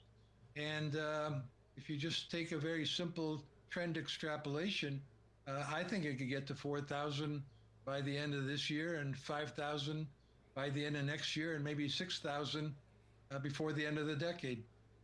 Wow. Well, Dr. Yardeni, I must tell you, I can end the show right now because all people who are watching this, especially people in India, will be very happy listening to this forecast. But Naresh, can I get you in on this conversation as well? Because a lot of people would say this, right? That history may not repeat, but it definitely rhymes. Is there something to... You look at that very, very closely, and the predictions notwithstanding. Is there something that we can learn from history which could tell us something about the current price movement of gold and what could happen possibly in the future?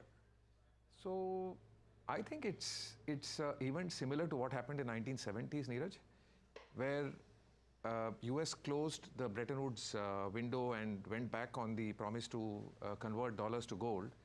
And as Dr. Yardeni suggested, alluded to, the freezing of Russian foreign exchange reserves, I think was a similar event. Countries are trying to de-risk the geopolitical angle to the foreign exchange assets, and they are buying a lot of gold. And very interestingly, retail is just warming up. That's very different. So it is little different.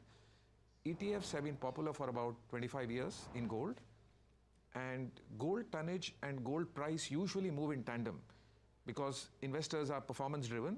But this time, the gold ETF tonnage cumulatively across all ETFs worldwide is below the 2020 peak, while gold is up 50% from the 2000 peak of 2020. So it's something really different moving, and I believe it is central banks, and not as Dr. Yardeni said, I'll just extend it further. Probably central banks are buying more than what they're disclosing. That's the current account data of import-export, which is suggesting. So yeah, I think it's a very interesting setup in terms of how retail is just warming up. Could you elaborate on that? And I mean, that is there hidden buying happening in gold? And Naresh, a follow up to that, if your hypothesis is that retail starts buying now, following the performance, if you will, watching this show, if you will, does that lay the foundation for the price targets that Dr. Yardeni spoke about? I mean, it may not necessarily hit in the timelines and the same targets. I'm sure Dr. Yardeni is probably saying that, knowing that too, but just trying to understand if you believe that could be the backstop. So if I step back, gold moves in very long cycles. So there was a bull market in 70s, 71 to 1980, gold was up 18x. In that period, $44, $45 to $800. Then there was one more cycle, 2000 to 2012. I think gold was up from $250 to $1,800. So gold moves in very long bull and bear cycles, and the tailwinds and the triggers are there. I don't want to place a target, but I think if the cycle plays out, it would surprise the most bullish optimists. Okay, Dr. Yardeni, just coming out here, I mean, this point that Naresh is bringing about how retail largely has been absent in the most, in a real way. I mean, yes, retail is out there buying, etc., but not quite in the same way, because the charts show that the holdings are not quite there. Is that something that is to follow? Is that a thesis for your bullishness as well? And are you, when you are laying out the targets, sir, are you optimistic? Are you very measured in your approach, or are you conservative currently? Well, I have to say, I have never recommended gold. I'm not a gold analyst, and that's because I'm a fundamental analyst. When I look at assets, I have traditionally needed to look at assets that have earnings, an interest income, a coupon payment, rent. So that's been my kind of the neighborhood where I've lived. But I do look at gold, I look at commodities, and again, I think it's fairly straightforward that central banks. I hope that retail doesn't come in too soon. And that's because sometimes when you get too much excitement at the retail level, that can be a contrary indicator. It can suggest that too much buying, too much bullishness actually sets us up for a bearish situation. I think retail has been buying stocks around the world, particularly in the United States. I think retail has been buying Bitcoin, and I think both of them are disappointing now. And gold, meanwhile, has been remarkably steady in its rise. It's been kind of a get rich slow asset, and so far so good. Yeah, Dr. Yardeni, is there a how do I say a second level or a third level thinking that should go or could go into why is it that central banks are buying gold the way they are? I mean, China's accumulation is quite stunning, and when I looked at data from 2020 to 2024, half expected Indian central bank to be there. It is at number 2, China at number 1, but a clutch of other central banks too have been buying here. Is there a second level or a second order thinking required here on this? Well, I think you might have mentioned it, and that is that we're going back to kind of a historical period where gold was widely viewed as a very important reserve asset. And while everybody's arguing whether the dollar is going to remain a reserve asset, whether other currencies, the BRICS have been talking about creating their own currency, it turns out that good old-fashioned gold is turning out to be probably the best reserve currency available. I don't think it's Bitcoin. And I think to the extent that central banks recognize that they don't want to legitimize Bitcoin as a reserve asset, because actually Bitcoin creates a potential challenge for the central banks. Gold, on the other hand, doesn't create any challenge for the central banks as long as the price goes up. And they just continue to buy it steadily. They're not price sensitive, because the reality is you really can't come up with any sort of present discounted value for the price of gold. But as we've been saying, history shows that it continues to go up, and its corrections are fairly benign. It doesn't have violent corrections. There are times when it has kind of a long-term slow bear market, but those are followed by slow bull markets. And if you get in early, it's worked very well in the past for accumulating net worth with the ability to fall asleep at night. Quick follow-up, Dr. Yardeni. The dollar index, there are a lot of people talking about how the DXY over the next 12 months, maybe 24 months, could actually decline quite significantly. And the jury is out there, but I'm just trying to understand what's your view there, and could that also have a linkage to gold prices? I'm not in that camp. I think the dollar is going to remain strong. It's just been volatile for the past couple of years around this level. So I don't see that there's anything particularly important going on in the currency markets. I mean, clearly the euro has been stronger, and because of more fiscal spending in Europe, the yen has been stronger because of. All in all, no, I don't think that the dollar is going to fall. Obviously, if the dollar were to fall, that would be even more bullish for gold. But I would prefer to have a nice leisurely increase in the price of gold, which is what I think we're seeing. Yeah, and that's probably always desirable. But Naresh, are there any other points? Because I was seeing a presentation that you made at a recent investor forum, right? And you've spoken about the reserves that are held with various governments or central banks as well, and how there could be theories around those two, and could that prove to be another leg up giving factor for prices of gold? So yes, that is one. I think central banks may be accumulating more than what they're disclosing because they don't want to scare people into gold. The foreign exchange data of imports export is kind of alluding to that. And so yeah, I think there's another very, bullish factor again of the regular mainstream media coverage is the amount of gold on lease. So that's technically a short position, and I'd certainly like to have Dr. Yardeni's view on that. So most depositories holding gold, which is Bank of England or the US federal system, they lease gold. So if you know that our Indian jewelers have something called as a gold metal loan, they borrow gold in physical at very low rates. I really never could understand what the source of that gold is, because banks lease that gold, but banks don't own that gold on their books because gold is not a asset recognized under Basel III. So they don't really own gold under their capital. So that's a little bit of an intriguing thing to me, and I think it's potentially a short position, which at some point of time will need to be covered. And I think it is manifesting in the discussion which is happening on the need to audit Fort Knox gold, or the delays in Bank of England dispersing or giving away the request for its custodial gold position. So yeah, there's some other factors in play, but yeah, probably time will tell how it plays out. Okay, so, well, I don't know if Dr. Yardeni would have that view or no, but since you asked, let me ask Dr. Yardeni. Dr. Yardeni, any thoughts on that? No, I was very interested in the point that you just made about the leasing issue. I wasn't really aware of that, but that's fascinating, and it may very well be, in effect, a short position. I agree with you that gold has been sort of out of fashion in central bank parlance. They don't really want to talk about it. They'd much rather say that the reserves are in dollars, euro, or yen, and they don't tell you what's in gold. Even the IMF has a data series which is reserves excluding gold. But if gold continues to shine here and makes a comeback as a legitimate reserve asset, then I think you're going to maybe find that banks that were playing games with leasing will just be outright buyers.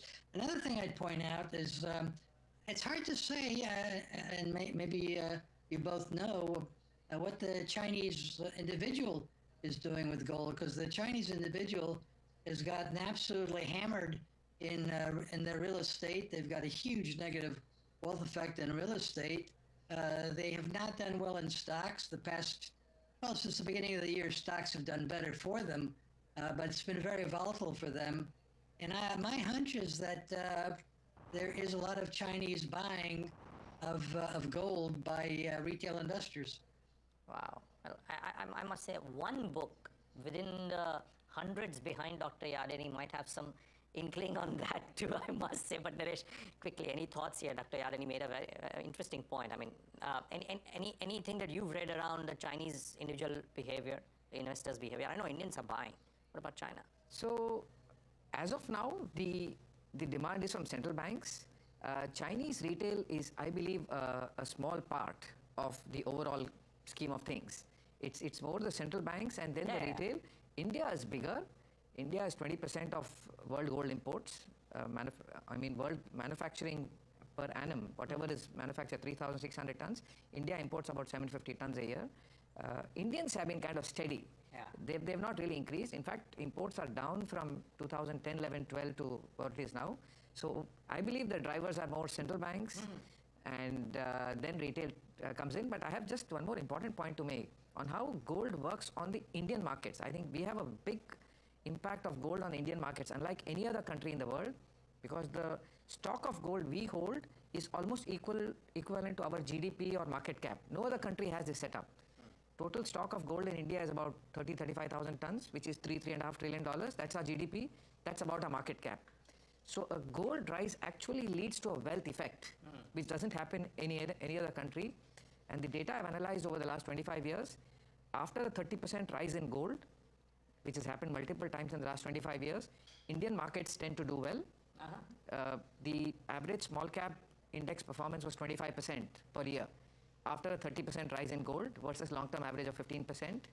And of course, I don't have too much data because Indian rupee during the last bull market between 2000 and 2011 was flat, while gold had a 7x rise. So, but that's only one cycle. I would want to watch how it did this time, how will it do this time. But apparently, India does well when gold rises. Let's hope that happens. Naresh, one final takeaway, because Dr. Yardeni has given his. I'm not asking you to make a prediction, but are you constructive gold for somebody to looking at this show right now? Good to go out and invest in gold, your hypothesis? So I would view it more as at least as an insurance, of course, portfolio insurance. Well, which is a given. Yeah, which is not always, I think, a given, because at some times gold underperforms. It's a drag. But Naresh, 15 years, Sensex and gold prices have nearly matched returns, right? So data shows that it's a given. Whether people do it or no is separate, right? True. So good point. I think that that also depends on your starting and ending points. Between, let's say, 2010 and 20, gold underperformed massively Indian markets. Okay. So all okay, this long-term tracking is because gold has done well recently. Long-term things look good. But yeah, I'm constructive. I think there are a lot of tailwinds which are playing out for gold. Gold moves in very long-term cycles. At best, at the minimum, it could be insurance, but I think it could be a very good portfolio diversification and addition. Well, gentlemen, both of you, this was a fascinating conversation. I learned so much about so many things. So Dr. Yadeni, indeed a pleasure as always, and thank you for staying up so late for this conversation with us. Really appreciate your time. Thank you. And Naresh, thank you so much for flying down all the way from Chennai for talking to us on this. It's been fascinating talking to you. Real pleasure and very insightful discussion with also Dr. Yadeni. As always, I would say. But great having you after a long time on television. My pleasure. Yep. And viewers, thanks for tuning into this conversation. I hope it helps you in your portfolio metrics.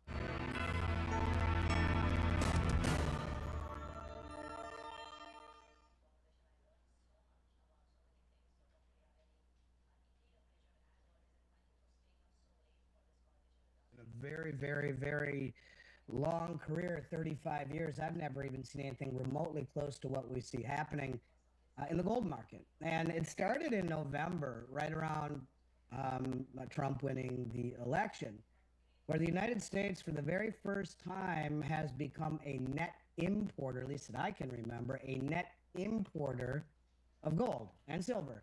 Look, the amount of gold that's coming into the country right now, Adam, is unlike anything anyone has ever seen before. We saw the largest delivery in the history of the COMEX market in February.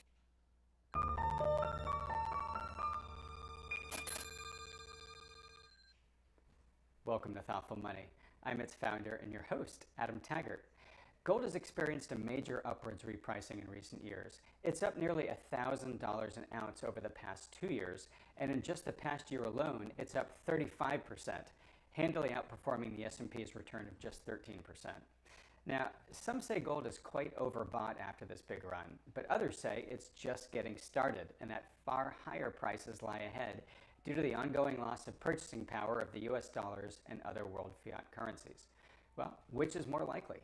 For a boots on the ground report on all things gold, we welcome Andy Schechtman to the program for the first time.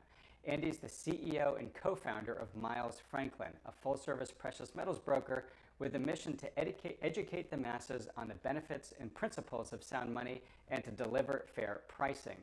It's got an A+ rating from the Better Business Bureau. Now, Andy reports that amidst the current wild action in the gold market, he's seeing some developments that he's never witnessed before in his decades-long career. Andy, thanks so much for joining us today. It's an honor to be here, Adam. Thank you for having me, sir. Hey, it's a real pleasure. This is something that I think was way too long in coming, but I'm glad we're rectifying that, getting you on the program. There's a ton of interest in gold and precious metals right now, given how the metals have been on this big run that I just described. So we're going to talk about all of that. Real quick before I do, two announcements. One, folks, I've been mentioning for a long time that I had this old primer that I had written on just helping folks understand the options, the different options out there for buying and storing gold and silver, everything from physical bullion that you hold in your hand that you have remotely stored, to paper gold instruments, to mining companies and the leverage that you get from that. So I finally updated that primer, and it's available to everybody for free if you just go to thoughtfulmoney.com/gold. So if you're interested in learning about the pros and cons of all that, that's where you should go. Perhaps equally, if not even more important than that, for people that have been contacting me and saying, hey, I'm kind of behind the eight ball, I'd like to start building my exposure to gold, or hey, I've got a little bit, but I really want to start going bigger here. Where should I be looking to buy my gold or store my gold? I have spent much of the past year looking at a lot of the different solutions that are out there in the market, talking to a lot of different players, and have finally picked a player that Thoughtful Money will officially endorse, and that is Miles Franklin, Andy's firm. And near the end of this video, we'll tell folks all about everything that Andy and Miles Franklin does, why we specifically picked their firm, and of course, if you're interested in actually buying some product, how you can actually do that from them and get treated extraordinarily well. So anyways, Andy, thanks so much for A, coming on, but B, for this hopefully beautiful new partnership that we're starting. It's a true honor. Seriously, Adam, it's a true honor. I've been following you for a long time, and I can't thank you enough for the trust, and we won't let you down. I can promise you that. All right. Well, look, folks, I would go deeper into Andy's CV and qualifications on why he's a gold expert, but honestly, the most effective way to do that is just to let him show you. So, Andy, let's just roll up our sleeves and dive in. I asked that it's an honor to me that you watch this channel, so you're probably familiar with my opening question to most guests. I'm going to tweak it for you. What's your current assessment of the precious metals market? My current assessment of the precious metals market is, I guess I'd say it's cloudy. And I know that, well, you'll see what I mean by that. I mean, I don't know what the end game is, Adam, but something is happening to me that seems heavily focused on American interests, but that I've never seen before. In a very, very, very long career, 35 years, I've never even seen anything remotely close to what we see happening in the gold market. And it started in November, right around Trump winning the election, where the United States, for the very first time, has become a net importer, at least that I can remember, a net importer of gold and silver, not a net exporter, as it always was. There were always the newsletter writers lamenting the fact that metal was flowing eastward, probably never to come back. And all of a sudden, something changed. We've imported somewhere north of 15 million ounces of gold since, in fact, estimates have it even a little bit higher lately, as much as 20 million ounces since last year, November. And to give you an idea of just how big these imports and these deliveries are and then where they're coming from, look, the amount of gold that's coming into the country right now, Adam, is unlike anything anyone has ever seen before. We saw the largest delivery in the history of the COMEX market in February, 59,296 contracts. That's 5,929,600 ounces stood for delivery in February, surpassing the previous largest order or delivery of 47,132 by 1.2 million ounces. This is the largest delivery ever in the history of the COMEX. And so who's got that kind of money to stand for delivery for, if you take 5,929,600, which is the number of ounces, multiply it times 2,900 plus, your calculator on your iPhone will go E. It's too big to even calculate it. We saw about 15 million ounces of silver stand for delivery in February as well. And, you know, JP Morgan, they used to have a gal named Blythe Masters who ran their trading desk, who always said JP doesn't buy for themselves, it's always for a customer. They delivered $4 billion in gold, billion with a B, to the COMEX in February. One of the largest shipments ever in the history of the COMEX market. What customer has $4 billion? I mean, we can guess. Is it Warren Buffett? Is it Treasury? Is it Federal Reserve? I don't know.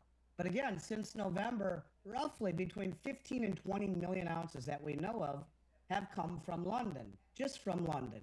And 40 million ounces of silver plus, maybe as much as 50 million, have come just from London to the COMEX. Now, the interesting thing about where this is all coming from is that London, the London LBMA market is supposedly a T+1 market, where the trade day is T+1 settlement. You're supposed to have access to your metal, in essence, roughly 3 days.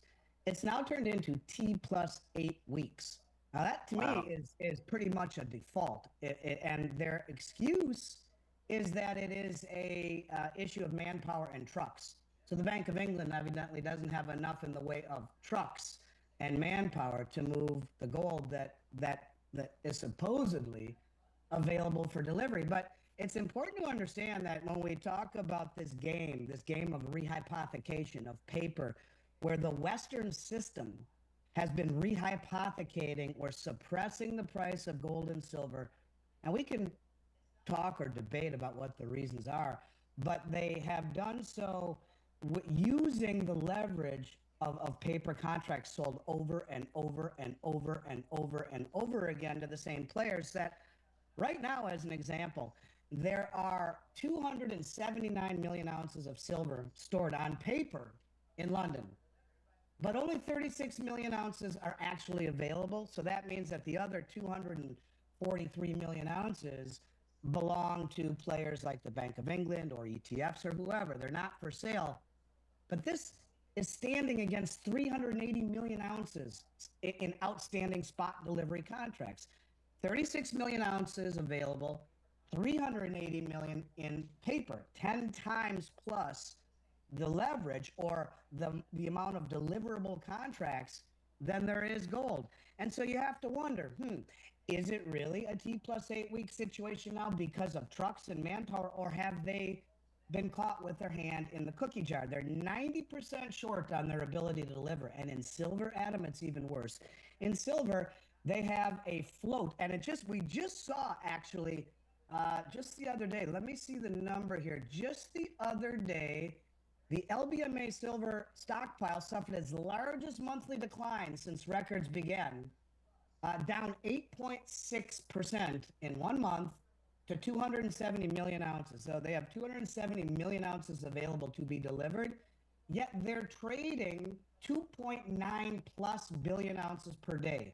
That's 3.5 times annual global mine supply per day. These are the commercial banks that forever have been able to suppress gold and silver with leveraged futures contracts, naked, not backed by the actual metal to deliver, because these banks had the ability with massive checkbooks really just to overwhelm the speculators. And what's different now, and what I'm trying to get at here, what is different above all else is that we are seeing very large interests, and largely these interests are believed to be sovereign wealth funds, family offices. In fact, when you take a look at the number of deliveries that are coming that are not for the banks, so the bullion banks are selling to other players. These other players are non-bullion banks. 17.5 million ounces of silver was transferred this month in New York from bullion banks to non-bullion banks, making it one of the largest transfers in COMEX history. And it's not the bullion banks. These are very sophisticated traders that are standing for delivery. And they're standing for delivery in London, and they're standing for delivery in New York. But what is really different is my entire career, no one stood for delivery. And I've been doing this 35 years. Nobody stood for delivery. What is... All right. I'm going to have to interject here just because this is so fascinating. I just want to make sure that as much of the audience is following you. So you mentioned a number of things I just want to clarify and help you clarify for the audience. Please. So first off, you talked about COMEX, right? So the COMEX is basically commodity exchange. That's what COMEX is a shortened form of. Yes. And that's basically where commodity futures trade in the U.S., right? Correct. So when we talk about COMEX, that's where gold as a commodity is priced and traded. Now, a lot of that trading happens in futures contracts, which then brings us to another thing you talked about, which is standing for delivery. So normally, futures contracts will expire, and the actual commodity won't move anywhere. It's just a paper agreement. Hey, we'll just sort of meet up at the end and pay.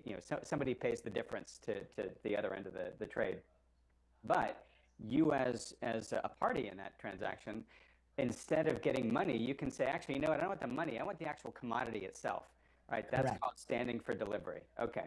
So you're saying we're seeing a lot more people now stand for delivery. In fact, I think you said the most you've ever seen in your career. And the most COMEX has ever seen. The most COMEX has ever seen, right? So, so basically that says all of a sudden people are preferring the physical bullion than dollars in exchange for it, right? Now, you talked about the LBMA. That's the London Bullion Metals Association. Yep. Yeah. Okay. So that's sort of somewhat of a sister organization, but it's based in London, and that's where I guess a lot of the European and world spot price activity happens. Now, you said COMEX is, especially because people are sending for delivery, they're saying, look, we need more supply. And so they're essentially getting a lot of that supply now from the LBMA. And if I heard you correctly, you said, hey, that used to be kind of a T+1 settlement process. You know, the futures contract expired. Within a day, you were made whole, whether you wanted to get money or the metal. Now that's like at least 8 weeks, right? Because they're saying manpower and trucks, but you're saying, you then talked about something else called rehypothecation, which is that they've got metal in their vaults, but that metal might actually be promised to multiple people. It's almost kind of like, well, it's like a bank, really.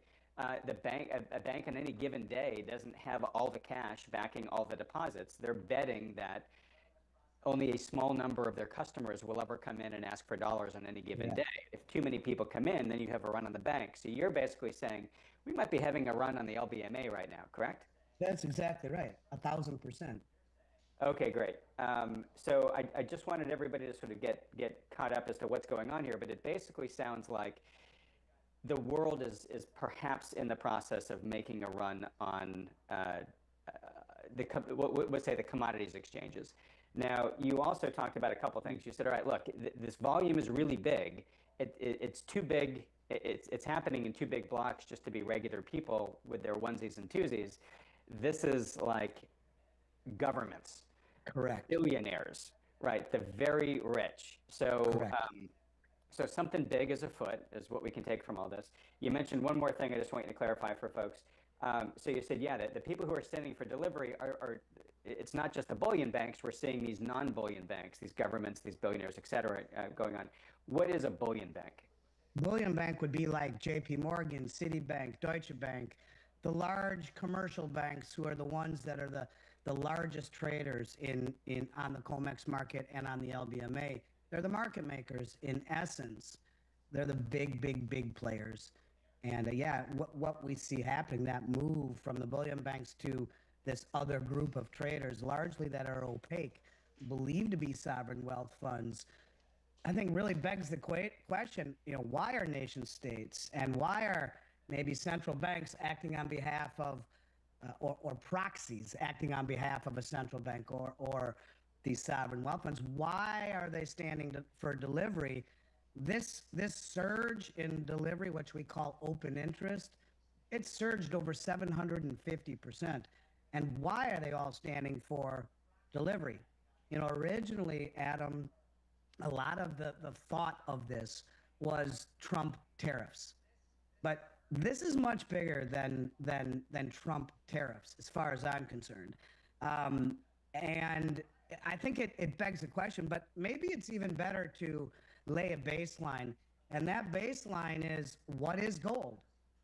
Gold was reclassified by the most powerful bank in the world, the Bank of International Settlements, in 2019 as the world's only other Tier 1 reserve asset alongside U.S. dollars and treasuries. So since the end of World War II, there's been one Tier 1 reserve asset, U.S. treasuries, and dollars by extension, and now it's gold. And if we look at what's happened, really, largely since 2017, we've seen a massive accumulation of gold by the world's central banks. But there's also been a very stealth phenomenon going on where repatriation has been happening at the highest level, where central banks, 40 of them, have repatriated their gold from the Bank of England and the New York Fed. Now, why would they have left all of their gold at the Bank of England and the New York Fed? Well, first of all, you have Western jurisdiction and Western rule of law. The Bank of England would hold the gold for traders that want to have access to the LBMA, which is a 140-year-old exchange, the oldest gold exchange in the world, that does the majority of the physical settlement. So the COMEX sets the price. London typically is one of the big delivery hubs where people can actually take physical metal. But largely, no one ever really stood for delivery. And to give people an understanding of COMEX, we use it as a gold company. If I have 5,000 ounces of gold in my warehouse, I will sell 5,000 ounces of gold on COMEX. So as the price of gold goes up in my warehouse, it goes down on what I sold short on COMEX, and vice versa. It allows me to be market neutral. I'm not going to stand for delivery, and my position is covered. It's not naked. Most of these positions in London and in the New York COMEX are naked. And all of these governments now realize this, and they're standing for delivery. Bank of India, as an example, not only bought more gold over the last 2 years than they have in years and years and years, but they're repatriating all of the gold, taking possession of what they're buying and repatriating it all. As an example, Bank of India brought home 100 metric tons from the Bank of England that they've had stored there since 1991. I'll give you just a brief Google search. Will pull up a litany of countries that have brought their gold home from, I'll read it to you here real quick, that have brought their gold home from the New York Fed just recently. Germany, Austria, Slovakia, Argentina, the Netherlands, Saudi Arabia, Hungary, Belgium, Egypt, Senegal, Romania, Nigeria, Poland, Ghana, India, Turkey, France, Serbia, Venezuela, Algeria, Cameroon, South Africa, Czechoslovakia. The list goes on and on. This speaks of no longer trusting the system, bringing back what? The only other tier 1 reserve asset in the world. And they're taking physical possession of it. And that's really one of the most important things to understand, that they don't trust the West anymore. And they're doing it in a very slow, methodical fashion. But it seems all of a sudden things have got much more fever pace, if you want, accelerating what has been happening slowly for years. And okay. And sorry to interrupt, but how much of that fever pitch do you think is due to Trump tariffs? Because the logic there is, look, if I'm going to continue to request that gold in the future, it's going to start getting slapped with a tariff. So let me get a lot of it today before the tariffs go into effect. So you can explain away some of the scramble. Is it 50% of the scramble? 85%? 10%? What do you think? I guess I'm more cynical. I don't think it's much at all. There's other logic, says the Basel III regulations. That's the regulation that reclassified gold as tier 1, but it's also the regulation that makes banks get their balance sheet in line, and gold that is on paper is not considered tier 1. It has to be physical gold in your possession. That goes into effect July 1st in the U.S. for the banks. Some people say it's that, getting physical gold in place for Basel III. I don't really think it's that also. I'll give you just a kind of a neat angle to think about. I did an interview with Judy Shelton, and I asked her, Judy, well, first of all, Judy's premise, and she was Trump's nominee to run the Federal Reserve in 2016. She just wrote a book called "As Good as Gold." It's fantastic. I suggest people read it. Sorry to interrupt, but just so you know, I just released an interview with Judy about an hour before we hopped on here. Oh, so gosh. My audience will hopefully have just watched that right before this video. Well, as a little primer then, or post-primer, yeah, her whole idea is to issue treasuries backed by gold, because who wants to buy treasuries? When you look at last year as an example, last year gold was up 40% and the treasury was up 4.5% in the 10-year, but gold has no counterparty risk. It can't be sanctioned. It can't be inflated away. It doesn't have default risk. And so for years now, in fact, net since 2014, central banks have been dumping treasuries, haven't been buying any new treasuries, net.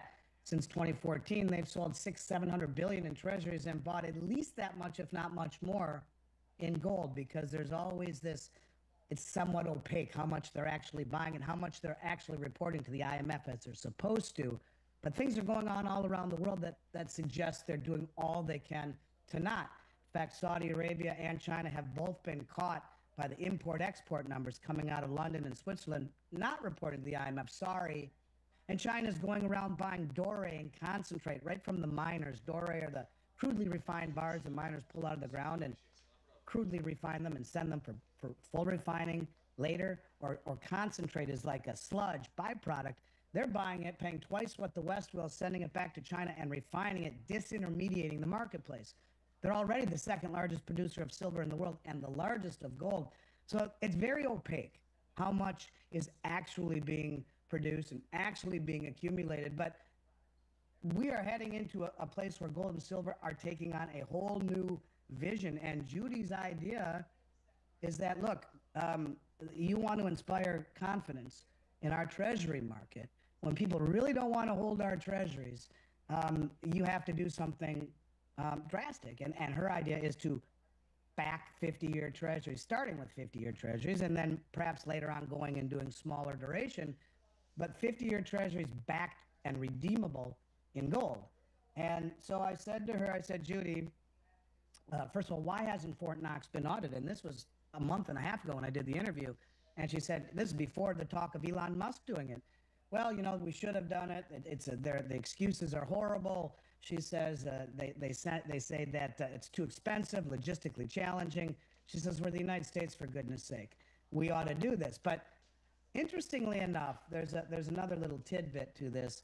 And I said, Judy, do you know that gold is held in a balance sheet, a classification on every central bank balance sheet in the West? It's held in something called the gold revaluation account. And I said, do you think it's possible gold will be revaluated? And she kind of hemmed and hawed, and not directly, but somewhat indirectly suggested that they would. Now, it's not a radical thing to say that, as you know, you have the head of the Dutch National Bank screaming, we need to revalue gold in our balance sheet, or that's held on our balance sheet, to offset our liabilities. Members of the German Bundesbank, we need to revalue gold to offset our liabilities on our balance sheet. It's valued at $35 an ounce across the Western world. It's valued at $42.22 in the United States because when Nixon closed the gold window in '71, he then revalued gold from 35 to 38 in '72 and from 38 to 42.22 in '73, where it stayed on the United States government balance sheet ever since, valued at 42.22. Just marking it to market would substantially help a balance sheet that is, you could say, in default. Now, I don't think people understand how big the balance sheet problems are. I mean, 1 trillion seconds ago was 31,688 years ago. We're 36 trillion in debt on top. Partnerem tego odcinka jest Ascoin, polski dealer specjalizujący się w sprzedaży i skupie metali szlachetnych oraz profesjonalnym doradztwie inwestycyjnym. Jeśli myślicie o złocie lub srebrze, warto zaufać ekspertom. Sprawdź ofertę na www.ascoin.pl lub odwiedź salon w centrum Warszawy i Rzeszowa. Ascoin. Twoje złoto, nasza pasja. Światowe rynki finansowe przeżywają okres ogromnych zmian, a złoto po raz kolejny potwierdza swoją rolę jako kluczowe aktywo zabezpieczające. W nocy z czwartku na piątek najaktywniejsza seria kontraktów terminowych na złoto po raz pierwszy w historii została notowana powyżej $3000 za uncję trojańską. Jest to realizacja najbardziej optymistycznych prognoz, które jeszcze rok temu wydawały się mało prawdopodobne. Tymczasem inwestorzy na całym świecie zadają sobie pytanie, czy jest to jedynie krótkoterminowa spekulacja, czy też początek długoterminowego trendu wzrostowego. Od początku 2025 roku złoto zdrożało już ponad 14% w dolarach, a w ciągu ostatnich 5 lat jego cena podwoiła się. To efekt wielu czynników, które sprawiają, że kapitał coraz częściej płynie w kierunku metali szlachetnych. Eksperci podkreślają, że głównym motorem napędowym dla złota są zakupy banków centralnych, które od kilku lat gromadzą rezerwy tego metalu na niespotykaną skalę. Strukturalnie wyższy popyt na złoto zmienia układ sił na rynku, a instytucje finansowe zaczynają dostrzegać w nim nie tylko zabezpieczenie, ale i realną alternatywę dla walut fiducjarnych. Wśród istotnych czynników makroekonomicznych wpływających na wzrost cen złota można wyróżnić: po pierwsze, osłabienie amerykańskiego dolara, które automatycznie podnosi cenę złota w amerykańskim dolarze. Po drugie, zbliżająca się recesja w Stanach Zjednoczonych, co zwiększa atrakcyjność bezpiecznych aktywów. Po trzecie, to polityka monetarna rezerwy federalnej. Rynek oczekuje obniżek stóp procentowych, co sprzyja wzrostowi wartości złota. Po czwarte, to wzrost napięć geopolitycznych, które skłaniają inwestorów do poszukiwania aktywów wolnych od ryzyka. I po piąte, stagflacja, czyli połączenie wysokiej inflacji z osłabionym wzrostem gospodarczym, która w przeszłości sprzyjała wzrostowi cen złota. Zatem pojawia się tutaj pytanie, czy cena złota jest już za wysoka? historycznego punktu widzenia, pomimo obecnych rekordów, złoto jest wciąż dalekie od swojego rzeczywistego szczytu. Po uwzględnieniu inflacji jego cena w 1980 roku wynosiłaby dzisiaj około $3,500 za uncję trojańską, co oznacza, że obecna wycena na poziomie $3000 za uncję trojańską nie jest jeszcze szczytem potencjału. Co więcej, złoto właśnie przełamało wieloletnią konsolidację, a podobne wybicia w przeszłości prowadziły do dynamicznych, długoterminowych rajdów cenowych. Analitycy zwracają uwagę, że w cyklach hossy, które miały miejsce w latach 70. oraz 2000-2011 i 2018-2020, złoto wielokrotnie rosło o kilkaset procent względem wcześniejszych minimów. Chociaż dolarowe notowania złota notują historyczne szczyty, sytuacja wygląda inaczej w Europie. Osłabienie amerykańskiej waluty sprawia, że cena złota w euro czy w złotych polskich nie jest tak spektakularna jak w dolarach. Przykładowo kurs złota w euro spadł o 5,5% względem lutowego rekordu, co jest efektem umocnienia wspólnej waluty wobec dolara. Podobny trend można zauważyć w Polsce. Choć złoto w amerykańskim dolarze bije rekordy, w złotówkach jego cena spadła z historycznego szczytu 11 962 zł do około 11 545 zł za uncję trojańską.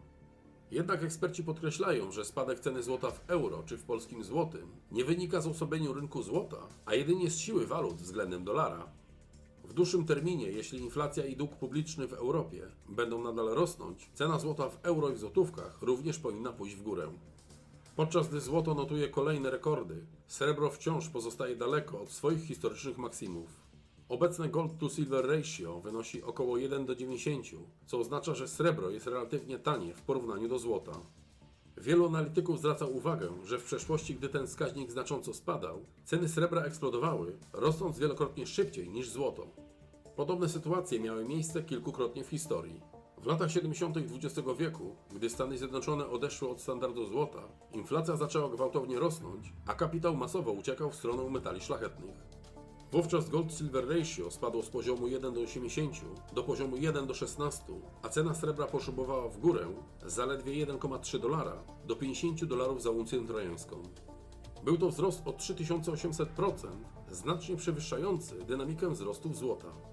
Podobny mechanizm zadziałał po kryzysie finansowym w 2008 roku. Rezerwa Federalna i inne banki centralne zaczęły masowo pompować pieniądze w system finansowy, co wywołało falę zainteresowania metalami szlachetnymi. W latach 2008-2011 gold-silver ratio spadło z poziomu 1 do 84 do poziomu 1 do 32, a srebro ponownie wystrzeliło, rosnąc z $9 do $49 za uncję trojańską. Oznaczało to wzrost o 444%. Kolejny, choć krótszy rajd srebra miał miejsce w 2020 roku, gdy wybuchła globalna panika związana z pandemią. Na początku kryzysu gold-silver ratio na rynku kontraktów terminowych osiągnęło rekordowy poziom 126, co oznaczało, że srebro było ekstremalnie tanie względem złota w ujęciu papierowym. Jednak w kolejnych miesiącach ten wskaźnik spadł w kierunku 1 do 60, a cena srebra papierowego wzrosła z $12 do $30 za uncję trojańską, co oznaczało 150% wzrostu w bardzo krótkim czasie. Jednak sytuacja wyglądała inaczej na rynku metali fizycznych. Srebro w cenie $16 za uncję trojańską praktycznie nie było dostępne w sprzedaży, ponieważ popyt gwałtownie przewyższał podaż. W rzeczywistości monety bulionowe były dostępne z lekką premią i kosztowały około $19 za uncję trojańską, co pokazuje, jak ogromna była różnica między cenami srebra papierowego a rzeczywistą dostępnością metalu fizycznego. Czy podobny scenariusz może się powtórzyć? Obecnie gold-silver ratio ponownie znajduje się na bardzo wysokim poziomie, co sugeruje, że srebro jest silnie niedowartościowane. Jeśli inwestorzy zaczną dostrzegać tę zależność i przenosić kapitał z innych rynków na srebro, możemy być świadkami powtórki z lat 70. lub 2011 roku, okresów, w których srebro rosło znacznie szybciej niż złoto. Podsumowując, złoto przebiło barierę $3000 za uncję trojańską, ale patrząc historycznie, nadal ma przestrzeń do dalszych wzrostów. Wielu ekspertów wskazuje, że pomimo obecnych rekordów cen złota wciąż nie osiągnęło swojego realnego szczytu, zwłaszcza jeśli uwzględnimy inflację oraz trwającą politykę banków centralnych, które nadal agresywnie zwiększają swoje rezerwy złota. Srebro natomiast pozostaje nadal niedowartościowane względem złota. Jeśli gold-silver ratio zacznie spadać, może dojść do gwałtownej aprecjacji cen srebra, podobnie jak miało to miejsce w latach 70., w 2011 roku czy po pandemicznym załamaniu w 2020 roku. Historia wielokrotnie pokazywała, że w takich momentach srebro rosło znacznie szybciej niż złoto, a jego rynek, ze względu na niższą kapitalizację, reagował bardziej dynamicznymi ruchami cenowymi. Na rynkach europejskich i w Polsce sytuacja wygląda nieco inaczej. Cena złota w euro i złotych polskich czasowo skorygowała się, głównie poprzez umocnienie tych walut wobec dolara. Jednak długoterminowe perspektywy pozostają niezmienne. Rosnąca inflacja, pogłębiające się problemy fiskalne oraz decyzje banków centralnych powinny ponownie skierować ceny złota na północ. Nie można również pominąć czynników geopolitycznych, które mogą jeszcze bardziej wzmocnić rynek metali szlachetnych. Dalsza eskalacja konfliktu na Ukrainie i rosnące zaangażowanie Europy w działania militarne, a także wojna handlowa i cła nałożone przez administrację Trumpa mogą doprowadzić do dalszego wzrostu cen złota i srebra. Z kolei giełda i kryptowaluty mogą w takim scenariuszu napotkać silne turbulencje, co może przełożyć się na dalsze spadki lub przedłużony okres trendu bocznego. Obecne warunki gospodarcze jednocześnie wskazują, że złoto i srebro nadal będą kluczowymi aktywami w nadchodzących latach.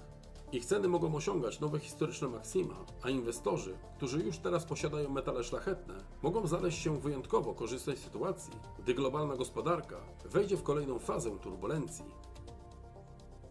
Tak więc, moi drodzy, dzieje się naprawdę bardzo ciekawie na rynku metali szlachetnych. Czekaliśmy wszyscy na korektę złota, która była bardzo, bardzo niska i mamy dalsze pójście i przebicie $3000 za uncję trojańską, oczywiście papierowego złota. Natomiast na dzień dzisiejszy, dzisiaj mamy 15 marca 2025 roku, mamy uncję złota, fizycznego uncję złota za $3133 oraz $39 za uncję trojańską srebra, tak więc czas przestawić się na nowe ceny. Jeśli nie będzie żadnej korekty, to podejrzewam, że będziemy dalej szli na północ, ale oczywiście zawsze powtarzam, na tym kanale nigdy nie uzyskacie żadnej porady inwestycyjnej, tak więc pamiętajcie o tym. Kto kupował złoto i kto akumulował systematycznie srebro, robił tak zwane DCA, czyli kupował po kilka uncji systematycznie miesięcznie, to myślę, że w tym momencie na spokojnie może obserwować ten rynek i patrzeć, co się dalej będzie dziać.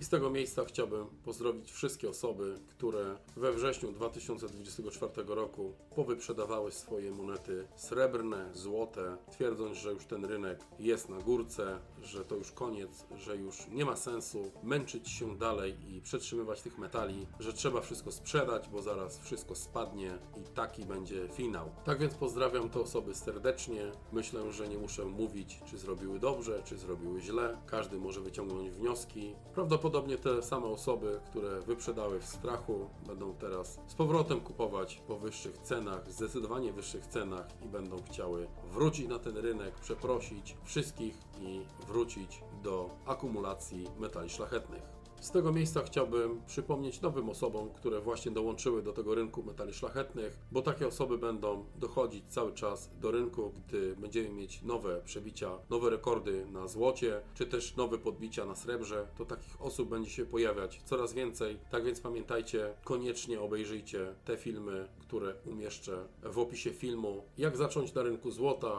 jakie monety kupować, także bardzo Was proszę, obejrzyjcie te filmy edukacyjne, zapoznajcie się, aby nie popełniać błędów na tym rynku metali szlachetnych. I moi drodzy, też mam wyniki głosowania o najlepszą monetę Super Premium 2024 roku. W tegorocznym głosowaniu wzięło aż 3-krotnie więcej osób niż w zeszłym roku, tak więc widać, zainteresowanie tymi monetami cały czas rośnie. Trzecie miejsce i brązowy medal w tym roku otrzymuje moneta Smoki Jesiennego Zmierzchu Dragonlance, oczywiście od Astur Mint.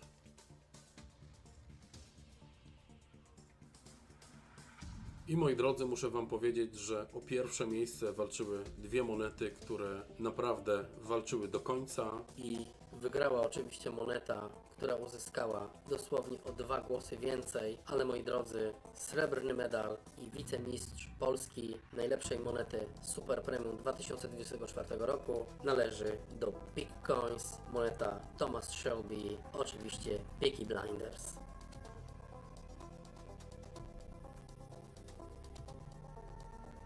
A złoty medal i tytuł najlepszej polskiej monety Super Premium 2024 roku otrzymuje moneta Ragnarok z Koli Hati, oczywiście od Germanii Mint.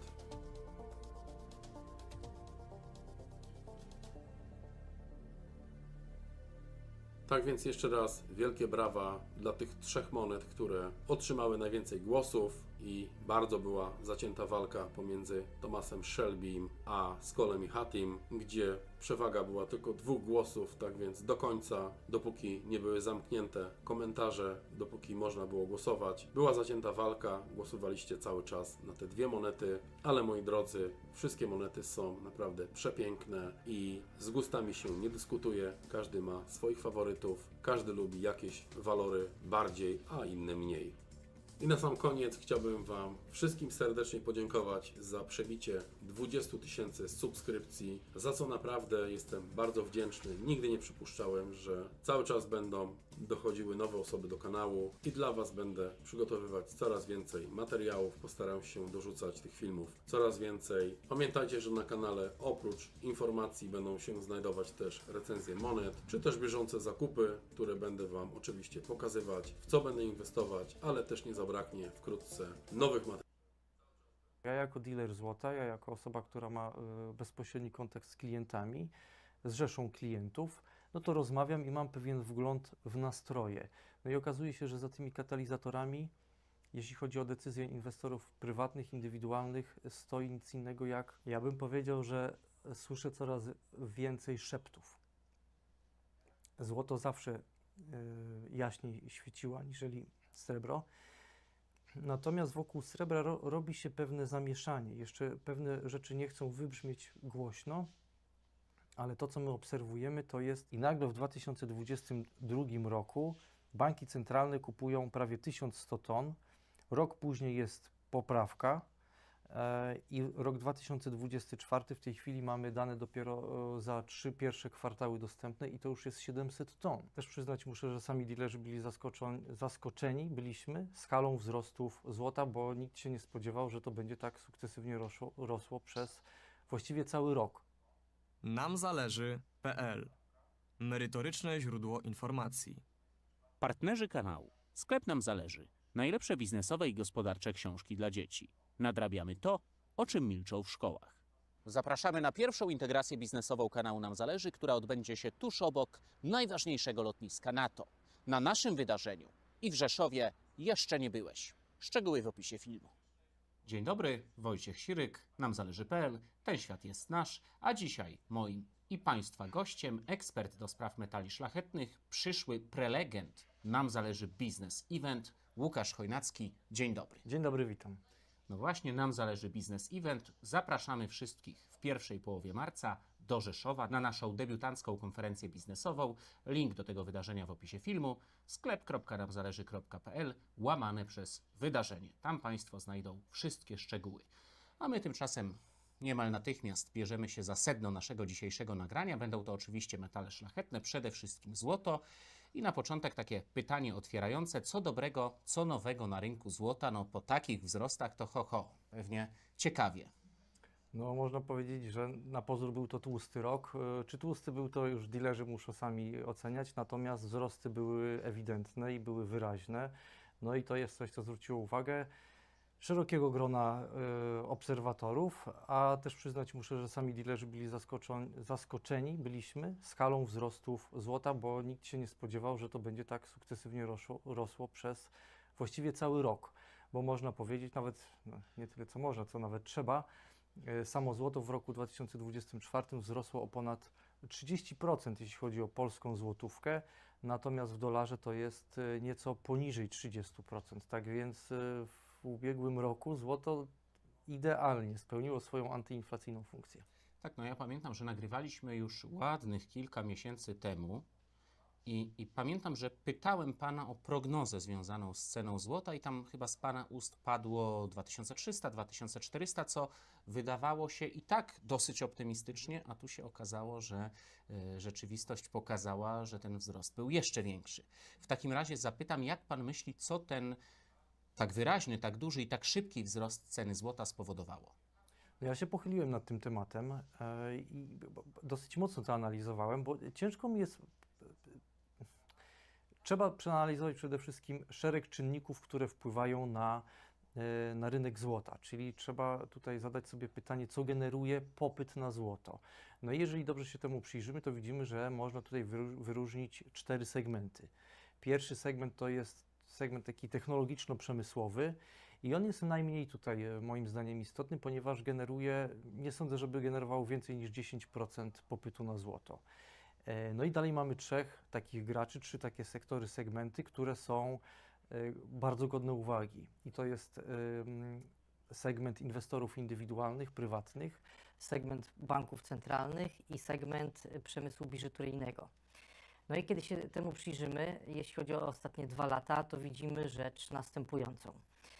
Ten segment technologiczny nas nie interesuje, on zbyt mało tutaj złota sobie absorbuje. Przemysł biżuteryjny, jeżeli spojrzymy na wykresy dotyczące tego, ile tego złota było potrzebnego w tym przemyśle, to widzimy, że tam jest pewna konstant, czyli po prostu jest stały pobór złota, chciałoby się powiedzieć, na biżuterię. Natomiast musimy jedną rzecz taką zauważyć, że w ostatnich 2 latach bardzo wyraźnie wzrósł popyt na złoto ze strony banków centralnych. My często o tym mówiliśmy, ponieważ ja tutaj zawsze się doczepiałem, czy tam odnosiłem do tej tak zwanej trzeciej kumulacji złota. No i rzeczywiście wygląda na to, że te banki centralne zaczęły tutaj coraz bardziej przyspieszać w tych swoich działaniach inwestycyjnych. No i tutaj parę liczb, bo nie wszystko jestem w stanie zapamiętać. Powiem na przykład, że w roku 2017 banki centralne kupiły poniżej 400 ton złota. Potem to były jakieś takie ilości oscylujące wokół 600 ton, 500 ton i nagle w 2022 roku banki centralne kupują prawie 1100 ton. Rok później jest poprawka i rok 2024 w tej chwili mamy dane dopiero za 3 pierwsze kwartały dostępne i to już jest 700 ton. Czyli widzimy, że banki centralne w ostatnich 3 latach naprawdę skupiły się na tym, żeby kumulować złoto. I moim zdaniem to jest coś, co jest godne uwagi. Jeśli chodzi o popyt ze strony inwestorów indywidualnych, też mamy pewną stałą. Natomiast jeżeli weźmiemy pod uwagę całość popytu na złoto, wciąż muszę stwierdzić, że nie jest to skokowy wzrost. Więc pojawia się pytanie, dlaczego cena tak skokowo rośnie?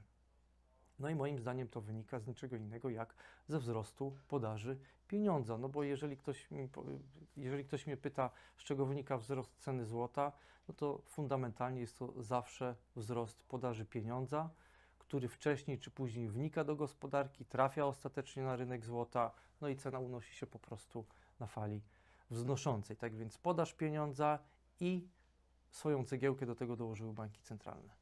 Tak, no i dodajmy, że polski bank centralny też tego złota całkiem sporo kupił, co jak rozumiem pan chwali. Chwalę, aczkolwiek zastanawiam się, co naprawdę myśli pan prezes Glapiński, bo jest to dla mnie taka decyzja nieco zaskakująca. Odnoszę też wrażenie, że jest to nieco w opozycji do koalicji rządzącej, bo oni chyba jakoś tak się ze sobą nie zgadzają, więc zastanawiam się, co z tyłu głowy ma pan Glapiński, ale to już chyba nie sądzę, żebym był w stanie wydedukować realnie. Tak, ale zdaje się, że jeżeli chodzi o zakupy złota, to NBP kupował to złoto zarówno za rządów PiS-u, jak i teraz za tych nowych rządów, także to jest chyba jakaś taka konsekwentna polityka i pewna linia. Tak, ja to chwalę. Jeśli mam być szczery, to ja to chwalę. Złoto bez wątpienia, wystarczy spojrzeć na wykres, nie rośnie liniowo. To są raczej właśnie, tak jak pan mówił, pewne skokowe wzrosty. I tak się zastanawiam, bo często komentujemy to złoto w kontekście na przykład ostatniego roku, kilku lat, dekady. Może trzeba to rozbić bardziej, może nawet na miesiące i wtedy to jakoś przeanalizować. Można w ten sposób na to spojrzeć, natomiast ja zauważyłem, że tak jak pan tutaj słusznie stwierdził, złoto nie rośnie liniowo, natomiast jest coś takiego, że potrafi być trend boczny całym rokiem, tak jak na przykład w roku 2023 i nagle w 2024 mamy łup na tym wykresie takie skokowe wzrosty. No i tu się pojawia pytanie, co jest katalizatorem takich wzrostów. Więc ja sobie pozwoliłem sobie przeanalizować wzrosty ceny złota i wzrost zainteresowania złotem na przestrzeni tam iluś ostatnich kilkudziesięciu kwartałów. No i co się okazuje?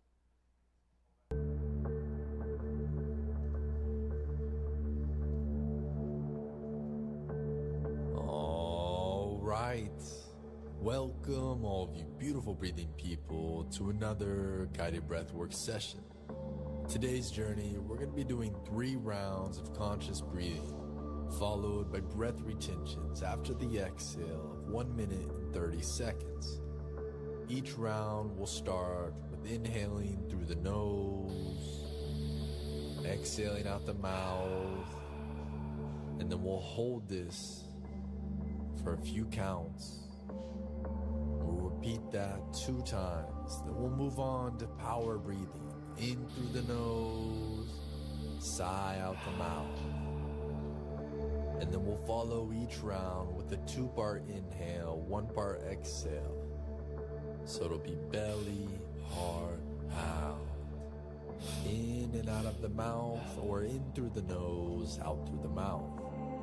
So find your way to a comfortable seated position, bringing a gentle smile to your face. Let's get ready for round number 1. Inhaling through the nose in 3, 2, 1. Out. Holding this. Beautiful. In. Let it out with a sigh. Hold. All right, moving on to power breathing. Out. Filling the belly up to the heart. Relaxed exhale. Beautiful.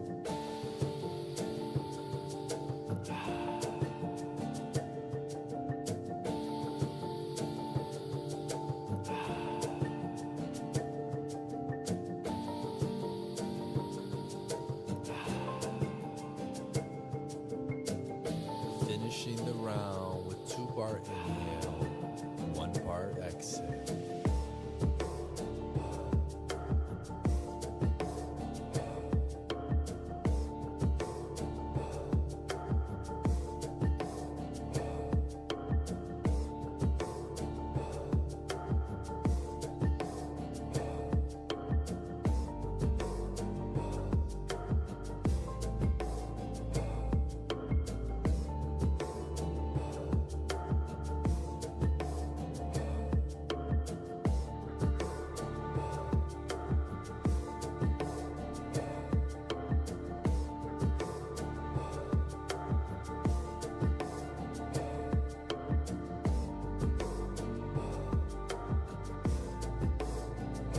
All right, 3 more breaths. 2. Last one, all the way in. Holding this breath. Now let it out with a sigh. And relax for this 1 minute, 30-second breath retention.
All right, inhaling through the nose, all the way in, hold. enjoy the silence. Now exhale with a sigh. Beautiful. Round number 2. 3, 2, 1. Exhale. Holding this. Inhale. Let it out with a sigh. And hold. All right. Power breathing.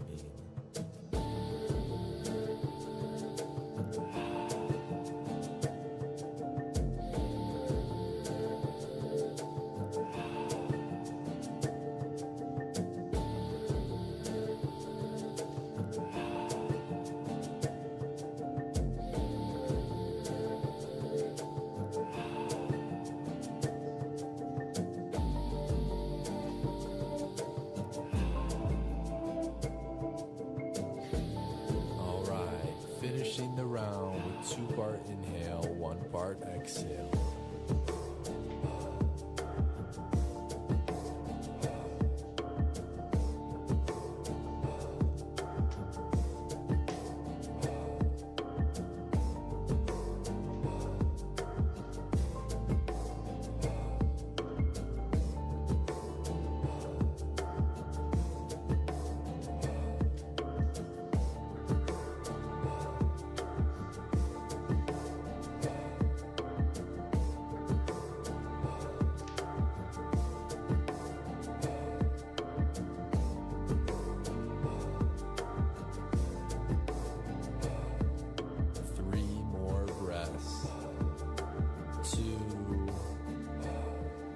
Last one, all the way in, holding this at the top. And now let it out with a sigh. And relax for this 1 minute, 30-second breath retention.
Inhaling fully in through the nose, holding, observing.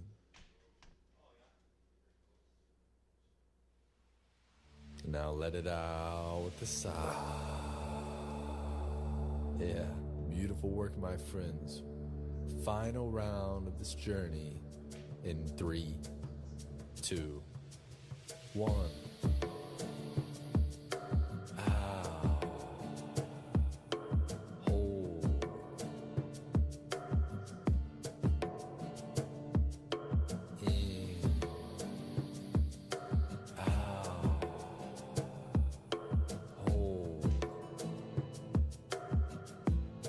Power breathing.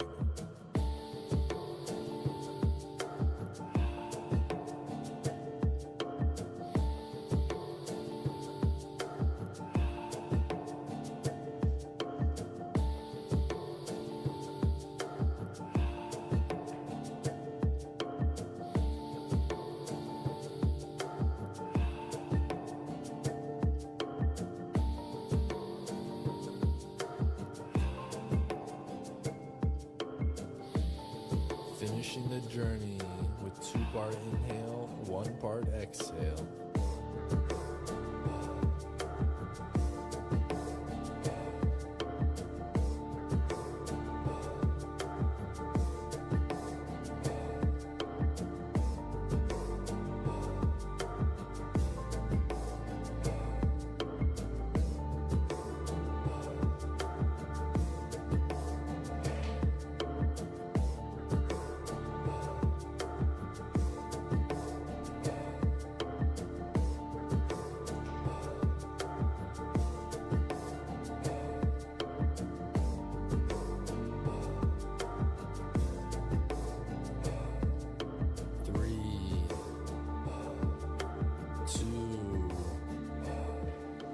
Last one, all the way in, and squeezing this energy up into your brain. And now let it out with a sigh. And relax for this 1 minute, 30-second breath retention.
All right, and now take a big, beautiful inhale.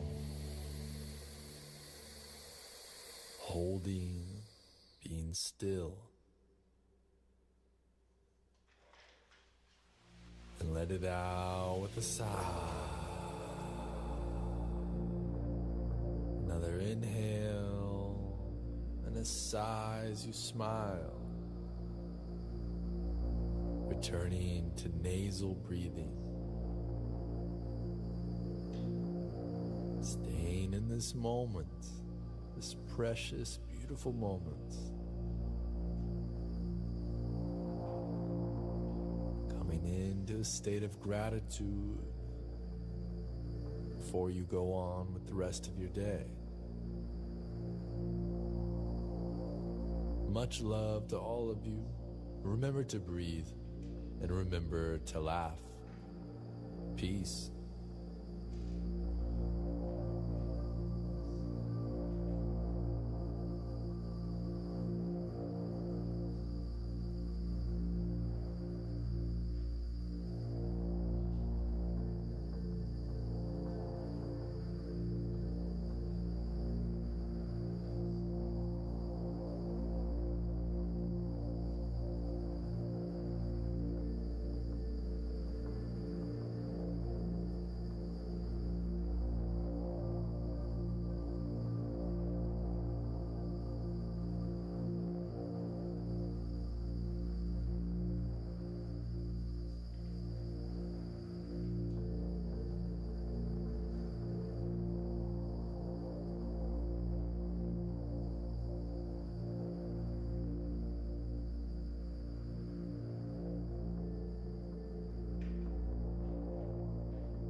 Welcome, all of you beautiful breathing people, to another guided breathwork session.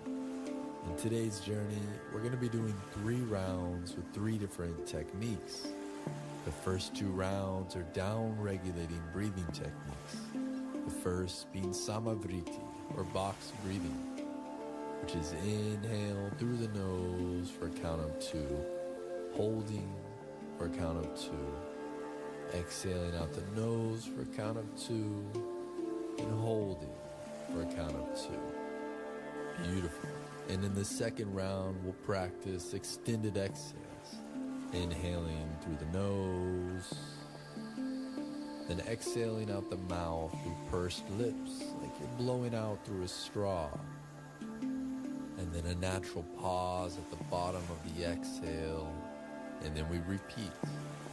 So these first 2 rounds are down-regulating techniques, empowering you with the tools to teach your mind, body, and nervous system how to calm down and to feel safe again. The final round will be more shamanic style breathing, 2-part inhale through the nose with a relaxed exhale out the mouth. It'll look and sound something like this. So 2 inhales, starting with the belly to the heart, and relaxed exhale.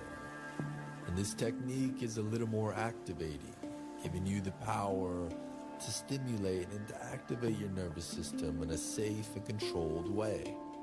Each round, as always, is followed by breath retentions after the exhale.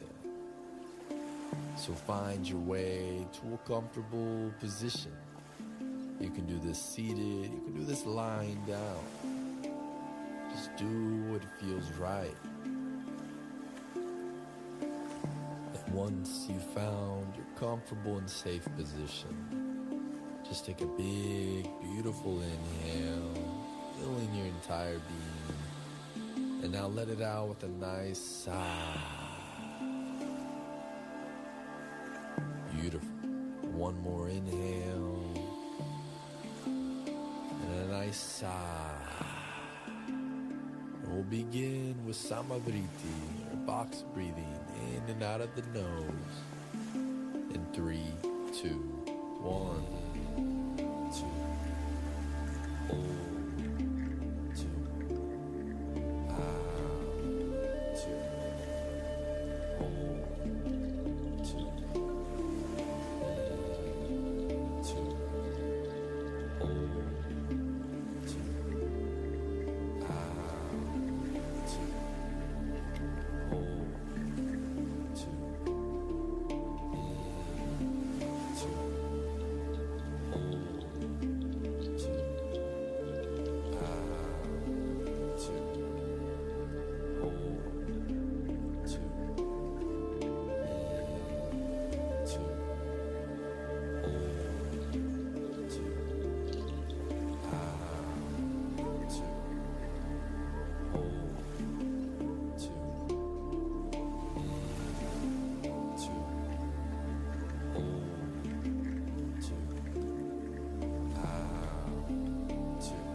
Box breath. Hold. 2. Out. 2. Hold. 2. Taking an inhale through the nose. And now exhale with a sigh.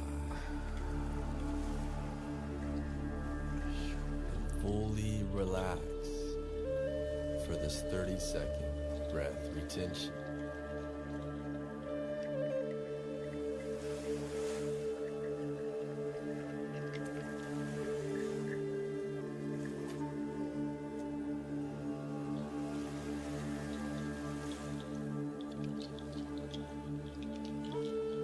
All right, now inhaling through the nose. Hold on to this breath at the top. Relax into this hole.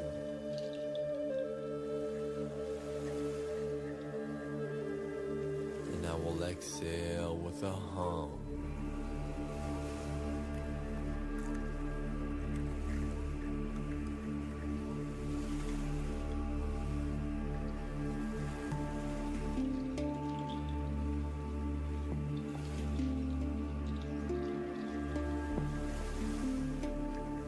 Inhaling.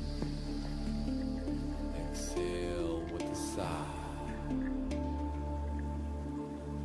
Relax. Stay present. Just becoming aware of this beautiful present moment. And we'll move on to the second round, the extended exhales. Inhaling in 3, 2, 1. Now a long exhale through pursed lips. Natural pause at the bottom. And repeat. In, 2. Out. 2, 3, 4. Hold. 2. In, 2. Out. 2, 3, 4. Hold. 2. In, 2. Out. 2, 3, 4. Hold. 2. In, 2. Out. 2, 3, 4. Hold. 2. In, 2. Out. 2, 3, 4. Hold. 2. In, 2. Out. 2, 3, 4.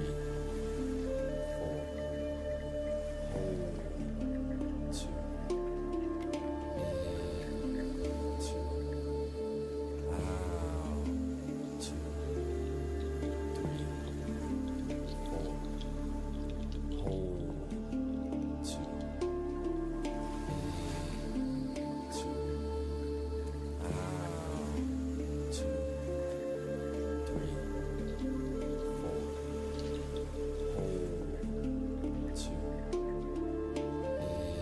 2. Out. 2, 3, 4. Hold. 2. In, 2. Out. 2, 3, 4. Hold. 2. In, 2. Out. 2, 3, 4. Hold. 2. In, 2. Out. And this will be your final extended exhale. 4. Hold. 2. Now taking an inhale through the nose all the way in. And now let it out with a sigh. And relaxing fully for this 45-second breath retention.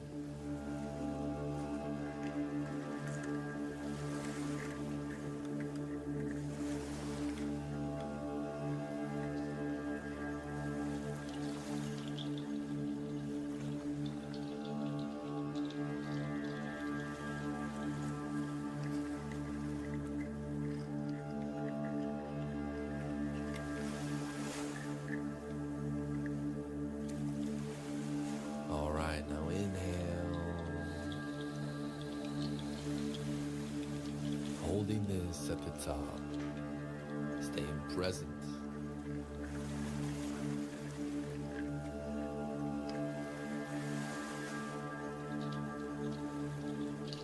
And now once again, we'll hum on the exhale.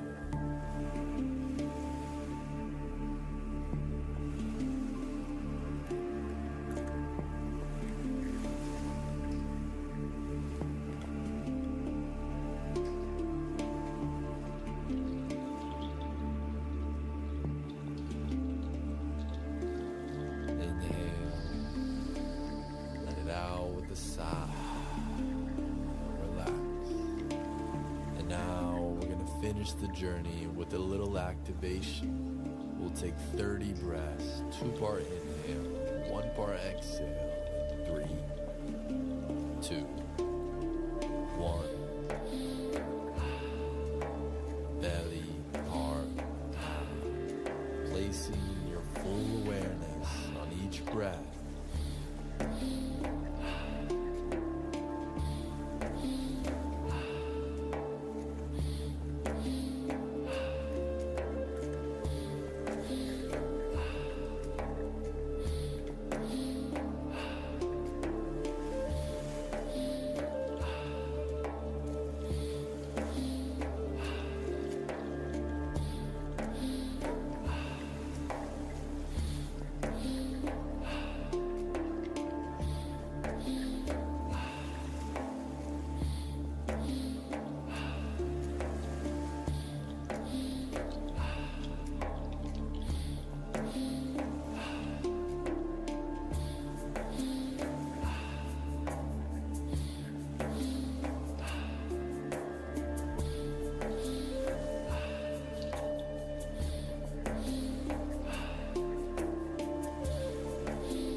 Last one, fully in.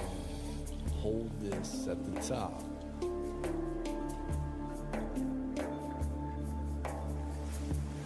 And now let it out with a sigh.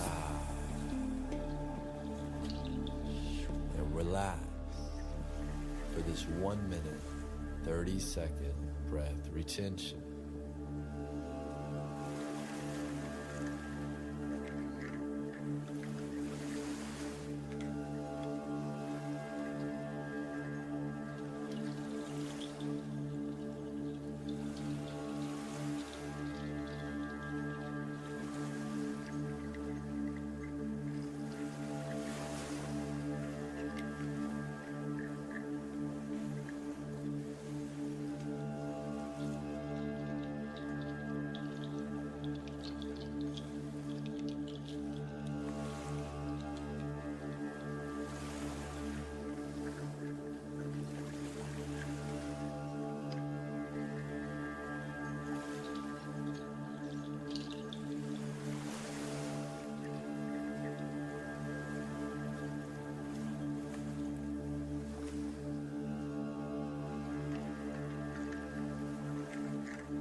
All right, now inhaling fully through the nose, holding this, staying present.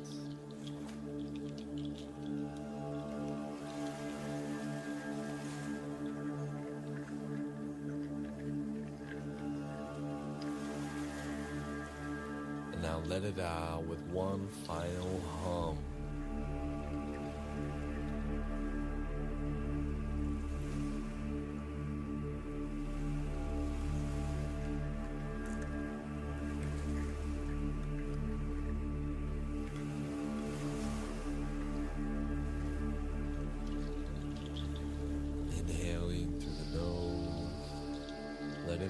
a sigh.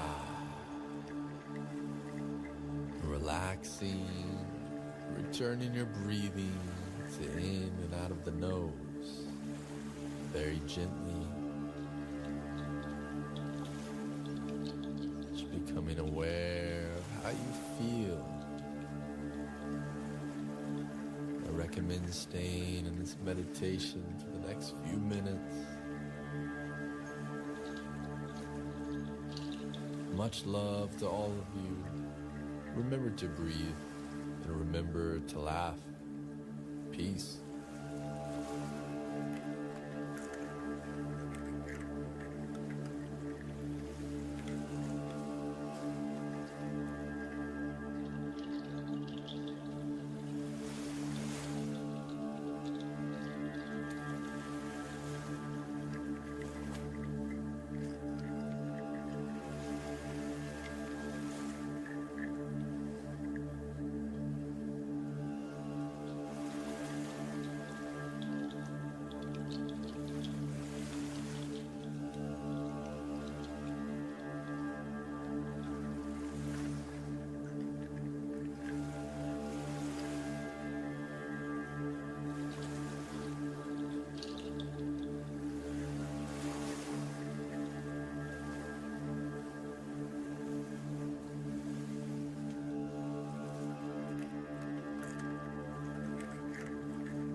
Falling,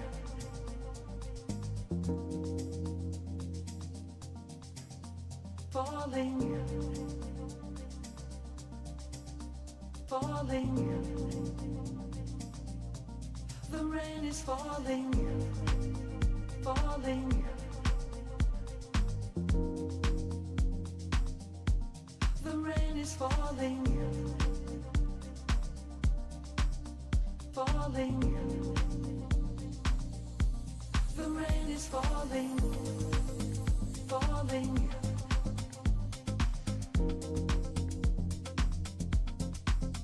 Falling, falling.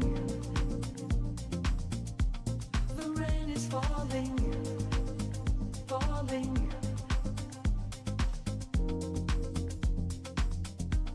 The rain is falling, falling. The rain is falling. The weather is good or bad. 'Cause when water falls from the sky, you don't always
falling, and love is coming.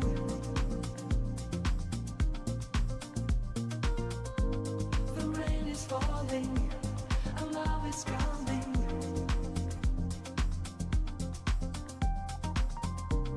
The rain is falling, and love is coming.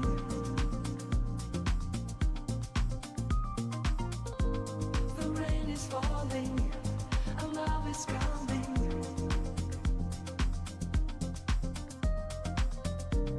The rain is falling, and love is coming.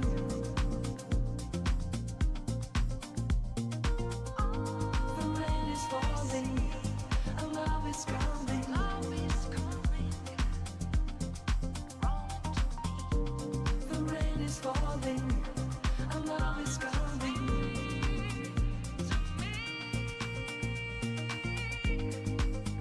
Falling.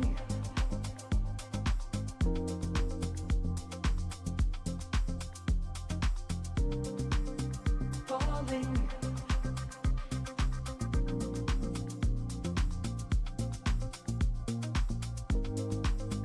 Falling.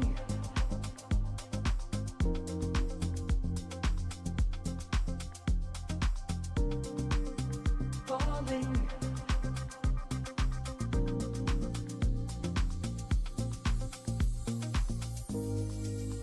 Falling.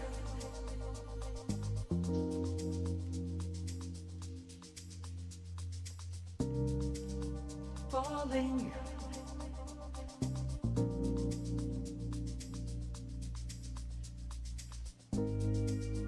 Falling.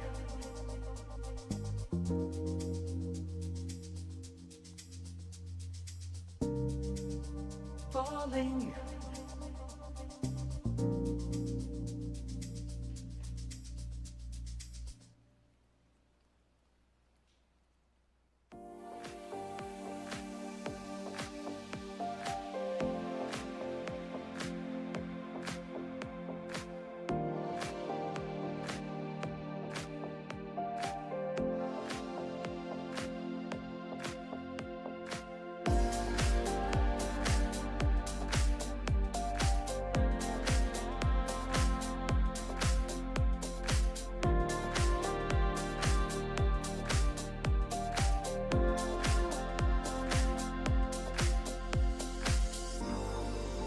Ahora que ya sale el sol, nubes no hay en mí,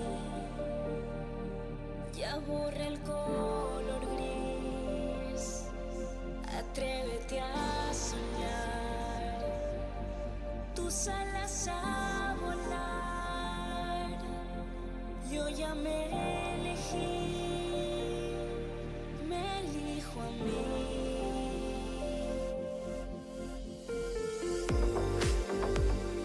Perder o ganar,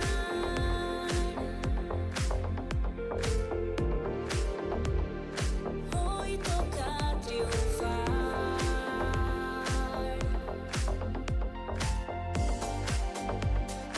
No lo pienses más.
busca siempre en tu interior.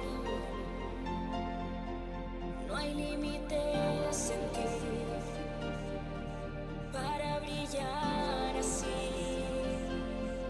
Sonríe sin parar y deja de esperar. No dudes de ti, la magia está aquí.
that held them time dismays.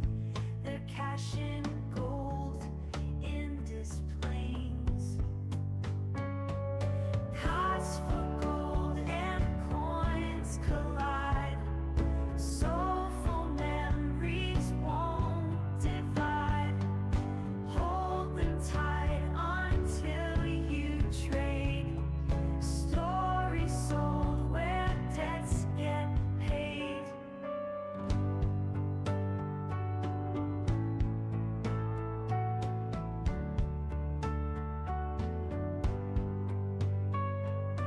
Bracelet snapped, a chain undone. Rings exchanged when love begun. Names engraved and promises fade.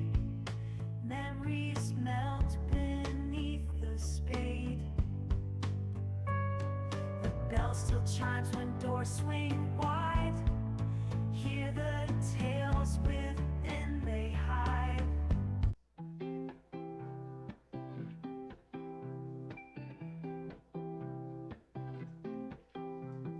Late at night, the neon glows. Streets and home where the tall grass grows. A corner shop with a quiet name. A trade in futures in displays.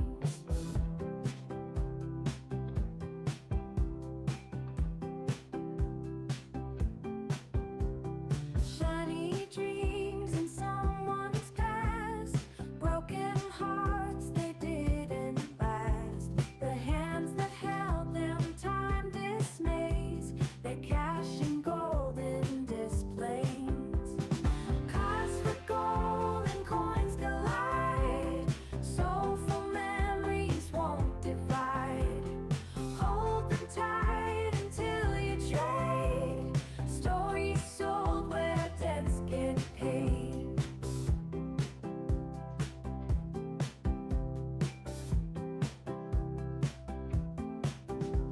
A bracelet snapped, a chain undone. Rings exchanged when love begun. Names engraved and promises fade. Memories melt beneath the spade. But bell still chimes when doors swing wide. Hear the tales within they hide. Broken remnants time explains. Find their worth in displays. Costs for gold and coins collide. Soulful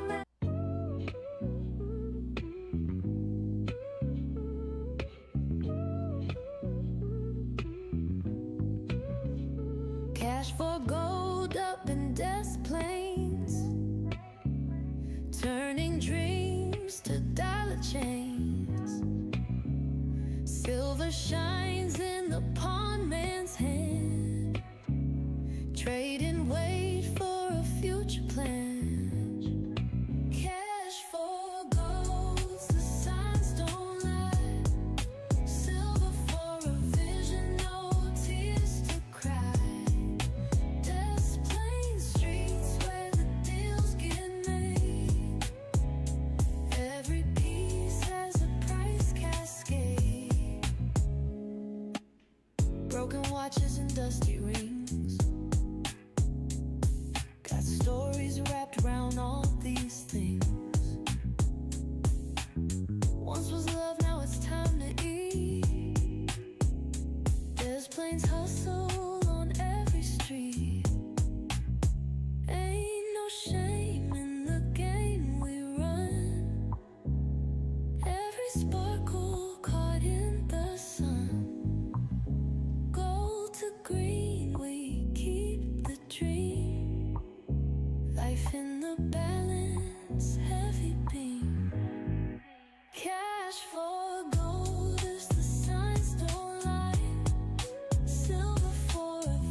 Every penny's worth its weight in gold. Slide the paper, slide the pain. This plane's grind's always off the chain. Cash for gold as the signs don't lie. Silver for a vision, no tears to cry. This plain streets where the deals get made. Every piece has a price cascade. Cash for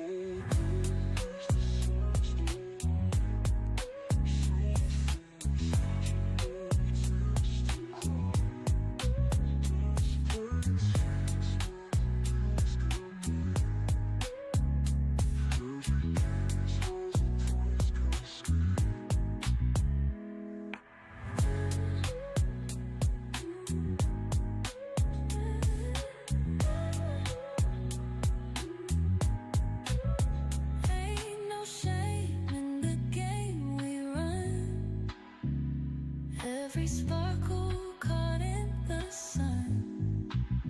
Gold to green, we keep the dream. Life in the balance, heavy beam.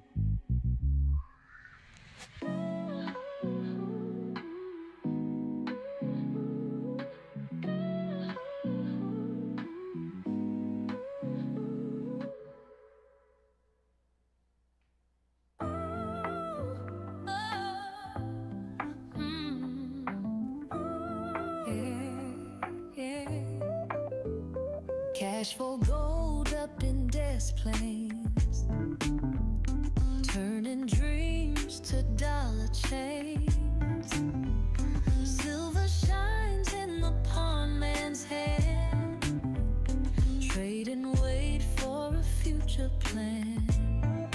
Cash for gold, the signs don't lie. Silver for a vision, no tears to cry.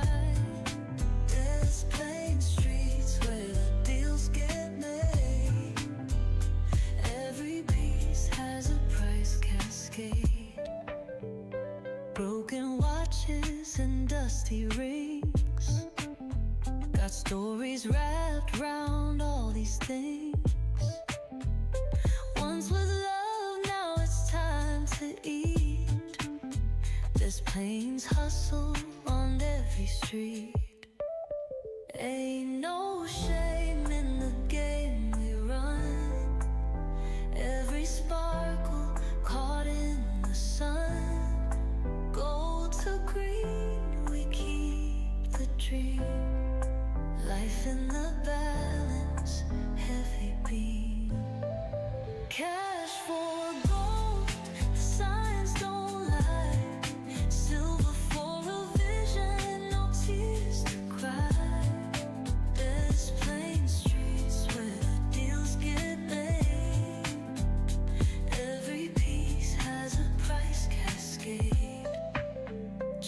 Unlined and stories told.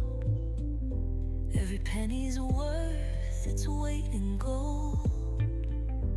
Slide the paper, slide the pain. Desk planes grinds always off the chain. Cash for gold, the signs don't lie. Silver for a vision, no tears to cry.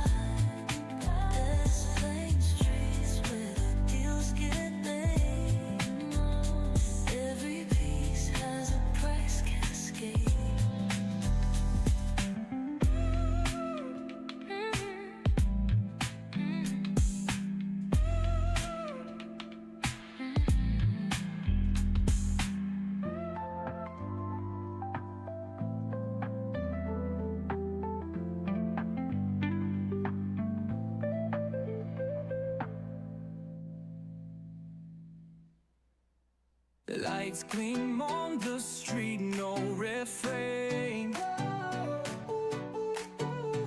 Cash for gold and co in these planes. Rhythms pulsing through my veins. Tonight we dance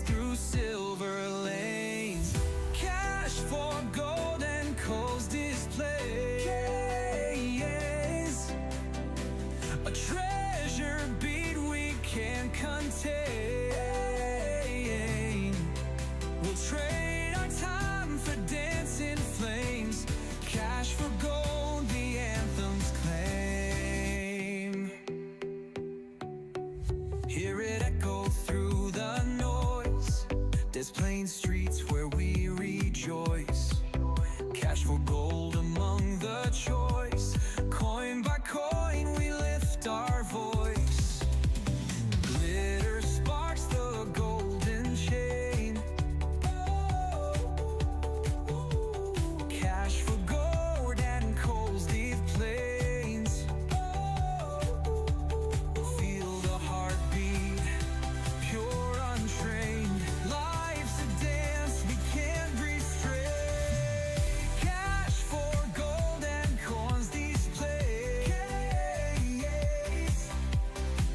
A treasure beat we can't contain. We'll trade our time for dancing flames. Cash for gold, the anthem's claim. Shadows spinning and stars align. Through the night we redefine. Cash for gold and coins combine. Glinting dreams where markets shine. Cash for gold and coins these plays. A treasure beat we can't contain. We'll trade our time for dancing flames. Cash for gold, the anthem's claim. Shadows spinning, stars align. Through the night we redefine. Cash for gold and coins combine. Glinting dreams where markets shine.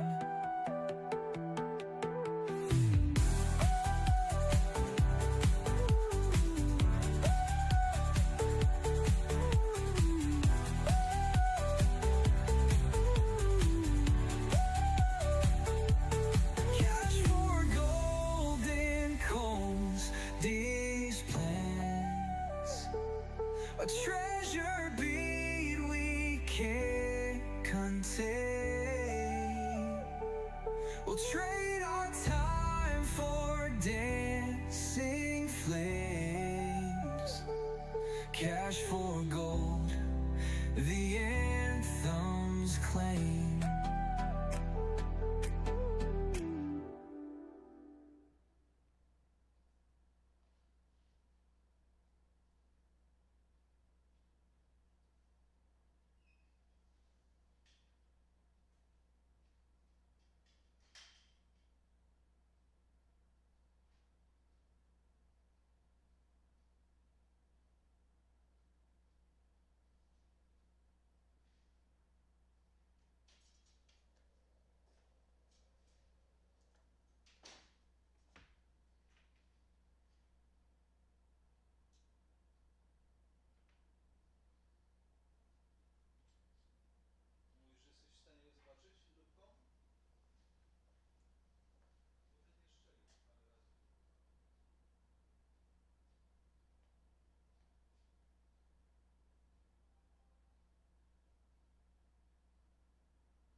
a quiet name. They're trading futures in displays. Shiny dreams in someone's past. Broken hearts, they didn't last. The hands that held them, time dismays. They're cashing gold in displays. Hearts for gold and coins collide. Soulful memories won't divide. Hold them tight until you trade. Stories sold where debts get paid.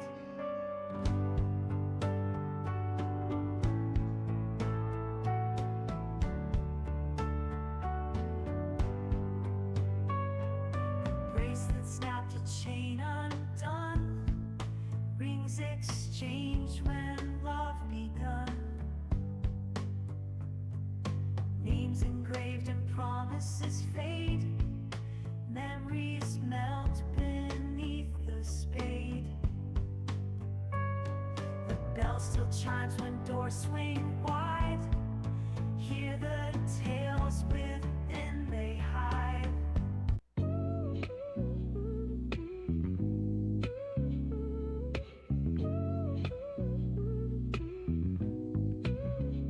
Cash for gold up in Des Plaines, turning dreams to dollar chains. Silver shines in the pawn man's hand, trading weight for a future plan. Cash for gold, the signs don't lie. Silver for a vision, no tears to cry. Des Plaines streets where the deals get made. Every piece has a price cascade. Broken watches and dusty rings. Got stories wrapped around all these things. Once was love, now it's time to eat. Des Plaines hustle on every street. Ain't no shame in the game we run. Every sparkle caught in the sun. Gold to green, we keep the dream. Life in the balance, heavy beam. Cash for gold as the signs don't lie. Silver for a vision, no tears to cry. Des Plaines streets where the deals get made. Every piece has a price cascade. Chains unlinked and stories told. Every penny's worth its weight in gold. Slide the paper, slide the pain. Des Plaines grind's always off the chain. Cash for gold as the signs don't lie. Silver for a vision, no tears to cry. Des Plaines streets where the deals get made. Every piece has a price cascade. Cash for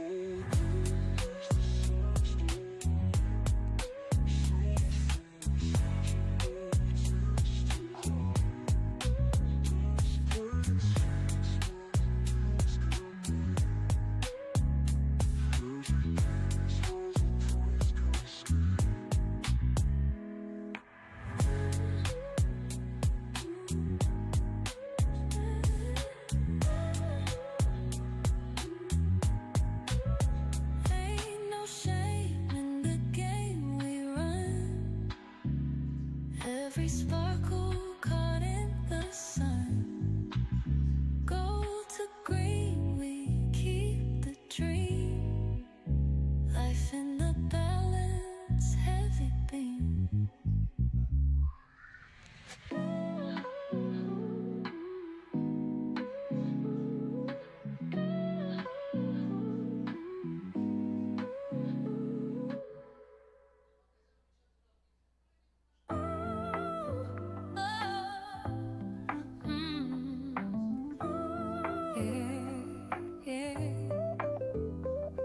Cash for gold up in Des Plaines, turning dreams to dollar chains. Silver shines in the pawn man's hand, trading weight for a future plan. Cash for gold, the signs don't lie. Silver for a vision, no tears to cry. Des Plaines streets where the deals get made. Every piece has a price cascade.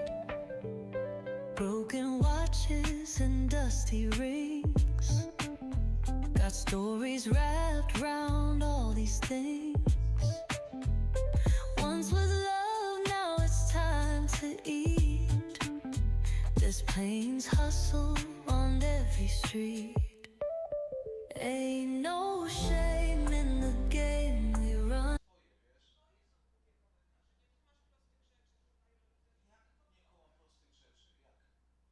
Sales, and I bought in quite a bit of in gold and silver jewelry that I get to coin stores. It was probably like $1,000. I just got what Diamond Selector 2, and it was only like $15. It's a really cheap little thing. But what it is it has a probe on this end here, and it uses thermal properties to try to identify if something's ready to go. That light will light up.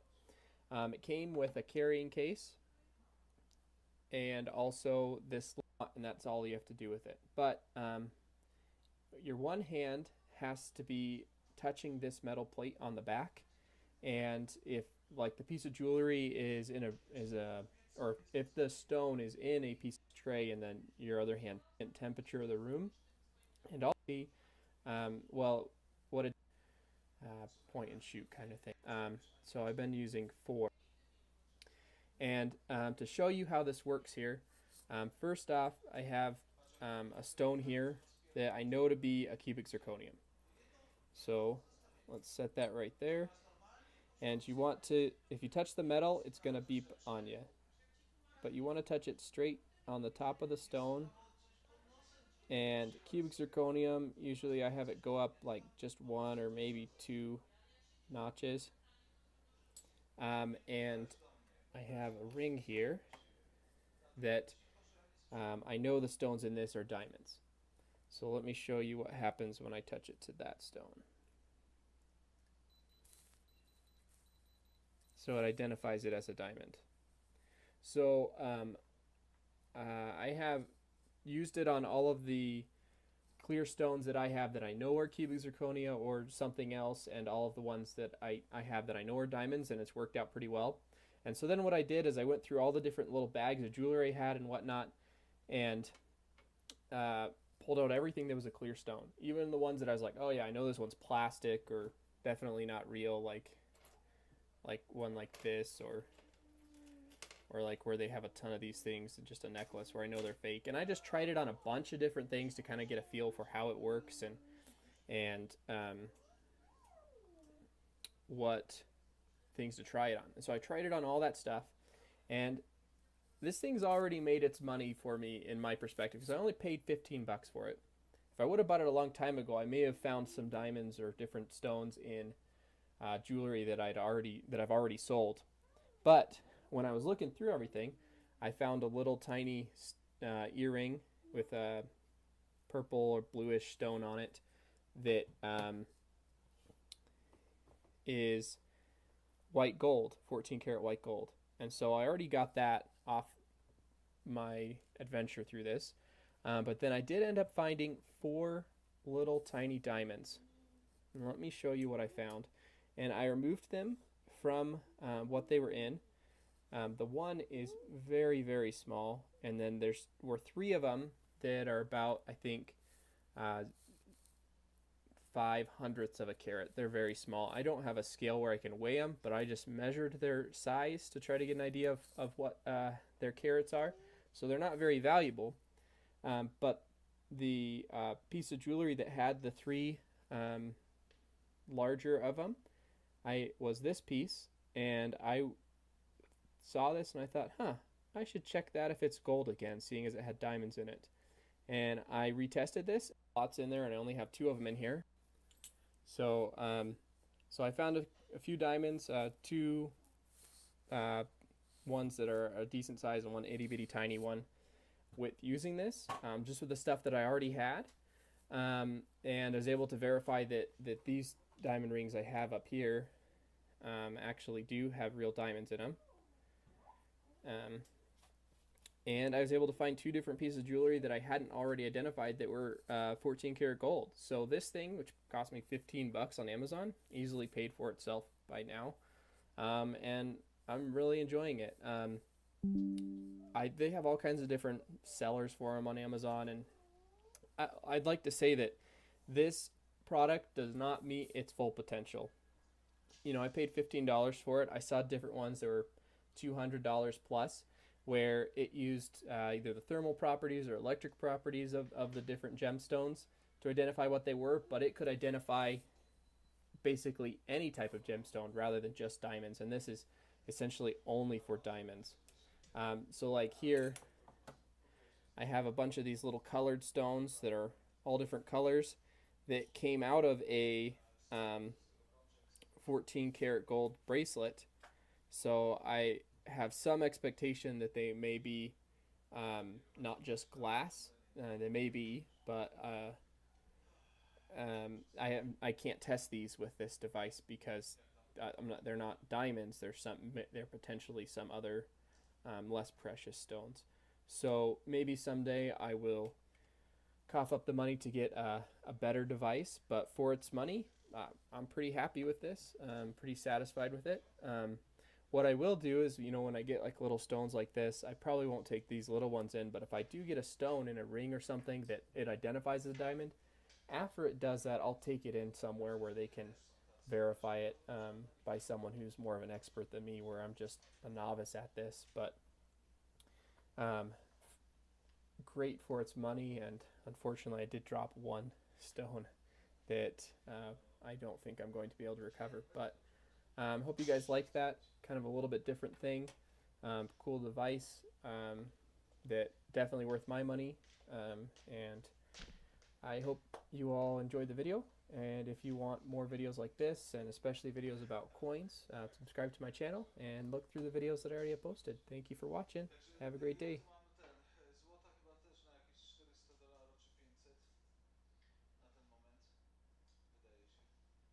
Look at this. Oh my gosh. Yeah, I had paint. That's not blood, just paint.